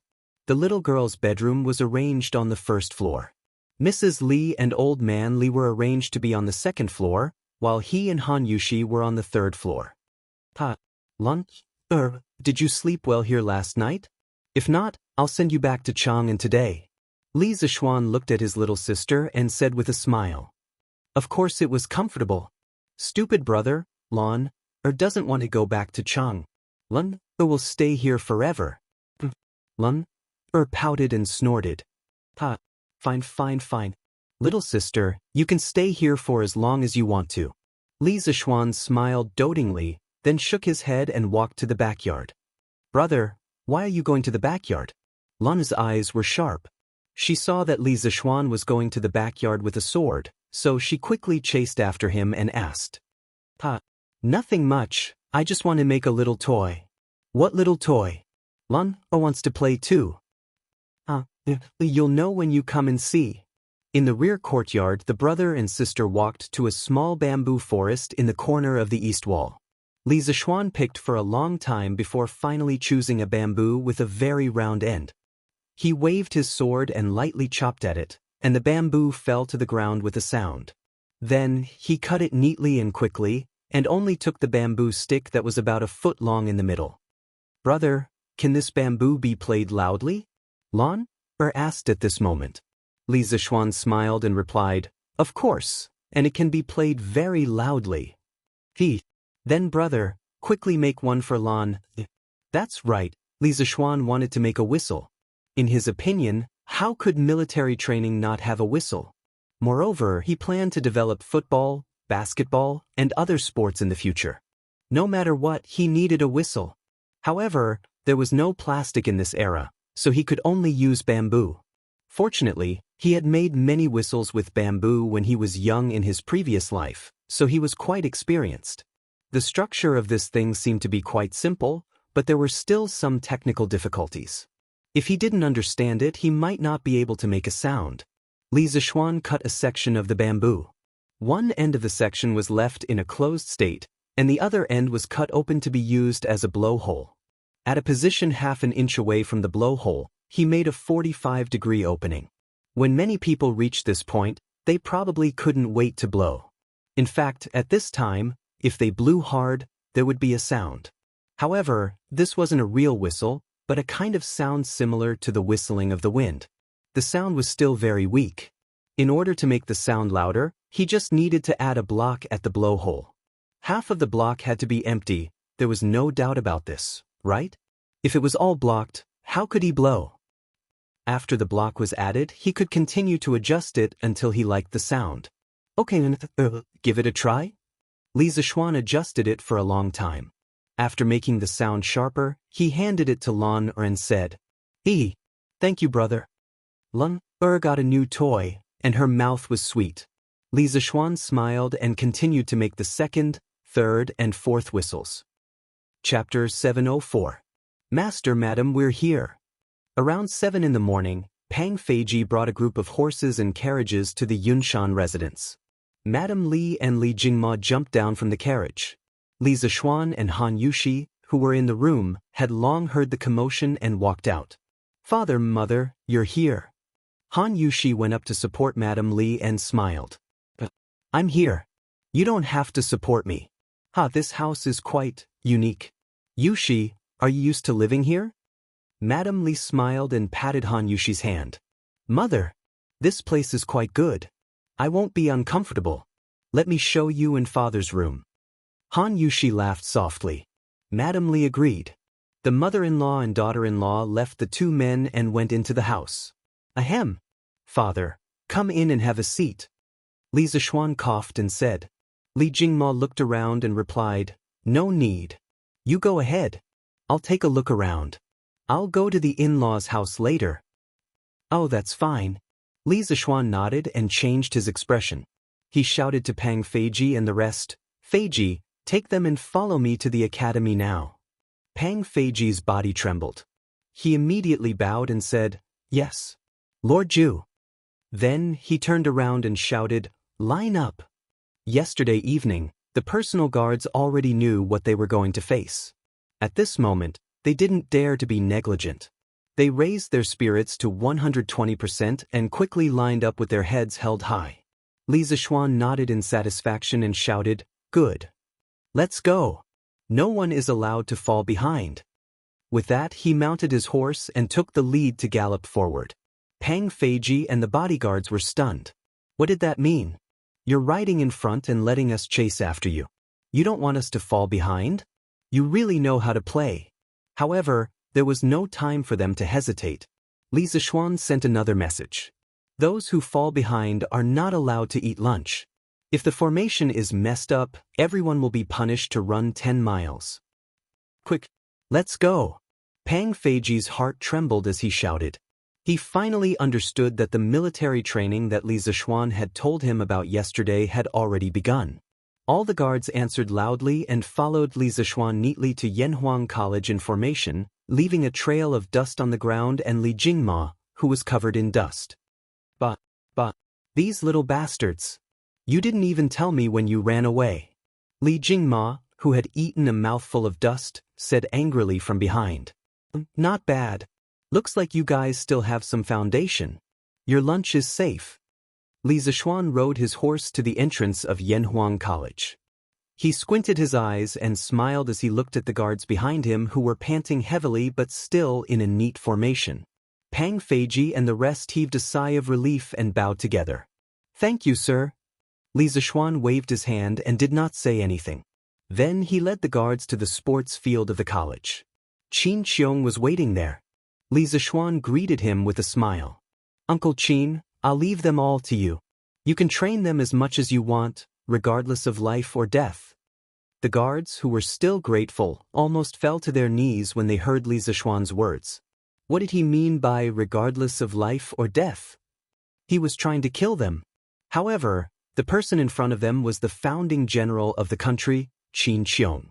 Even if they were dissatisfied, they did not dare to say it out loud. I know what to do. Qin Qiong replied calmly. Then he looked at the small army formed by the 49 guards. Although these people were not as fierce and murderous as before, he could not help but recall the glorious days of the past. I haven't led soldiers for more than a year, right? Qin Qiong sighed silently in his heart. Then he calmed himself down and spoke to the soldiers in front of him. You are all from the Right Marquis Guard, one of the 16 guards of the Tang Empire. I don't think I need to repeat the rules of the military, right? In the next month, Yanhuang College will be a military camp. As instructors, you must set an example and strictly follow the military rules. If anyone slacks off, don't blame me for being merciless. Do you all understand? The second half of Qin Qiong's words were cold. All the guards felt a chill in their hearts and shouted in unison, "Yes, sir." Li Zishuan couldn't help but nod in satisfaction. This was the reason why he insisted on having Qin Qiong come over to be the instructor. Qin Qiong's prestige was grand, and no one in the military dared to provoke him. Among the young students, no one dared to provoke him. At the very least, not even Li Tai and Li Ku dared to do so. Thus, he was simply a stabilizing force. With him around, there would be fewer troublemakers in the entire military training process. Li Zishuan smiled and then handed the stage to Qin Qiong. He turned around and went to the rostrum to watch Pang Feiji and the others train. First of all, I'll teach you some new military commands. Everyone must remember the key points of each command. The first one is to stand at attention. Watch carefully. When I shout to stand at attention, everyone must keep your heels close together, your toes slightly apart, your legs straight, your abdomen slightly tucked in, your chest naturally puffed out, your upper body straight, and your upper body straight, slightly leaning forward. On the field, Qin Qiong explained some of the basic movements during military training to everyone while personally demonstrating. His self-address had also changed from old man to of this general, which meant that from now on, this place had become a military camp. Actually, at this time, the standing posture of a soldier was very standard. It was very close to the standing posture of a modern soldier. However, there was no one in the Tang dynasty who had a professional name for the official standing posture. Therefore, Li Zishuan taught Qin Qiong some modern basic movements such as attention, at ease, straddle, turn left or right, look left or right, and so on. As for formation training, Li Zishuan did not know much about it. He planned to let Qin Qiong follow the military formations of the Tang dynasty. As long as the students could follow the rules and maintain order, it would be fine. Speaking of which, during the Ming dynasty, there were already military commands such as stand at attention and at ease. According to records, when Qi Jiguang was fighting against the Japanese in the south, he sent soldiers to guard the coast at night. If they found any enemy, they would immediately call the police. However, at night, they could not distinguish between friend and foe. What could they do? Qi Jiguang had set the commands. The soldiers on guard all carried bamboo whistles. If they found anyone, they would immediately raise their guns and shout, "Whistle up!" This meant that the whistle was about to sound. If the person was one of their own, they would immediately stop walking and shout, "Stand at attention." This meant that they would immediately stand at attention. If they did not do this, they would be thought of as pirates and the whistle would really sound. In order to let the soldiers familiarize themselves with this set of commands, Qi Jiguang constantly made them practice these two movements. Later, after a few changes, whistle up and stand at attention became the official commands used in the military. It was still used in the modern era, but there were some changes in the meaning and pronunciation of the commands. And now, Li Zishuan had made these commands appear 800 years earlier. It could be considered a contribution to the Chinese. Chapter 705. Attention. Swish. At ease. Swish. Turn to the rights. Bam. Start running. Bam. Bam. Bam. At noon, on the sports field of Yanhuang College, there was a group of soldiers wearing black and red robes. Under the command of an old general, they were constantly changing formations or running on the sports field with neat steps. The scorching sun made them look like they had just been fished out of the water. Even so, no one dared to complain because they were soldiers of the Tang Empire, and the person leading them was Duke Yi Qin Qiong. The physical fitness and ability of the Tang dynasty soldiers are not bad. Li Zishuan, who was sitting on the rostrum to enjoy the cool air, looked at the scene below and could not help but sigh. It was the first time these people had participated in this form of military training, but none of them fell behind halfway. The training results were also very good. After a short 4 hours of training, they could do all kinds of movements neatly and uniformly. When they started running, their steps were also quite neat. Although there were occasional flaws, the flaws did not obscure the beauty. After all, to be able to do this in such a short time was already very good. This was also because Li Zishuan had transmigrated to the Tang Empire. If he had transmigrated to the southern Song dynasty or the end of the Ming dynasty, it would probably be difficult for him to find such a strong army even if he searched the entire country. 121, 121, 121, 121, 1, 2, 3, 4. 1, 2, 3, 4. Yesterday afternoon, Qin Qiong was a little not used to shouting this kind of slogan, and it was not coherent when he shouted it. Well, it could not be said that it was not coherent, but the rhythm was not right. This kind of 1, 2, 3, 4 slogan was originally to let the trainees find the right rhythm, but at the beginning, Qin Qiong could not shout the rhythm, and the Qin manners guards naturally could not follow the rhythm. However, Qin Qiong was a person, and it did not take long for him to familiarize himself with the rhythm of shouting slogans. Stop! Bam! Bam! Bam! Bam! With Qin Qiong's loud roar, this personal guard slowed down by 4 steps and instantly stopped. Looking at their formation again, every row and column was still perfectly straight. Huff huff.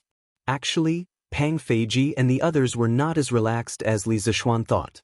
Anyone who had gone through more than 4 hours of high-intensity training and had to maintain a high level of concentration would not be relaxed. If it were not for the unwillingness to admit defeat in their bones, some of them would have fallen behind. Turn left. Get into formation. Qin Qiong roared. The so-called phalanx was the most basic formation in the era of cold weapons. A large square formation was made up of small square formations. This was called containing a formation within a formation. Sun Bin believed that a square formation should be thin in the middle and thick in the middle. This meant that there were fewer soldiers in the center of the square formation and more soldiers in the surroundings. There were few troops in the middle, so they could bluff. With more troops around them, they could better defend against the enemy's attacks. A square formation was a more balanced formation for both offense and defense. The commander and the others were deployed at the rear of the phalanx. The two wings were weak and suitable for attacking. During the Battle of Jingxing, Han Exin used a square formation and was surrounded by water on 3 sides. This prevented the soldiers from escaping and the enemy from surrounding them. He used 30,000 old and weak to crush 200,000 enemy troops. Shua. The personal guards all took small steps and scattered in all directions. In a few breaths of time, the 49 soldiers had already formed a neat 7x7 square formation. Each of them stood upright on the field like pine trees, not moving at all. They stood like a pine tree, sat like a bell, and moved like the wind. This was the demeanor of a strong army. Li Zishuan saw that the time was about right, so he came down from the platform and said, "Uncle Qin, let's stop here for the morning. You've been tired all morning, go and rest." Qin Qiong did not feel tired at all. On the contrary, he felt refreshed because Pang Feiji's team was a regular army of the Tang Empire. Comparatively speaking, they were more elite than the family generals of the Qin mansion. Of course, it was more comfortable to lead them. Therefore, he wiped his sweat and laughed heartily. "I'm not tired. However, it's already noon, so I'll come back in the afternoon." "Little Xian, your guards are all not bad." After saying that, Qin Qiong patted Li Zishuan's shoulder and left. Li Zishuan stood in front of the square formation and looked at Pang Feiji and the rest who were standing on the field. After a while, he said, "Did you all hear that? General Qin praised you for your good performance today. Are you all very happy now?" Pang Feiji was stunned, then he laughed embarrassedly. "Hee, it's okay, hee." The others also let out a burst of laughter, feeling somewhat proud in their hearts. However, they did not expect Li Zishuan to suddenly shout, "You're happy with this little result? This is not even close. You're all soldiers and the instructors of the academy. You must have high standards and strict requirements for yourselves. All right, your training in the afternoon will be doubled. Dismissed, go to the canteen to eat now. Everyone must gather here in the afternoon." Pang Feiji and the rest were stunned. This was a King trap. Hurry up and go. For the afternoon training, whoever is late will have their training increased by 4 times. Li Zishuan said in an indifferent tone. Let's go eat. After hearing that, Pang Feiji did not dare to hesitate. He quickly wiped his sweat and waved at the guards behind him. The team of 49 people immediately scattered and rushed to the academy's canteen. Li Zishuan laughed evilly and said to himself, if I don't give you guys something, how will I know where your limits are? After saying that, he shook his head and prepared to go back to the courtyard to eat. His family was waiting for him there. Lord Ju, please wait. Suddenly, Pang Feiji's voice came from behind again. Li Zishuan was puzzled. He turned around and waited for Pang Feiji to come over. He asked, "Is there anything else?" Pang Feiji took 2 deep breaths and then said embarrassedly, "Lord Ju, my brothers asked me to ask you if we need to pay to eat in the academy's canteen." Li Zishuan was stunned. "Of course we need to pay. Don't tell me you guys want to eat for free?" Pang Feiji quickly waved his hand and said, cough, no. If that's the case, can we eat at the foot of the mountain? It was not Pang Feiji's fault for asking so many questions. It was just that these burly men had a shocking appetite. If they wanted to eat their fill in the academy's canteen, it would cost at least a few hundred copper coins. Li Zishuan glanced at him and said exasperatedly, "No way. Don't you need time to go up and down the mountain? Moreover, you guys are getting double the salary for this month as instructors in the academy. How can you not even afford to eat?" Pang Feiji's eyes lit up. He said excitedly, There's such a good thing? Thank you, Lord Ju. I'll go tell my brothers now." Then he ran away like a wisp of smoke. Chapter 706. That's all there is to it.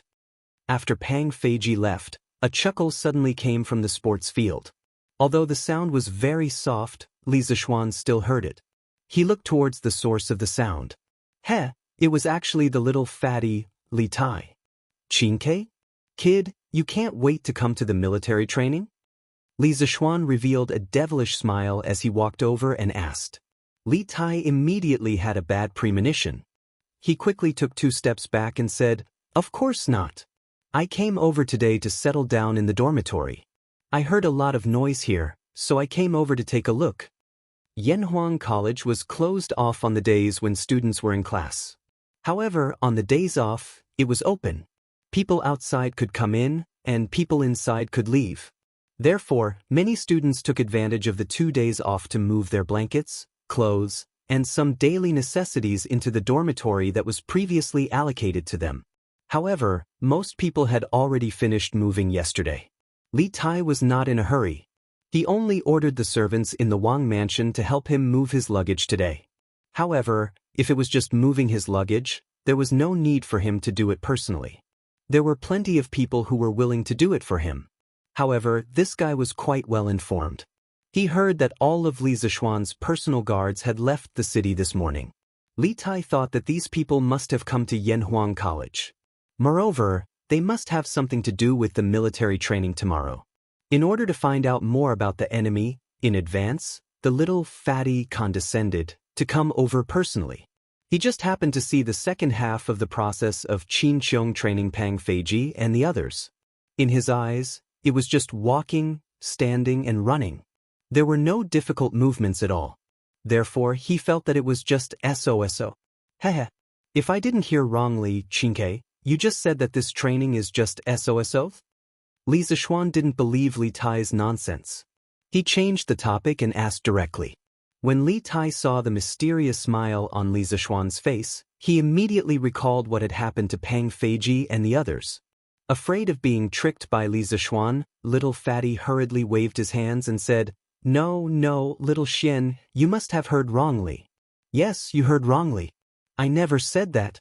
If he really admitted it, what if Li Zishuan did the same thing to Pang Feiji and the others and doubled his training load? Who could he reason with then? Li Zishuan rolled his eyes and looked at the time. He couldn't be bothered to bicker with Li Tai and waved his hand. Alright, if he didn't say anything, then so be it. In any case, I will never be able to wake up a person who is pretending to be confused. I'll go back to eat first. Qingke, help yourself. After saying that, he left in a huff. Never be able to wake up a person who is pretending to be confused? Li Tai was embarrassed by Li Zishuan's words. However, he was familiar with Li Zishuan and was used to it. Naturally, he was thick-skinned. He hurriedly chased after Li Zishuan and said, "Hey, little Xian, wait, I haven't eaten either. I'll go to your house and disturb you." "Whatever." Li Zishuan pursed his lips and replied. He thought that prisoners on death row would usually have a good meal before their execution. For Li Tai, tomorrow. Haha, the two situations were similar. Dad, mom, wife, you can all eat here. Qingke is not an outsider. It was supposed to be a heartwarming family dinner, but because of Li Tai's arrival, it became a little unnatural. Seeing that his parents and wife did not want to eat at the table, Li Zishuan hurriedly tried to persuade them. At the same time, he was also planning to add some food to the little fatty during military training in the future. Cough cough. No, it should be to help the little fatty lose a few kilograms of weight. Yes. Come and sit down, all of you. I'm not the Prince of Wei now, I'm just a student of Yanhuang College. Please don't be shy. Li Tai felt an inexplicable chill from the bottom of his heart. He hurriedly stood up and said that. Logically speaking, he would only have so many concerns in front of Li Zishuan. If he was in someone else's house, wouldn't he be like a little tyrant? After a few rejections, and with the fearless little cutie Lan, interrupting, everyone finally sat down and started eating. However, this time, the two elders ate unnaturally. Ha! Xiao Xian, your family's food is so delicious. After lunch, Li Tai was half lying on Li Zishuan's armchair and said with a satisfied face. Li Zishuan said unhappily, "Nonsense. Your teacher's wife cooked it herself. How can it not be delicious? Of course, of course. It's a pity that your teacher's wife doesn't have a sister or something otherwise. Li Tai, who was too comfortable, was a little distracted, so much so that he said some things that he should not say. Otherwise what's? You brat, you're pretty careful. Even if your teacher's wife has a sister at home, it has nothing to do with you. Have you forgotten the ethical principles? Li Zishuan glared and scolded angrily. In the end, he couldn't help but knock Li Tai's fat head. If Han Yushi really had a sister, then if Li Tai really got his way, wouldn't he become his brother-in-law? From teacher and student to brother-in-law, the little fatty wanted to rebel. Pain. I was just saying it casually. Little Xian, did you take it seriously? I'm just envious that you married a good wife. Li Tai hurriedly pushed Li Zishuan's hand away and shouted. In fact, at this time, he also knew that he had just said something wrong, so he quickly flattered the latter sentence to make up for it. However, it couldn't be completely counted as flattery. To Li Tai, Li Zishuan was indeed envious of Li Zishuan for marrying such a good-looking wife who could cook delicious food. Han Yushi, who was eavesdropping on the second floor, couldn't help but smile. Li Zishuan glanced at him and said, "Hey, I think you need to be taught a lesson. Looks like I'll have to take good care of you during the military training tomorrow." The two words, take care, were very emphasized. Obviously, it wasn't as simple as it seemed on the surface. Li Tai was not a fool. He also knew this. Thus, he quickly said, "Hey, little Xian, don't. You don't have to be so petty, right? And you're now the Yamacho of Yanhuang College. You can't use your position to avenge private grudges." Li Zishuan ignored the little fatty. He waved his hand and walked out of the door. As he walked, he said, "I remember someone saying that Yanhuang College's military training is just like this. Hey, I'm not going to talk nonsense with you. I have to go to the college to supervise their military trainings." Li Tai. Chapter 707. September 23rd, the first year of Jingguan, sunny. Early in the morning, the first batch of students from the Yanhuang Academy arrived. Under the guidance of the class teachers, more than 600 students were arranged into 32 columns according to their classes. In front of each class, there was a soldier in a neat uniform standing upright. In this weather and in addition to the high-intensity training, they could only wear these thin robes. If they wore armor, wouldn't they die from the heat? "Yamacho, all the students are here. No one is late." Behind the rostrum, Mo Zhong ran over and reported to Li Zishuan in a low voice. "Okay, I know." Li Zishuan nodded, then stood up and walked to the rostrum. Looking at the energetic faces below, he was silent for a moment and then said loudly, "From today onwards, you are members of Yanhuang College. The country will be strong if the young are strong. Whether others believe it or not, I always believe that you carry the future of the Tang Empire on your shoulders for hundreds of years. Since you came to Yanhuang College, you must have a heart for heaven and earth, a life for the people, and contribute to the continuation and prosperity of the descendants of Yanhuang." The more than 600 students below couldn't help but raise their heads and straighten their backs, as if they really had a heavy burden on their shoulders. Li Tai and Li Qingqian were the same. As members of the royal family, although they knew that Li Zishuan's words were just a means to gather people's hearts, they still couldn't help but be fascinated. It was as if Li Zishuan's words had some kind of magic. As the saying goes, when heaven is about to give a great responsibility to a great man, it must first make his heart suffer, his muscles and bones toil, and his skin starve. If you want to become a pillar of the Tang Empire and carry the future of the Tang Empire, you must go through this month of military training. Not only do you have to go through it, I hope that you can do it perfectly.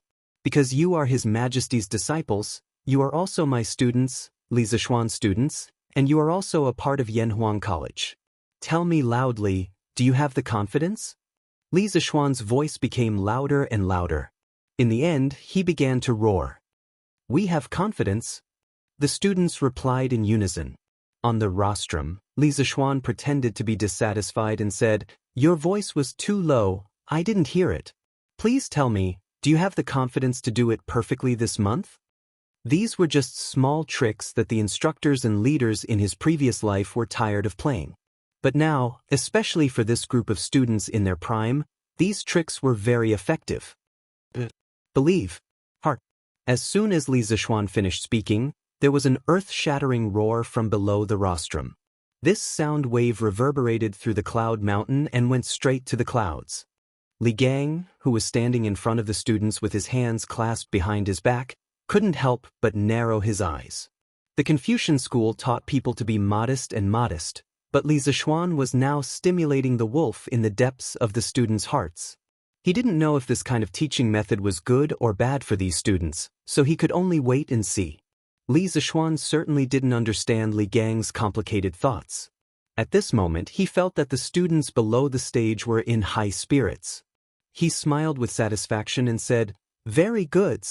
They all say that gentlemen are modest and gentle, but let me tell you, my Yanhuang College doesn't need such gentlemen. From now on, regardless of whether it is military training or learning, I hope that all of you will always maintain this high level of enthusiasm. Like a pack of wolves, you will madly train and madly absorb knowledge.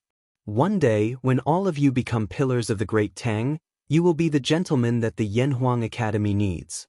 The students instantly quieted down. They had never heard of Li Zixuan's strange theory of being a gentleman before, but among them, most of them seemed to have felt it in their hearts. Their cheeks were flushed, and they looked excited, as if Li Zixuan's words had touched the bottom of their hearts. Country, only when you have a country can you have a home. I let you participate in the military training just to let you have a good physique to cope with the future studies. I don't expect you to go to the battlefield. However, if one day, the iron hooves of the non-humankind trample our mountains and rivers, I hope that this 1 month of military training can make you have the courage to pick up your swords and sabers to protect your wives and families, instead of bending your backs and becoming the hunting dogs of the non-humankind who slaughters our descendants in the hands of the non-humankind. This is the purpose of Yanhuang College's military training for the freshmen. Not only this year, but also the next one and the one after that. As long as Yanhuang College still exists in the world, the military training system will always exist. I hope that this spirit will be passed down from generation to generation. As long as Yen and Huang don't die, the Han family will not be destroyed. Blood-inscribed golden dagger axes, the hot blood will never be extinguished. At this time, it had only been a little over 100 years since the 5 Barbarians' rebellion. Li Zixuan's last 16 words were like a cry of blood, awakening the Han feelings in the hearts of all the students. It reminded them of the heavy pain that the foreign race had brought to the Han people during the 5 Barbarians' rebellion. And now, the Northern Turks were eyeing them covetously. Last year, they had even sent troops to Chang. Therefore, all the students' eyes turned red, and they all shouted in unison, "Yen and Huang don't die, the Han family won't be destroyed. Blood-inscribed golden dagger axes, the hot blood will never be extinguished. Yen and Huang don't die, the Han family won't be destroyed. Blood-inscribed golden dagger axes, the hot blood will never be extinguished. Yen and Huang don't die, the Han family won't be destroyed. Blood-inscribed golden dagger axes, the hot blood will never be extinguished." The roars shook the sky, as if they wanted to break the sky and shake the earth.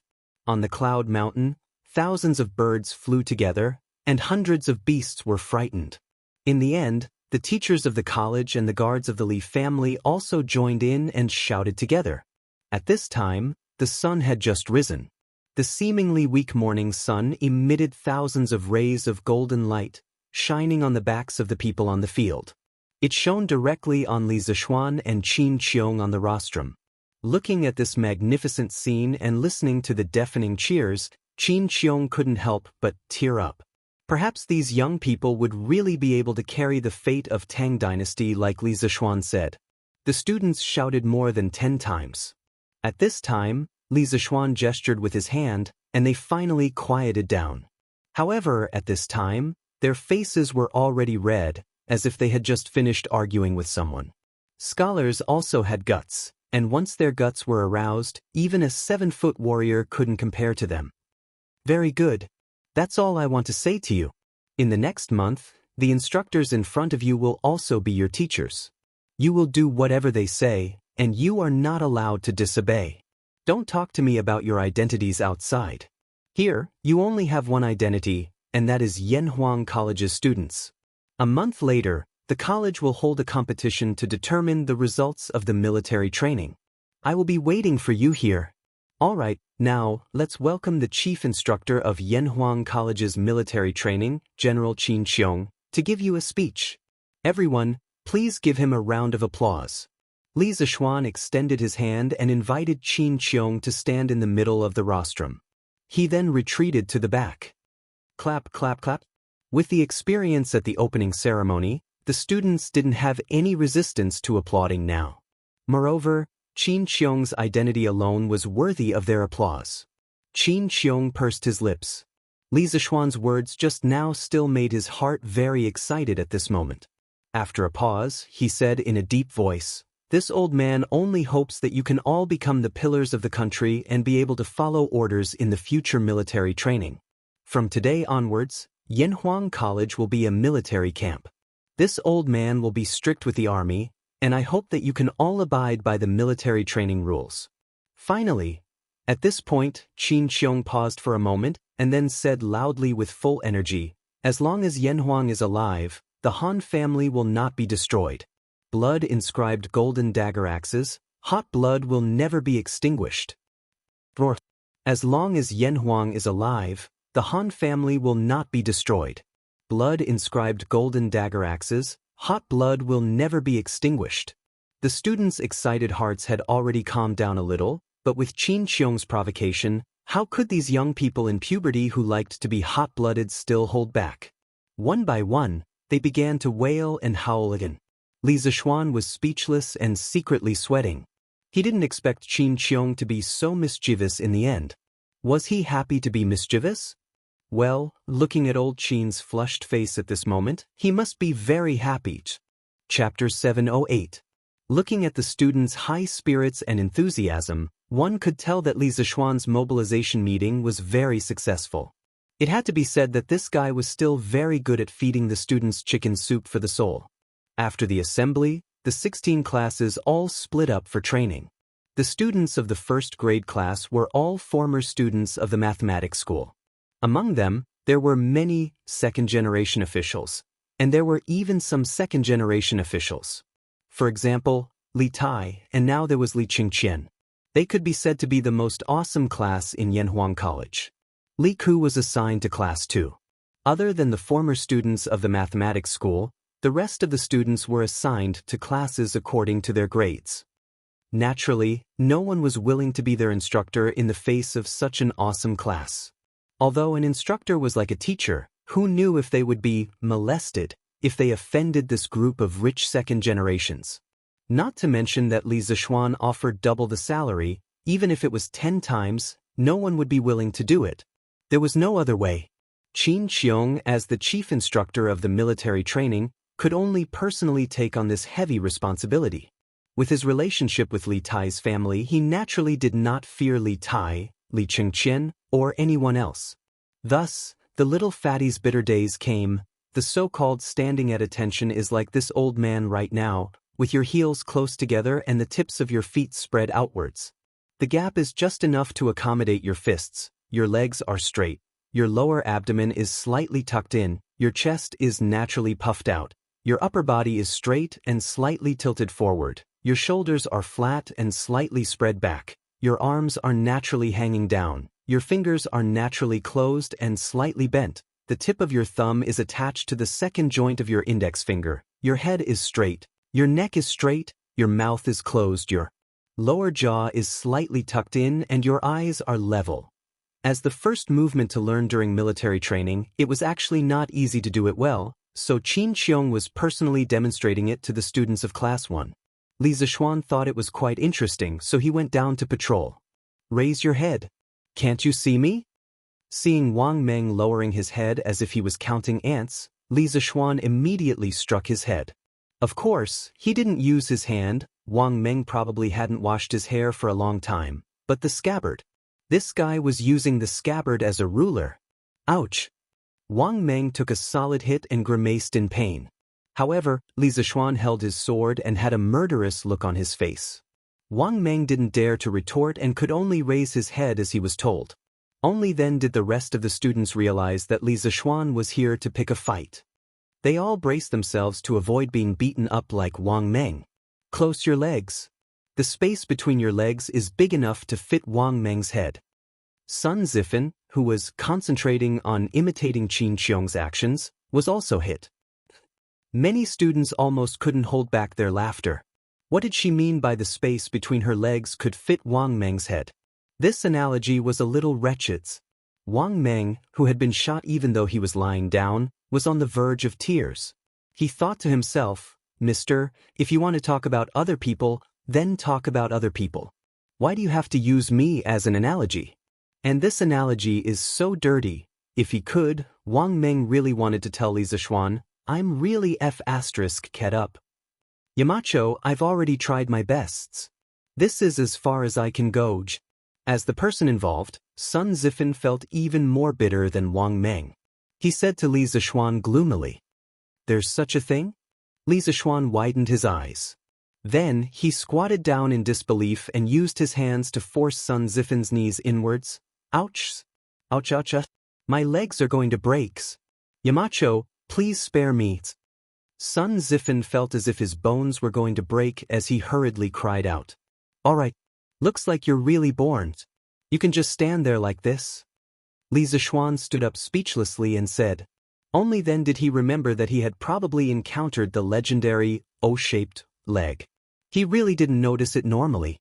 Sun Zifan looked at Li Zishuan pitifully with a F***ed up expression on his face. It was easy to imagine how gloomy he was in his heart.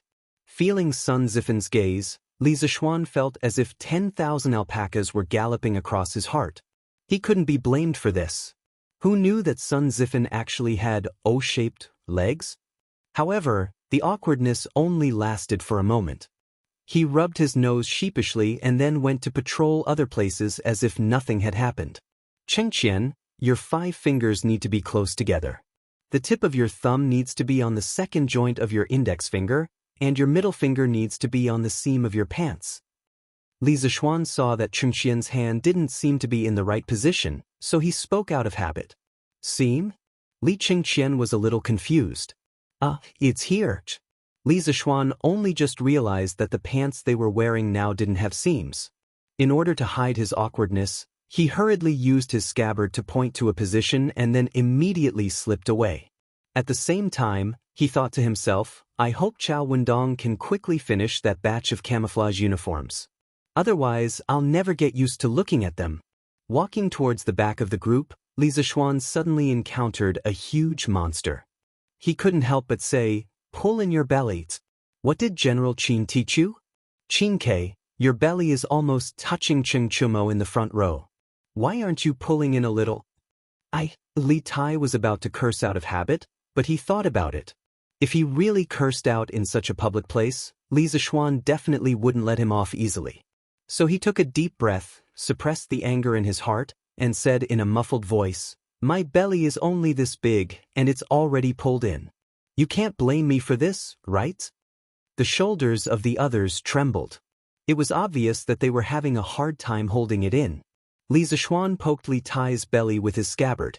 After feeling the amazing elasticity on it, he said with a smile, "Is that so? Then do you want me to pull in a little for you? Correct your posture?"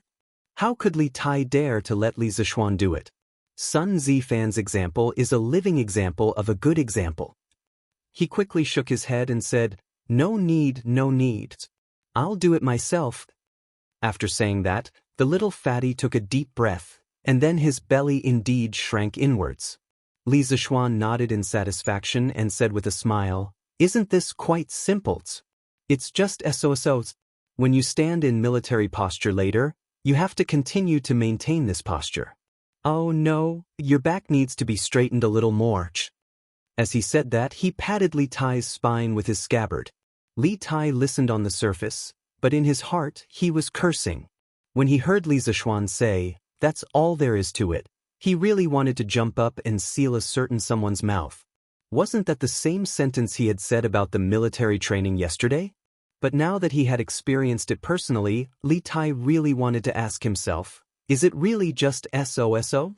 The academy was so dark, the little fatty wanted to go back to the prince's mansion. Chapter 709. Straighten your back, maintain a standing posture, lean forward slightly, and shift your center of gravity to the tip of your toes. I'll give you 5 breaths of time to adjust. After that, everyone must stand in place and stand in a military posture for 30 minutes. Whoever moves will be given another 15 minutes. Okay, everyone, get ready. On the field, the students of all classes had basically started the military posture segment. In Class 1, Qin Qiong had his hands behind his back and was giving orders to the students in a stern voice. At this moment, there was no trace of kindness on his face. There was only harshness and iron-bloodedness. At this moment, he was a ruthless and merciless general who dominated the battlefield, and the students were his soldiers. In the face of his orders, they could only obey. As for Li Zishuan, no one knew which class he had gone to patrol at this moment, or perhaps he had gone somewhere to cool off. Upon hearing Qin Qiong's orders, the students quickly adjusted their postures. After more than 2 hours of training in the morning, they had long known that Qin Qiong would definitely not go easy on them. The only thing they could do was to try their best to find suitable movements during training to reduce their pain. The countdown begins. After about 5 breaths of time, Qin Qiong roared loudly. The students who were adjusting their postures or taking the opportunity to secretly rest quickly stood up straight and stood in place with their heads held high and chests out, motionless. After Qin Qiong gave the order, he began to patrol the field. Smack. Cheng Chimo, keep your hands close. Don't be lazy. Suddenly, Qin Qiong's merciless reprimand rang out in the crowd. Obviously, Cheng Chimo was playing tricks and slacking off again. Qin Huayu, straighten your back and be more spirited. If you continue like this, I'll punish you to stand for another 30 minutes. Reality proved that when Qin Qiong was really strict, he would not show any mercy. Even his own son would also receive a storm-like reprimand if he did not do well. Under such circumstances, everyone began to become serious. Even the little fatty Li Tai tried his best to shrink his big belly, clenched his teeth, and stood upright on the field. Time passed slowly, and so did the students' endurance. If it was only for a short period of time, he believed that 90% of the students here could do it, and they could do it very well. However, Qin Qiong wanted them to maintain this posture for half an hour, and they couldn't move in the middle. Other than Cheng Chumo, who had a foundation in martial arts, no one could do it. Midsummer had passed, and the weather in Chang'an City had turned cold a few days ago. This made the people who had experienced the hot weather for more than 3 months think that they could finally live a cool life. However, the weather in these 2 days began to heat up again. It was a kind of stuffy heat that pressed on people's hearts, making them restless. As the saying goes, the early Lichio is chilly, the late Lichio is hot. Folk believed that the beginning of autumn was related to whether the weather was cool or hot, but meteorology had no conclusive conclusion on this. The sultry weather of heat death was also commonly known as the autumn tiger. At this moment, the students of Yanhuang College had a taste of Tiger Chio's bitterness. It turns out that standing in military posture is so tiring. This prince has miscalculated. If I had known, I would have put some kapok in my shoes. F***ck, this prince feels like he can't take it anymore. How much longer do I have to stand? In less than a quarter of an hour, Li Tai's legs began to tremble slightly. His clothes were completely soaked, as if he had just been fished out of the water. When he saw Pang Feiji and the others training yesterday, he thought that this military training was just running and standing.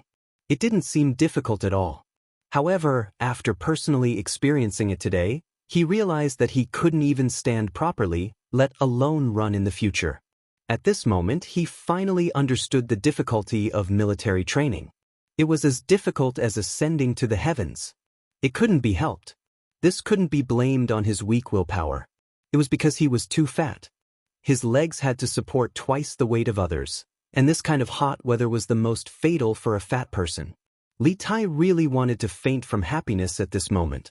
Yes, that's right. The little fatty felt that fainting was the greatest happiness. Li Tai, stand properly.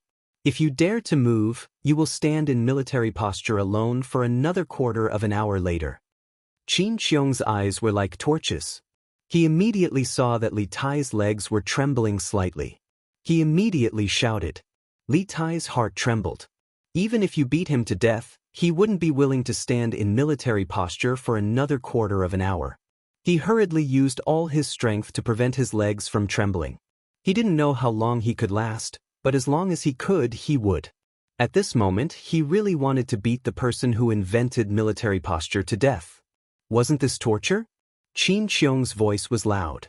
Not only did the students from Class 1 hear it, even the students from Class 2 who were not far away heard it. Everyone saw that the Academy's top scorer, the current emperor's most beloved prince, had been reprimanded. How could they dare to take any chances? Qin Xiong meant what he said. At this moment, he was really using the attitude of an army to govern them.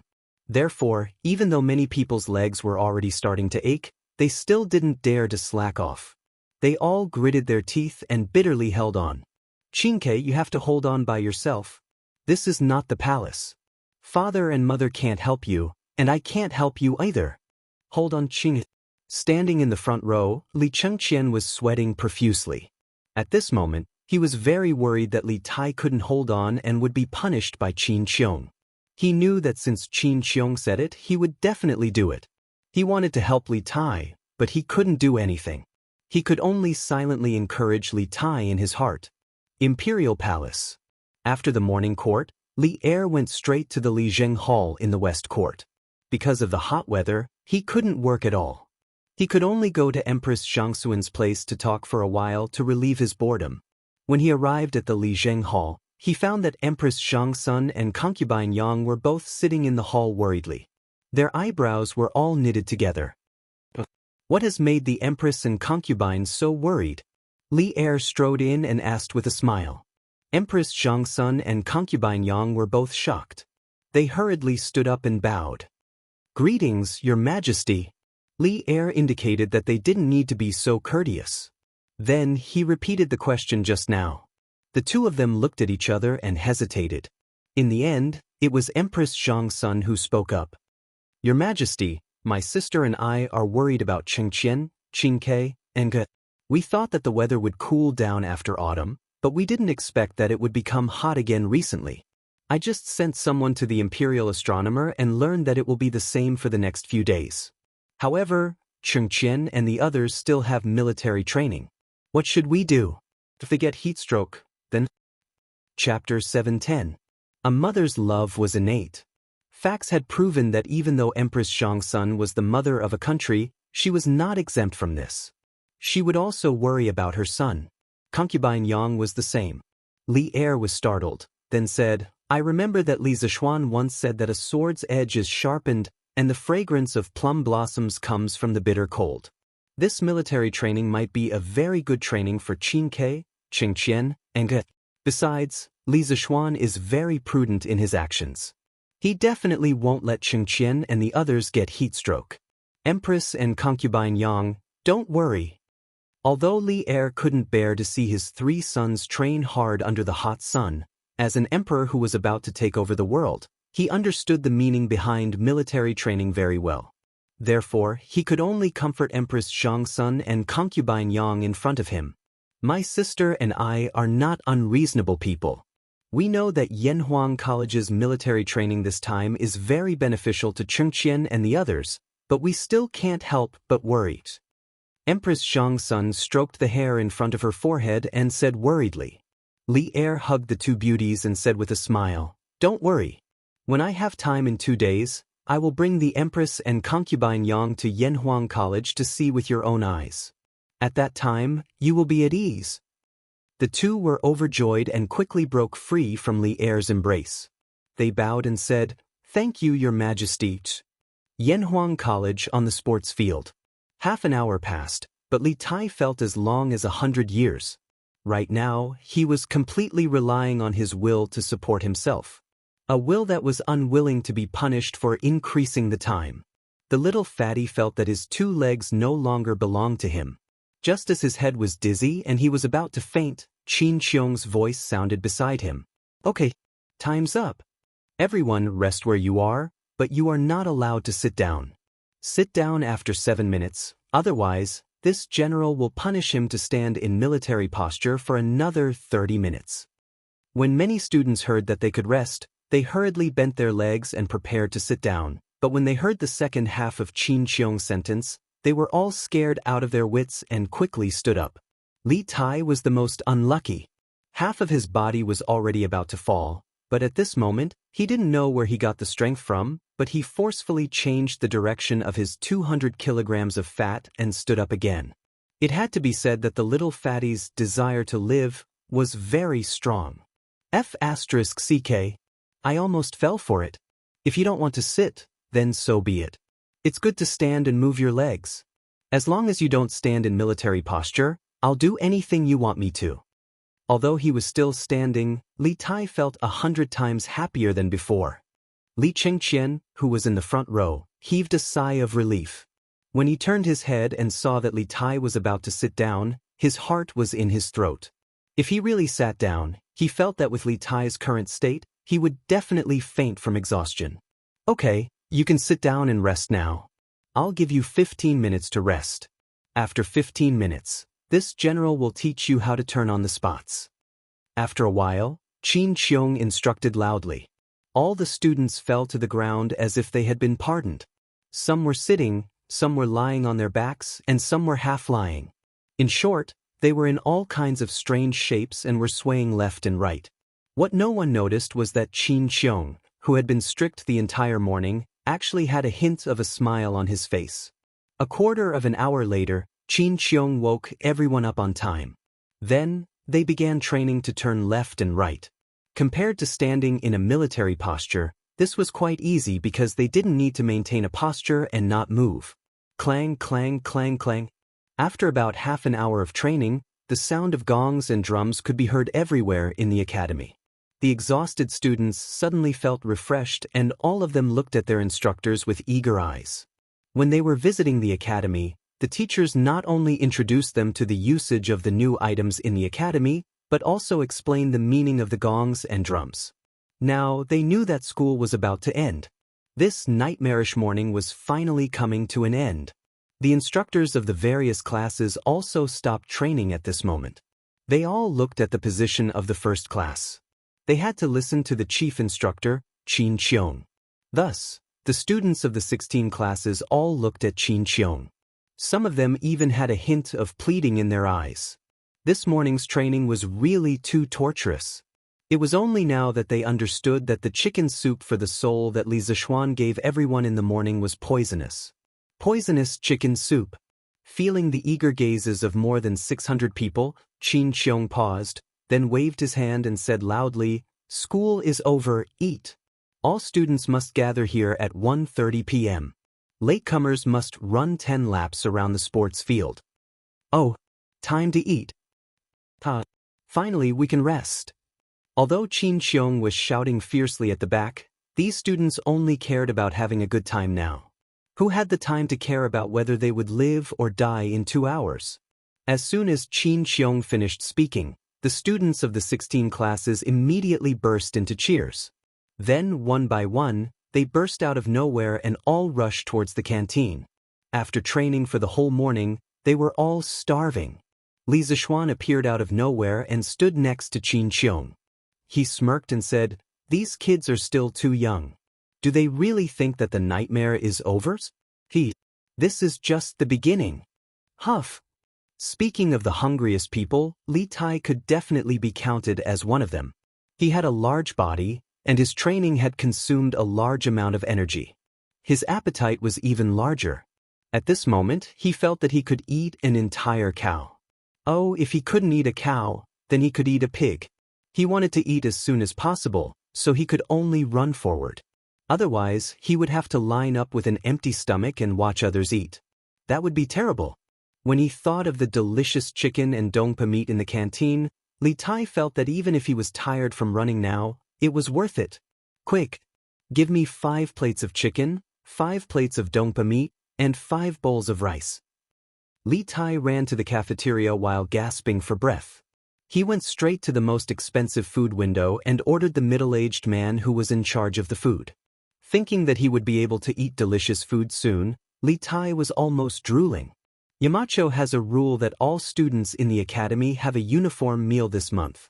There are only 2 vegetarian dishes and a bowl of mung bean soup every day. There is enough rice. Student, do you want more? The middle-aged man was fat and had big ears. He bent down and said to Li Tai. Li Tai, who was looking forward to the delicious food, was stunned. He felt that the entire academy was full of malice, especially from Li Zixuan. They wanted him to buy something that he couldn't buy even if he had money. Damn. You win. Li Tai gritted his teeth and said word by word. What did you say? Hey, are you going to eat or not? There are still people lining up behind you. The middle-aged man urged. Eat. Give me 2 plates of vegetables and 5 bowls of rice. Li Tai said fiercely as if the person in front of him had a deep hatred for him. Chapter 711. Yanhuang College, Cafeteria. Qingke, why are you eating so much? And there are only 2 servings of vegetables. Li Qingqian arrived late. By the time he arrived, there were more than 10 people at each window in the cafeteria. He finally managed to get a meal, and then he saw Li Tai eating with his head down by the window. He walked over, but when he saw that there were 5 bowls of rice on the table, he was so shocked that he couldn't close his mouth. Oh, it's Big Brother. Sit. When Li Tai heard this, he raised his head and saw that it was Li Qingqian. As he ate, he pointed to the chair opposite him and gestured for Li Qingqian to sit down. Then he replied vaguely, Do you think I want to? I'm starving. I've never felt so hungry before. Oh, it just so happens that Big Brother's appetite has always been small. Why don't you give me a dish? Although the little fatty used a negotiating tone, his actions didn't seem like he was negotiating with anyone. Before he finished speaking, his claws had already reached for Li Qingqian's bowl. Li Qingqian's forehead was full of black lines. He originally wanted to come over to care for Li Tai, but he didn't expect to lose a bowl of food before he even said a word. Fortunately, he was well-mannered, or he would have cursed a long time ago. Qingke, you eat? I'm not very hungry. Since what was done couldn't be undone, Li Qingqian could only accept his fate. He couldn't go and snatch the food back, right? How shameful would that be? Hey, Big Brother, you're all here. At this moment, Li Ku also walked over with a plate of food and sat down. He greeted them. Ku, are you tired this morning? Can you still bear it? As the elder brother, Li Qingqian naturally had to care for his younger brother. Replying to Big Brother, I have a foundation in martial arts, so the morning training was nothing to me. I'm not very tired. Big Brother, how are you? Li Ku put down the plate and replied. Li Qingqian nodded and said, I can still bear it, but Qingyi looks a little. How about I send someone to send a letter to father and ask him to help Qingke be exempted from this military training? No. Although Li Tai didn't want military training, he was a rational person. He knew that Li Er wouldn't help him in this matter, so he quickly shook his head and said, Thank you for your kindness, Big Brother, but there's no need. I can still persevere. Once I'm full, I won't be afraid of General Qin's training. After saying that, he looked at Li Ku and said, Ku, you just said that you have a foundation in martial arts and that you're not tired even after training for an entire morning. So I'm sure you're not very hungry now, right? How about you share this dish with me? The little fatty's eyes were fixed on the 2 bowls of food in front of Li Ku. His meaning was obvious. How could Li Ku not understand? He smiled bitterly in his heart. Was this considered lifting a rock to smash his own foot? Atai, if you're not full, you can take my share. Li Ku forced out a smile as he said.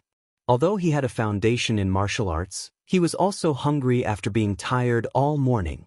Although there were only 2 dishes of vegetables, when he thought about the fact that he still had to continue training in the afternoon, he still had to eat vegetables. It was better than having no vegetables, right? Aku, you're very kind. After we leave the academy during the holidays, I'll definitely repay you tenfolds. Hearing this, Li Tai was overjoyed. He quickly picked a bowl of vegetables and brought it over, then laughed loudly. Qingke, didn't you dislike vegetables in the past? Li Qingqian covered his face.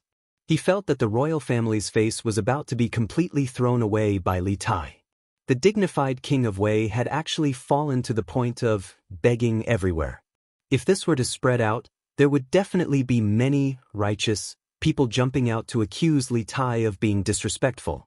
F***ck. Isn't it all because of Xiao Xian?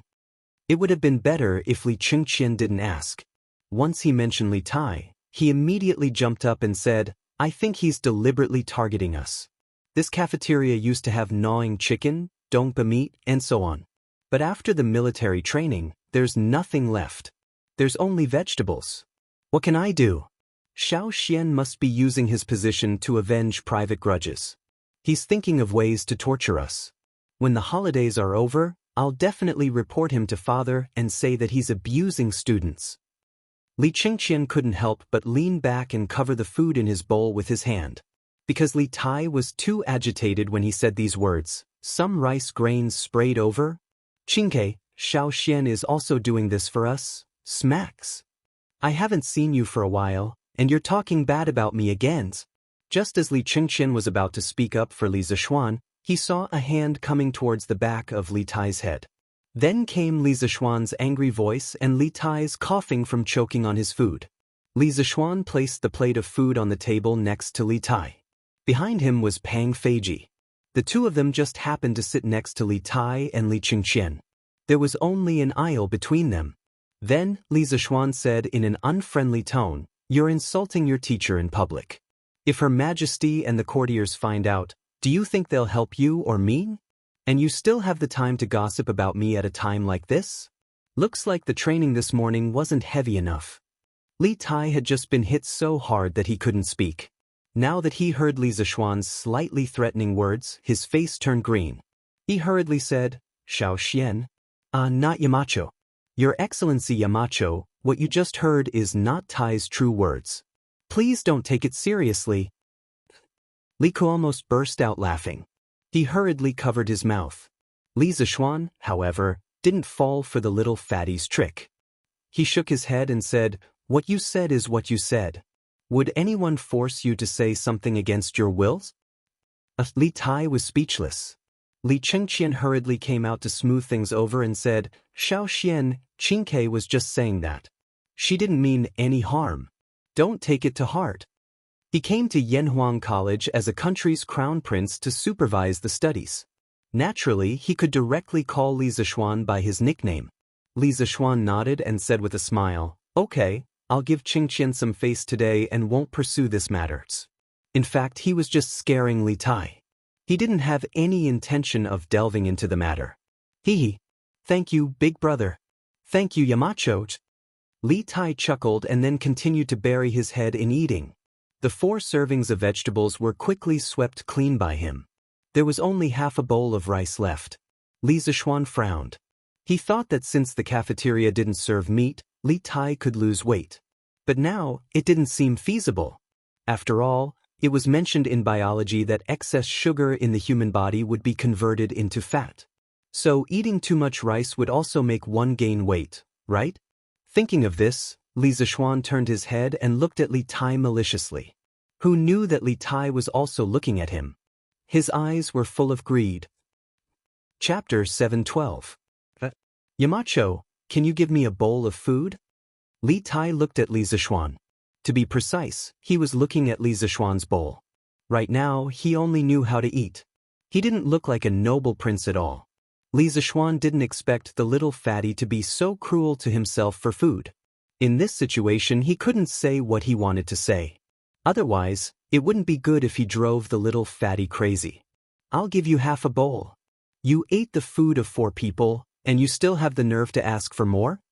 After that, Li Zishuan picked up some food with his chopsticks and threw it into Li Tai's bowl.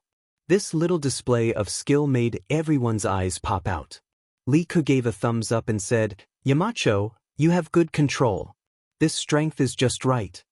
Li Zishuan smiled slightly and lowered his head to eat. To be honest, although there was no meat in the academy's cafeteria today, the vegetarian dishes were pretty good.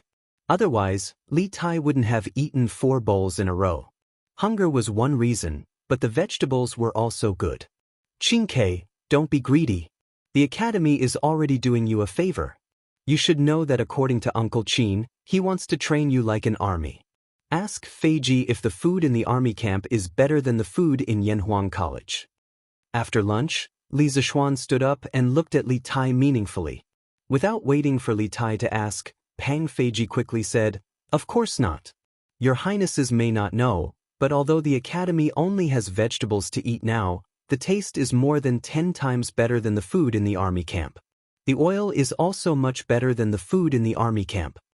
Li Qingqian suddenly said, "I see. It seems that we have all misunderstood."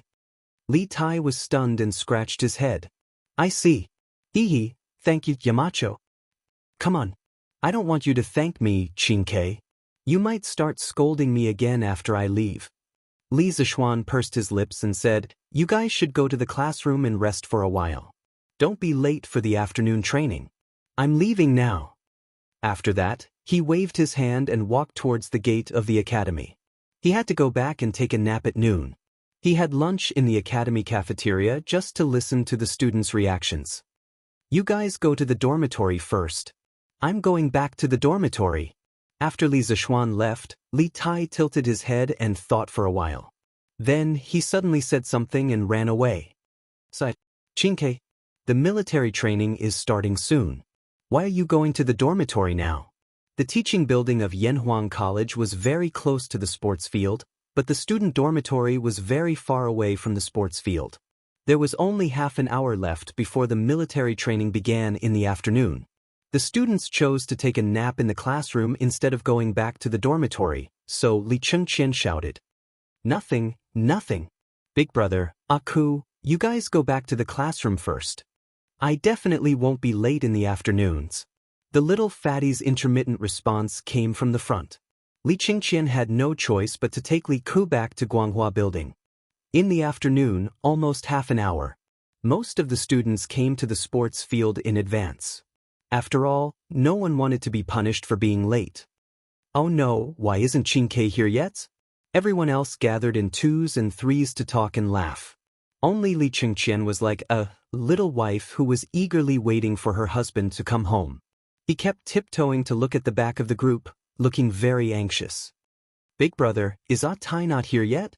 Li Ku walked over from class 2 and asked. "Sai, he's not here yet. Qingke is really too much.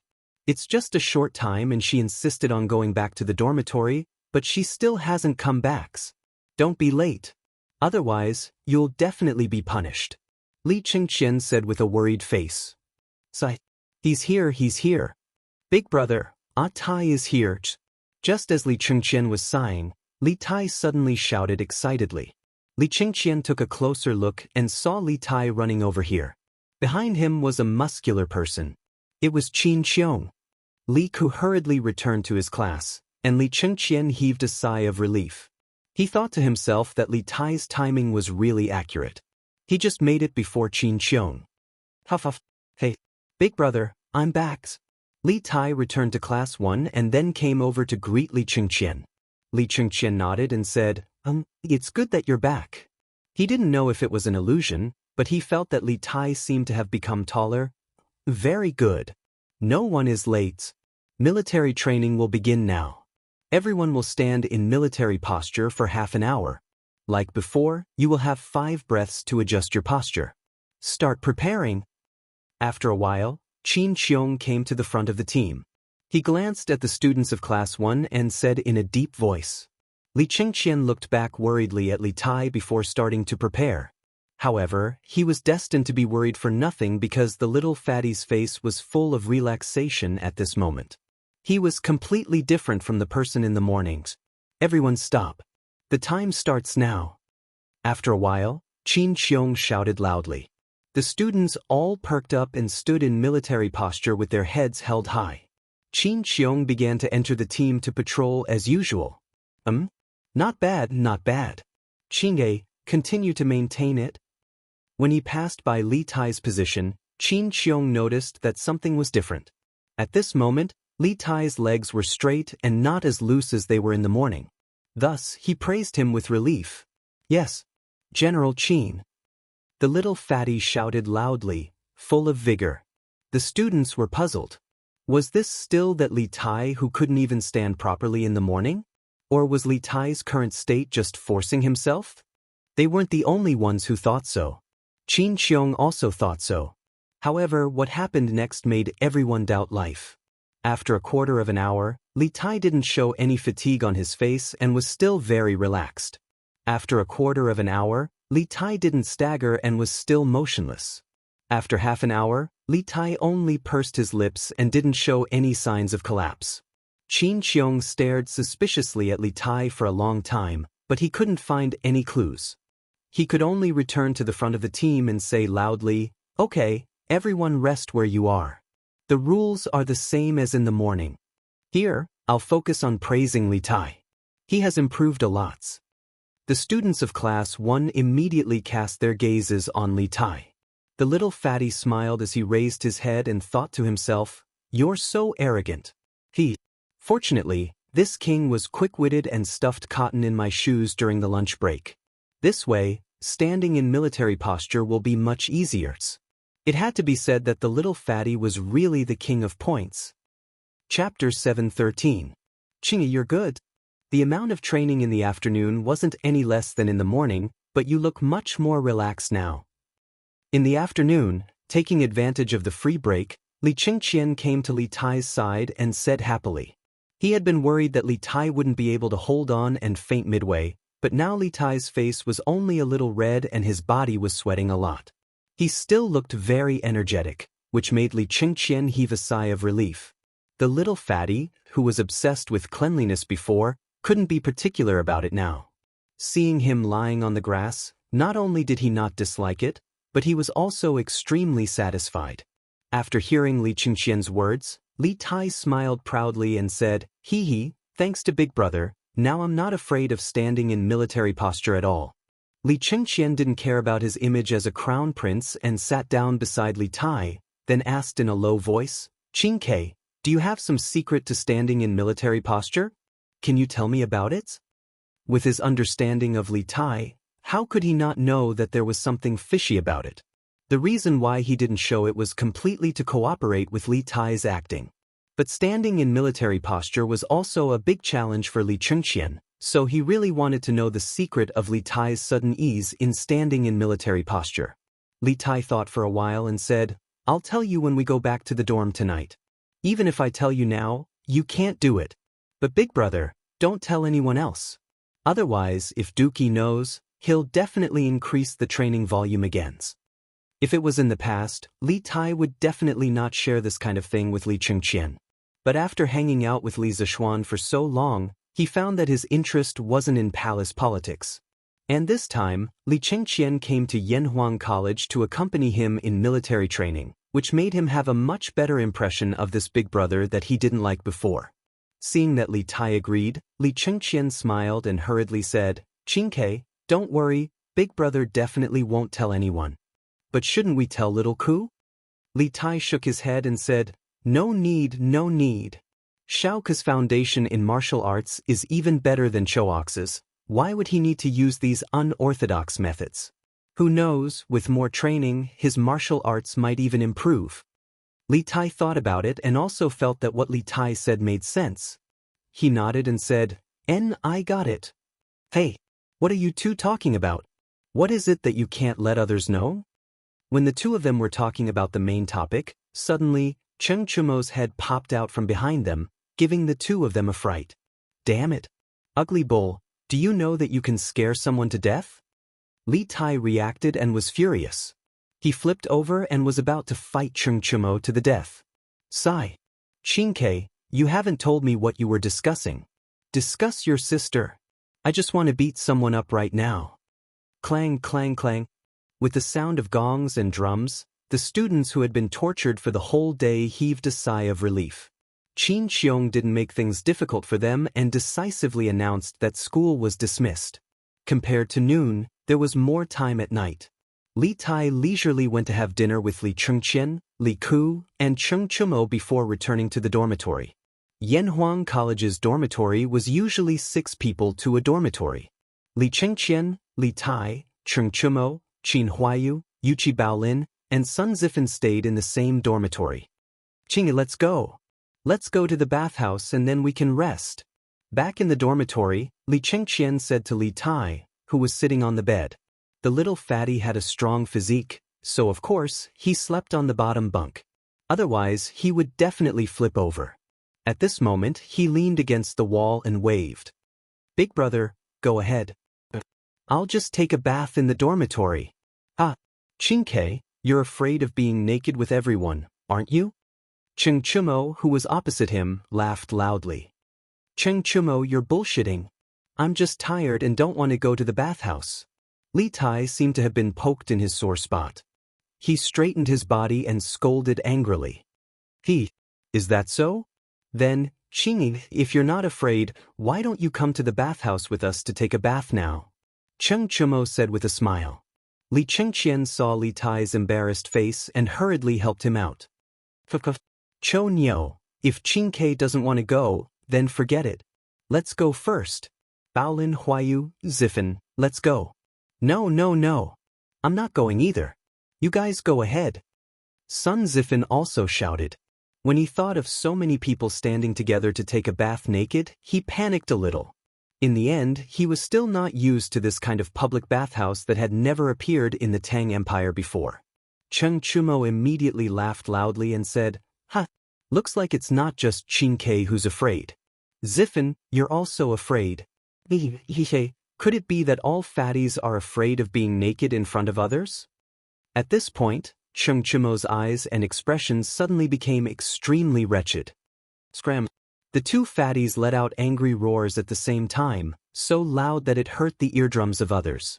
Seeing that he was about to be beaten, Cheng Chumo hurriedly pulled Qin Huayu and Yuchi Baolin and fled.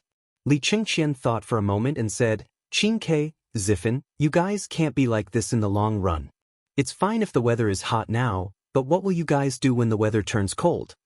Although they could take a bath in the academy's dormitory, they could only take a cold bath. That was why Li Chengqian advised them to take a cold bath. Li Tai and Sun Zifan looked at each other and then said in unison, then we'll take a bath when we're back during the holidays. Li Chengqian immediately retreated and turned to leave.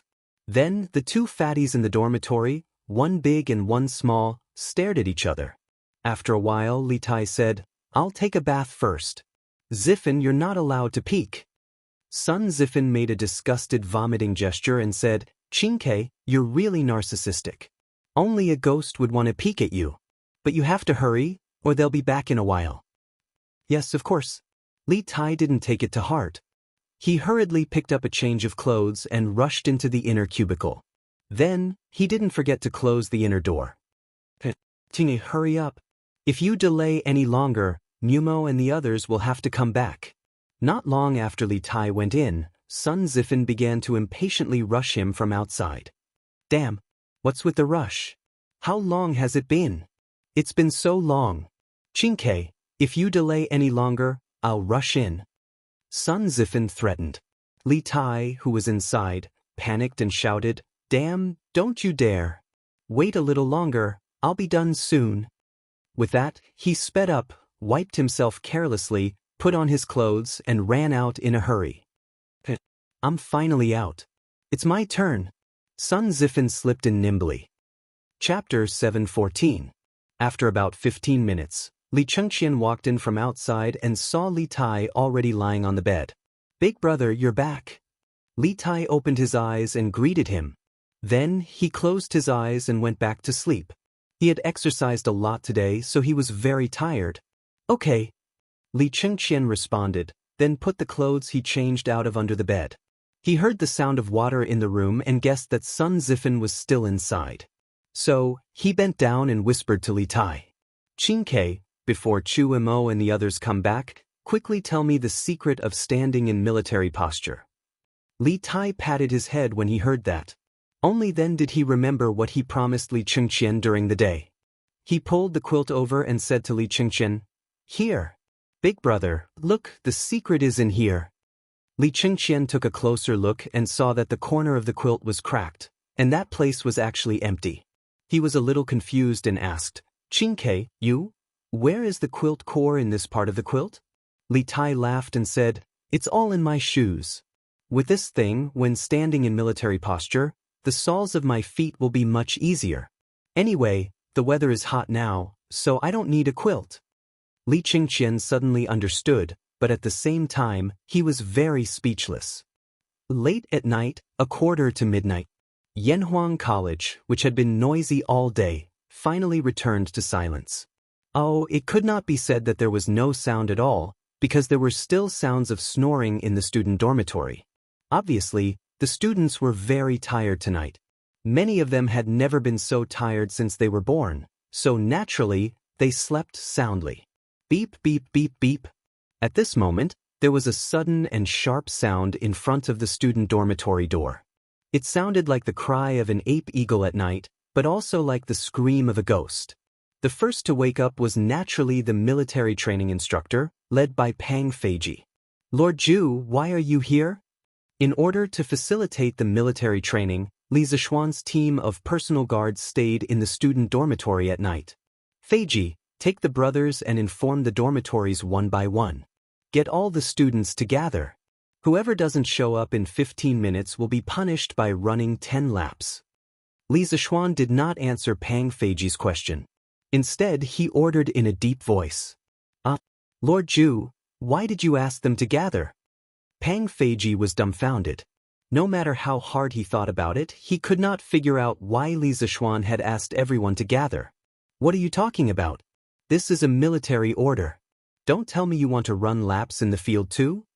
Li Zishuan roared. Yes. Please wait for a moment, Lord Ju. I'll go now." Pang Feiji shuddered and immediately woke up. He quickly turned around and called for the rest of the guards to rush into the dormitory and wake the students up.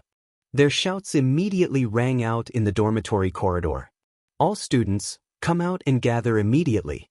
Those who don't arrive in a quarter of an hour will be punished with 10 laps. All students, come out and gather immediately. Those who don't arrive in a quarter of an hour will be punished with 10 laps." Li Zishuan continued to blow the bamboo whistle outside, and the quiet Yanhuang Academy suddenly became noisy. Even the teacher's dormitory not far away lit up at this moment. "What? Gathering everyone at this time? Are you kidding me?" "That's right. I'm so sleepy. We've all taken off our clothes. How are we supposed to gather?" "Hey, all right, stop wasting time.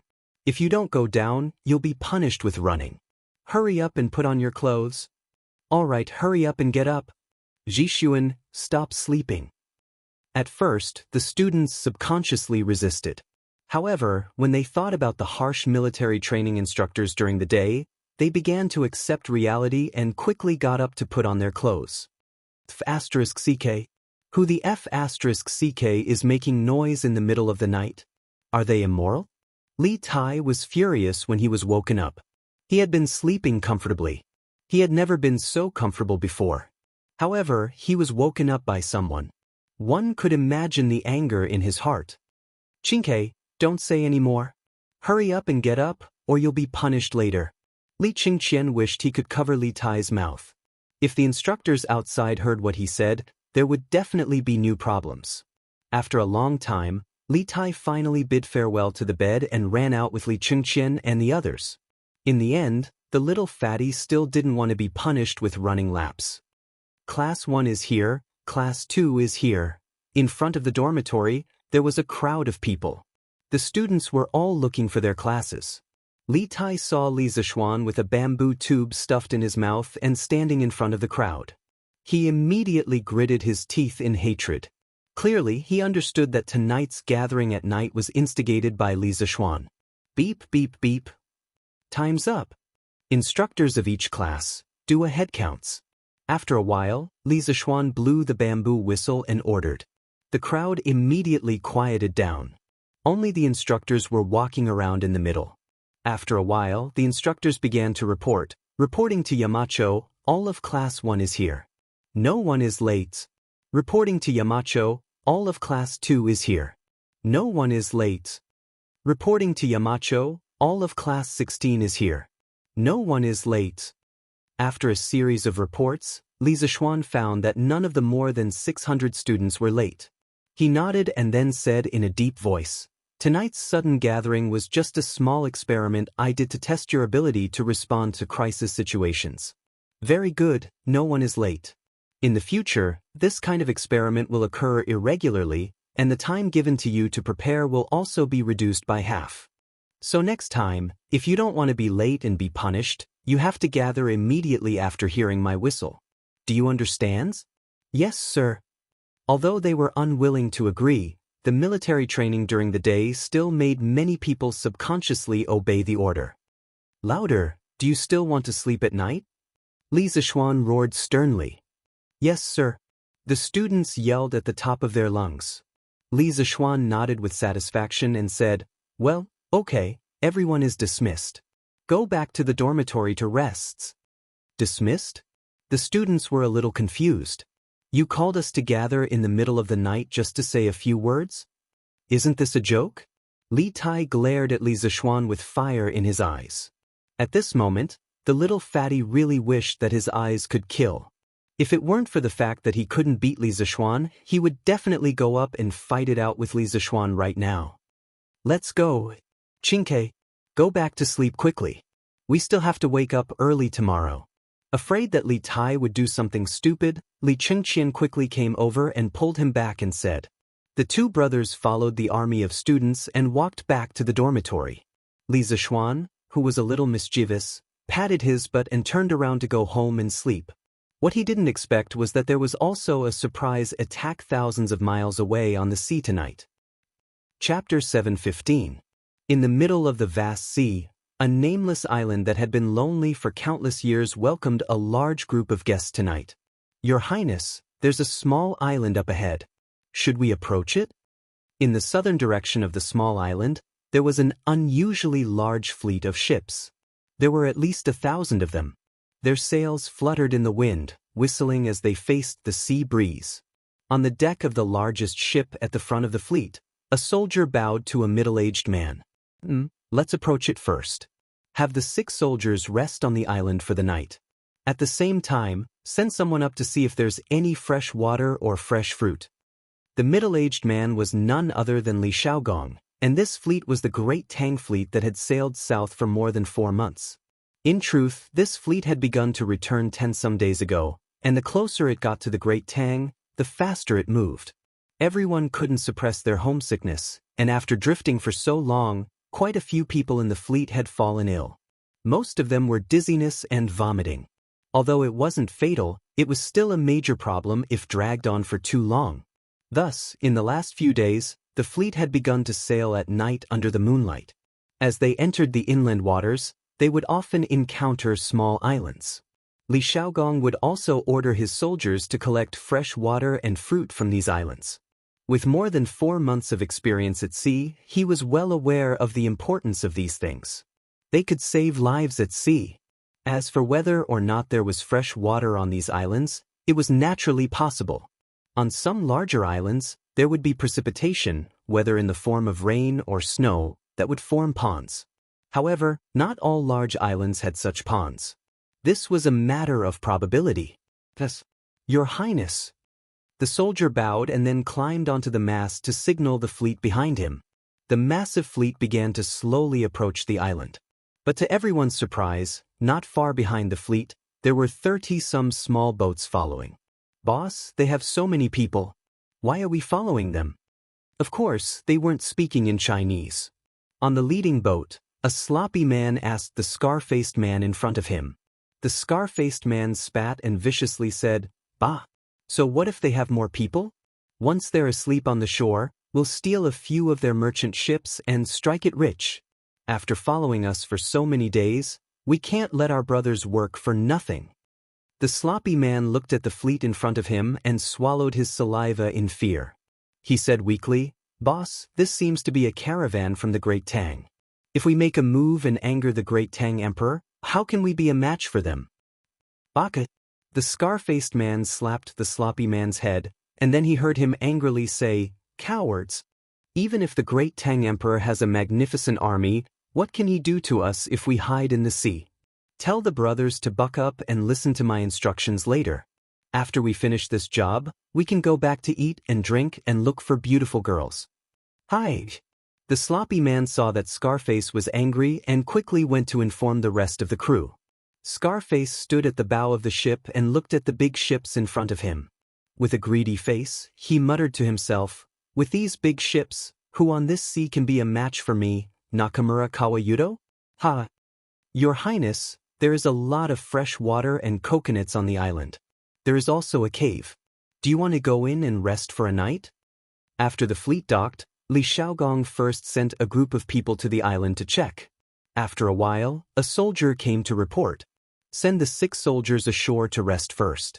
Then, let the envoys follow me into the caves." Li Shaogong thought for a while and said. This time, he not only brought back a full ship of goods but also the envoys from the Nanyang countries. Compared to when he went, the size of their fleet was now a little bigger. "Yes, Your Highness." The soldier quickly went to pass the order. Then he heard Li Shaogong say, "Wait, pass down the order. There must be at least 4 guards on each ship and at least 10 guards on the big ships." In this vast dark night, Li Shaogong had to be careful. He did not want any accidents to happen when they were so close to the Great Tang border. "Yes, Your Highness." Seeing that Li Shaogong had nothing else to say, the soldier went to make the arrangements. Li Shaogong jumped off the big ship and took a small wooden boat ashore. "Oh, finally, I can step on the ground." After a while, a few people with dark skin and different clothes came up. Obviously, they were envoys from other countries. One of them had a big beard and a big mole on his cheek. He stood on the island and sighed happily. After all, sailing the ocean was not a small challenge for many people. Only those who had drifted on the sea could feel how happy it was to stand on the ground. "Your Highness, how long will it take to reach the Great Tang Empire?" The bearded man sighed for a while, then caught up with Li Shaogong and asked. Naturally, someone translated for Li Shaogong. After listening, Li Shaogong said, "Envoy, don't worry. In less than half a month, the fleet will reach the capital Chang." The bearded man immediately said happily, "Ha! Great. I can finally see the celestial empires." "Did you see that? The army ashore, their big ships can't get close to the shore. Our chance is here." At the rear of the fleet, Scarface said excitedly to his men. Boss is wise." The sloppy man was bitter in his heart, but his mouth was full of praise. "Go. Leave a small number of people to watch the ships. The rest of you, follow me to dive onto their big ships. Be nimble." Coincidentally, at this moment, a dark cloud covered the moon in the sky. Seeing this, Scarface immediately ordered. "Yes, boss." After a while, under Scarface's lead, more than 100 men in black took off their clothes, quietly went into the water, and swam toward the few big ships at the back of the Great Tang fleet. "We should be able to reach Chang in a few days. I wonder how Hao, and Yaya are doing?" On a large merchant ship, there were 4 soldiers yawning and 7 or 8 civilian workers, including Meng Wenhao's father. Meng Wenhao's father looked at the bonfire on the island, but his heart drifted back to Chang and thousands of miles away. Under the moonlight, a few black shadows silently climbed up the ship's ladder and quietly climbed onto the deck. "Poochies!" The 4 black shadows raised their swords at the same time, and the 4 soldiers on the ship immediately fell to the ground. The leader made a gesture, and they approached the other side of the deck. Chapter 716. 5 steps for steps, 3 steps. In the blink of an eye, the black figure was only 3 steps away from Father Meng. Achooks! The sea breeze at night was quite cold. Father Meng couldn't help but sneeze. He turned around instinctively and saw the black figure holding a scimitar behind him. Enemy attack! Someone is trying to steal the ship. Father Meng's eyes widened, and he roared at the top of his lungs without a second thought. "Father Meng! Baka! Damn it!" The man in black was the pirate leader this time, Nakamura Kawayu. He cursed and swung his scimitar at Father Meng's head. Woo-woo-woo! At the same time, the ships nearby noticed the commotion. The soldiers on the ships blew their horns, and the silent night suddenly became noisy. Clang! In the face of a life-and-death crisis, Father Meng's strong desire to survive made his body burst forth with great potential. With a roll, he actually dodged the pirate leader's sure-kill attack. "Yuliang, be careful." I'm here to help you. Two crew members in the cabin heard the commotion and immediately ran out and shouted, Baka, kill all of them, set the ship on fire, and then drive into their main fleet. Nakamura Kawayu's eyes were red as he shouted, Hi. At this time, more than a dozen black figures came up from the water. Some of them raised the anchor and pulled the sails, some set the ship on fire, and others swung their scimitars at the crew. The pirates on the other ships were doing the same thing. Woo-woo-woo. Ship after ship, like a relay race, the bleak sound of the horn finally reached the island. Wudi, what happened? Li Xiaogong, who was resting against the stone wall in the cave, immediately stood up and shouted outside. Reporting. Your Highness, the rear of the fleet is under attack. They seem to be pirates, and we don't know how many of them there are. They sneaked onto our ship and tried to kill us. After they were exposed, they tried to set the fleet on fire. Our brothers have gone to help. A young soldier ran into the cave and reported loudly. Li Xiaogong's expression suddenly changed. He bellowed, Preposterous! Which scoundrel dares to provoke the tiger's whiskers of Great Tang? Come with me and catch them all in one fell swoop. Understood. Sighed. Your Highness, do you need the help of our Jinla Kingdom's warriors? Our Piao country's warriors are also at your disposal. Funan country is willing to lend a hand to your Highness. At this moment, the envoys in the cave all stood up and said, in truth, they had long ago witnessed the power of the Tang fleet, and they had hoped to run into a few pirates so that they could show off in front of Li Xiaogong. But this fleet was simply too large. Let alone pirates, even many countries had not dared to provoke this fleet. Now that they had finally run into pirates, these emissaries were not afraid. On the contrary, they were all excited. Because they could finally show off and win Li Xiaogong's favor. There was no doubt that the Great Tang Navy at this time was just this powerful. Compared to the Han Dynasty, the maritime Silk Road during the Sui and Tang dynasties was obviously more developed. Of course, there was an interesting phenomenon from the historical materials at this time. The Sui and Tang dynasties did not attach as much importance to the sea as the Song dynasty. The reason was that the Tang dynasty was very powerful at that time. Its western border had reached Central Asia and West Asia. Its Silk Road was very smooth on land. The maritime Silk Road was relatively less important, but its naval power was still very strong. The Tang dynasty dominated the entire East Asia at that time. Of course, there were other maritime powers in East Asia, such as Japan. According to the historical records, the Tang dynasty won a series of naval battles at Baitsuan River. Later, Japanese scholars researched this matter. They believed that the reason for Japan's defeat at that time was that China's shipbuilding technology was far ahead of other Asian countries. At that time, China's ships were sewn with rosin and the number of iron nails were far more than Japan's. When the ships of the two sides collided in the naval battle, the Japanese ships fell apart, while the Tang dynasty ships were sturdy and did not fall apart. Therefore, the Tang dynasty had an advantage in naval battles. Therefore, the Tang dynasty was worthy of being the overlord of the sea in Asia and monopolized the trade of the entire region. Therefore, Li Zishuan, who had transmigrated, was not in a hurry to build more advanced ships because there was no need for it. At this moment, after hearing the request of the envoys, Li Xiaogong flicked his sleeves and said, Envoys, please take a seat here. There's no need to trouble you with mere thieves. After saying that, he led the soldiers out of the cave. What's going on? Who are they? On the big ship at the back of the fleet, an old man who was sleeping in the cabin walked out when he heard the commotion. When he saw the two sides fighting on the deck, he was stunned. Boss Feng, run. They're pirates.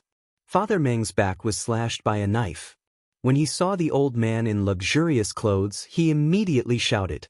It turned out that this old man was Father Meng's boss, the rich businessman in Chang, Feng Jihua. Pirates? Feng Jihua's eyes were filled with horror. Then he shouted, Yuyang, hang in there. The prince and the others will be here soon. Baka, kill them all. Set them on fire. Nakamura, you did not understand what Feng Jihua and Meng Yuliang were talking about. When he saw many ships approaching, he shouted anxiously. At this point, it was obvious that the plan to steal the ships would not succeed. However, He wanted to set the fleet on fire to take revenge on the Tang people. Hi. Several silhouettes rushed into the cabin and soon took out oil lamps. Boom. The deck was set ablaze, and then one of the silhouettes took control of the sails, allowing the fire ship to crash into the Tang fleet. At the same time, the battle on Father Meng's side was about to end. At this moment, there were more than 10 knife wounds on his body. The other crew members had all collapsed, and he was the only one left struggling to hold on. Go to hell. Nakamura Yu did not expect the person in front of him to be so tenacious. However, no matter how tenacious a person was, he was destined to not be able to withstand his sharp knife. With a roar, he charged toward Father Meng with his knife. Yu Yang. Feng Jihua saw it clearly and could not help but cry out in grief. Father Meng looked at the cold light that was flying toward him. He knew that he could not escape this time. At this moment, he thought of his wife, daughter, and son, as well as this cargo ship that carried the hope of his entire family. 2 streams of tears rolled down from the corners of his eyes. Chapter 717. Die. Nakamakawa Yu saw the despair and sorrow on Father Meng's face from midair, and a bloodthirsty thrill rose in his heart. This person in front of him had ruined his plans, and now he could finally cut him in half. At this moment, the dark clouds in the sky were blown away by the wind, and the moon revealed its beautiful face. The bright moonlight poured down, and the sword in Nakamakawa Yu's hand reflected a beam of light. It shone on Father Meng's face, making his face look extremely pale. Yu Yang. Feng Jua's heart was filled with grief. He knew a little about Meng Youyang's family background, and now, the pillar of this family of 4 was going to die on his ship. This made him feel extremely guilty. Farewell. How are you? Meng Youyang painfully thought as he felt the wind from the sword on his forehead. He didn't want to die, but he tried his best. Whoosh whoosh whoosh. At this moment of life and death, a cold snort sounded in the night without warning. 3 arrows suddenly shot from the side of the ship. The arrows were like flowing lights, and the intense friction between the arrowhead and the air made 3 explosive sounds.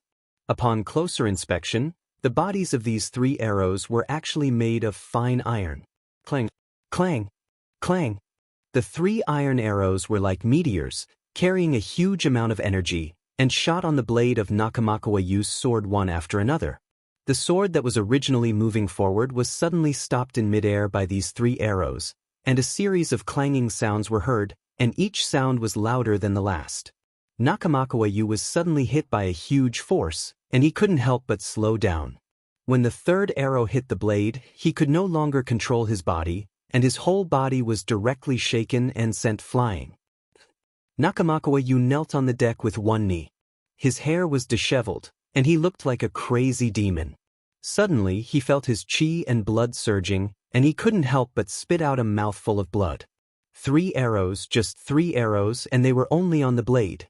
The impact from the sword alone was enough to make him spit out blood. The power of these 3 arrows was obvious. Master! Nakamakawa Yu instantly understood that he had met a master that he had never met in his life. Without hesitation, he turned around and jumped into the siege. Retreat! Before he fell into the water, he remembered the rest of the people on the ship, so he shouted loudly. You want to run? Boosh! A bone-chilling voice came from the night sky, followed by another sharp arrow, aiming straight for Nakakawa Yudo's back. This was the sound of an arrow piercing into flesh, followed by Nakamura Yu's miserable cry. From the moment he raised his blade to kill Meng Youyang to the moment he was hit by the arrow and fell into the water, it took less than 10 breaths of time. At this moment, hearing his screams, the rest of the pirates on the ship immediately reacted and were scared out of their wits. Hurry up and run. Boss is injured, and the Tang Empire's army is chasing us. Don't kill me. The pirates on the deck immediately fled in all directions. They wanted to jump into the sea to escape, but they heard the voice of the person from before coming from the side of the ship. These bastards still want to run? Release the arrows. Leave no one alive. Look carefully and shoot. Don't accidentally hurt the people on the boat. Yes, Island Master. There were dozens of people shouting in unison, and they were actually speaking Chinese. Whoosh whoosh whoosh. Following that, arrows rained down on the pirates on the ship. In the blink of an eye, more than 10 pirates fell one after another. Lying on the deck, Meng Yuliang finally had the time to turn over and look in the direction of the sound just now. He saw that there were actually more than 10 ships about 50 steps away from the merchant ship. The leading ship was only slightly smaller than the merchant ship he was on. He saw dozens of strong men standing on it. The leader was a burly man close to 7 feet tall with a face full of beard. As for his appearance, Meng Yuliang couldn't see it clearly because he was too far away. This isn't the Imperial Court's army. Meng Yuliang was shocked because he saw that these people were wearing tattered clothes and looked even more like bandits than the group of people just now. Meng Yuliang, who had just escaped from the tiger's den, felt as though he had fallen into the wolf's den at this moment. However, the other ships were already approaching. Before this group of bandits next to him arrived, the Imperial Court's army should also be able to arrive. This is bad. This is bad. Meng Yuliang suddenly caught a glimpse of the blazing fire on the ship. He used all his strength to prop up his body and shouted at Feng Jihua, who was beside him in a daze, "Boss Feng, quickly help me change the course. We can't let this fire ship crash into the fleet." After saying that, he gritted his teeth, stood up, and then staggered toward the sails of the merchant ship. The sails that used to be effortless now required him to pull with all his strength. Because he used too much strength, the wound on his back instantly split open, and his already bright red undershirt was now bleeding. "Yuliang, hold on, this old man will help you control the rudder." At this moment, Feng Jihua had already recovered from his shock. He saw that Father Meng was covered in blood, but he was still controlling the sails. He hurriedly bypassed the fire and rushed to the rudder. After all, the sails only provided the ship with power and controlled the sailing ship's speed. The rudder determined the direction of the merchant ship.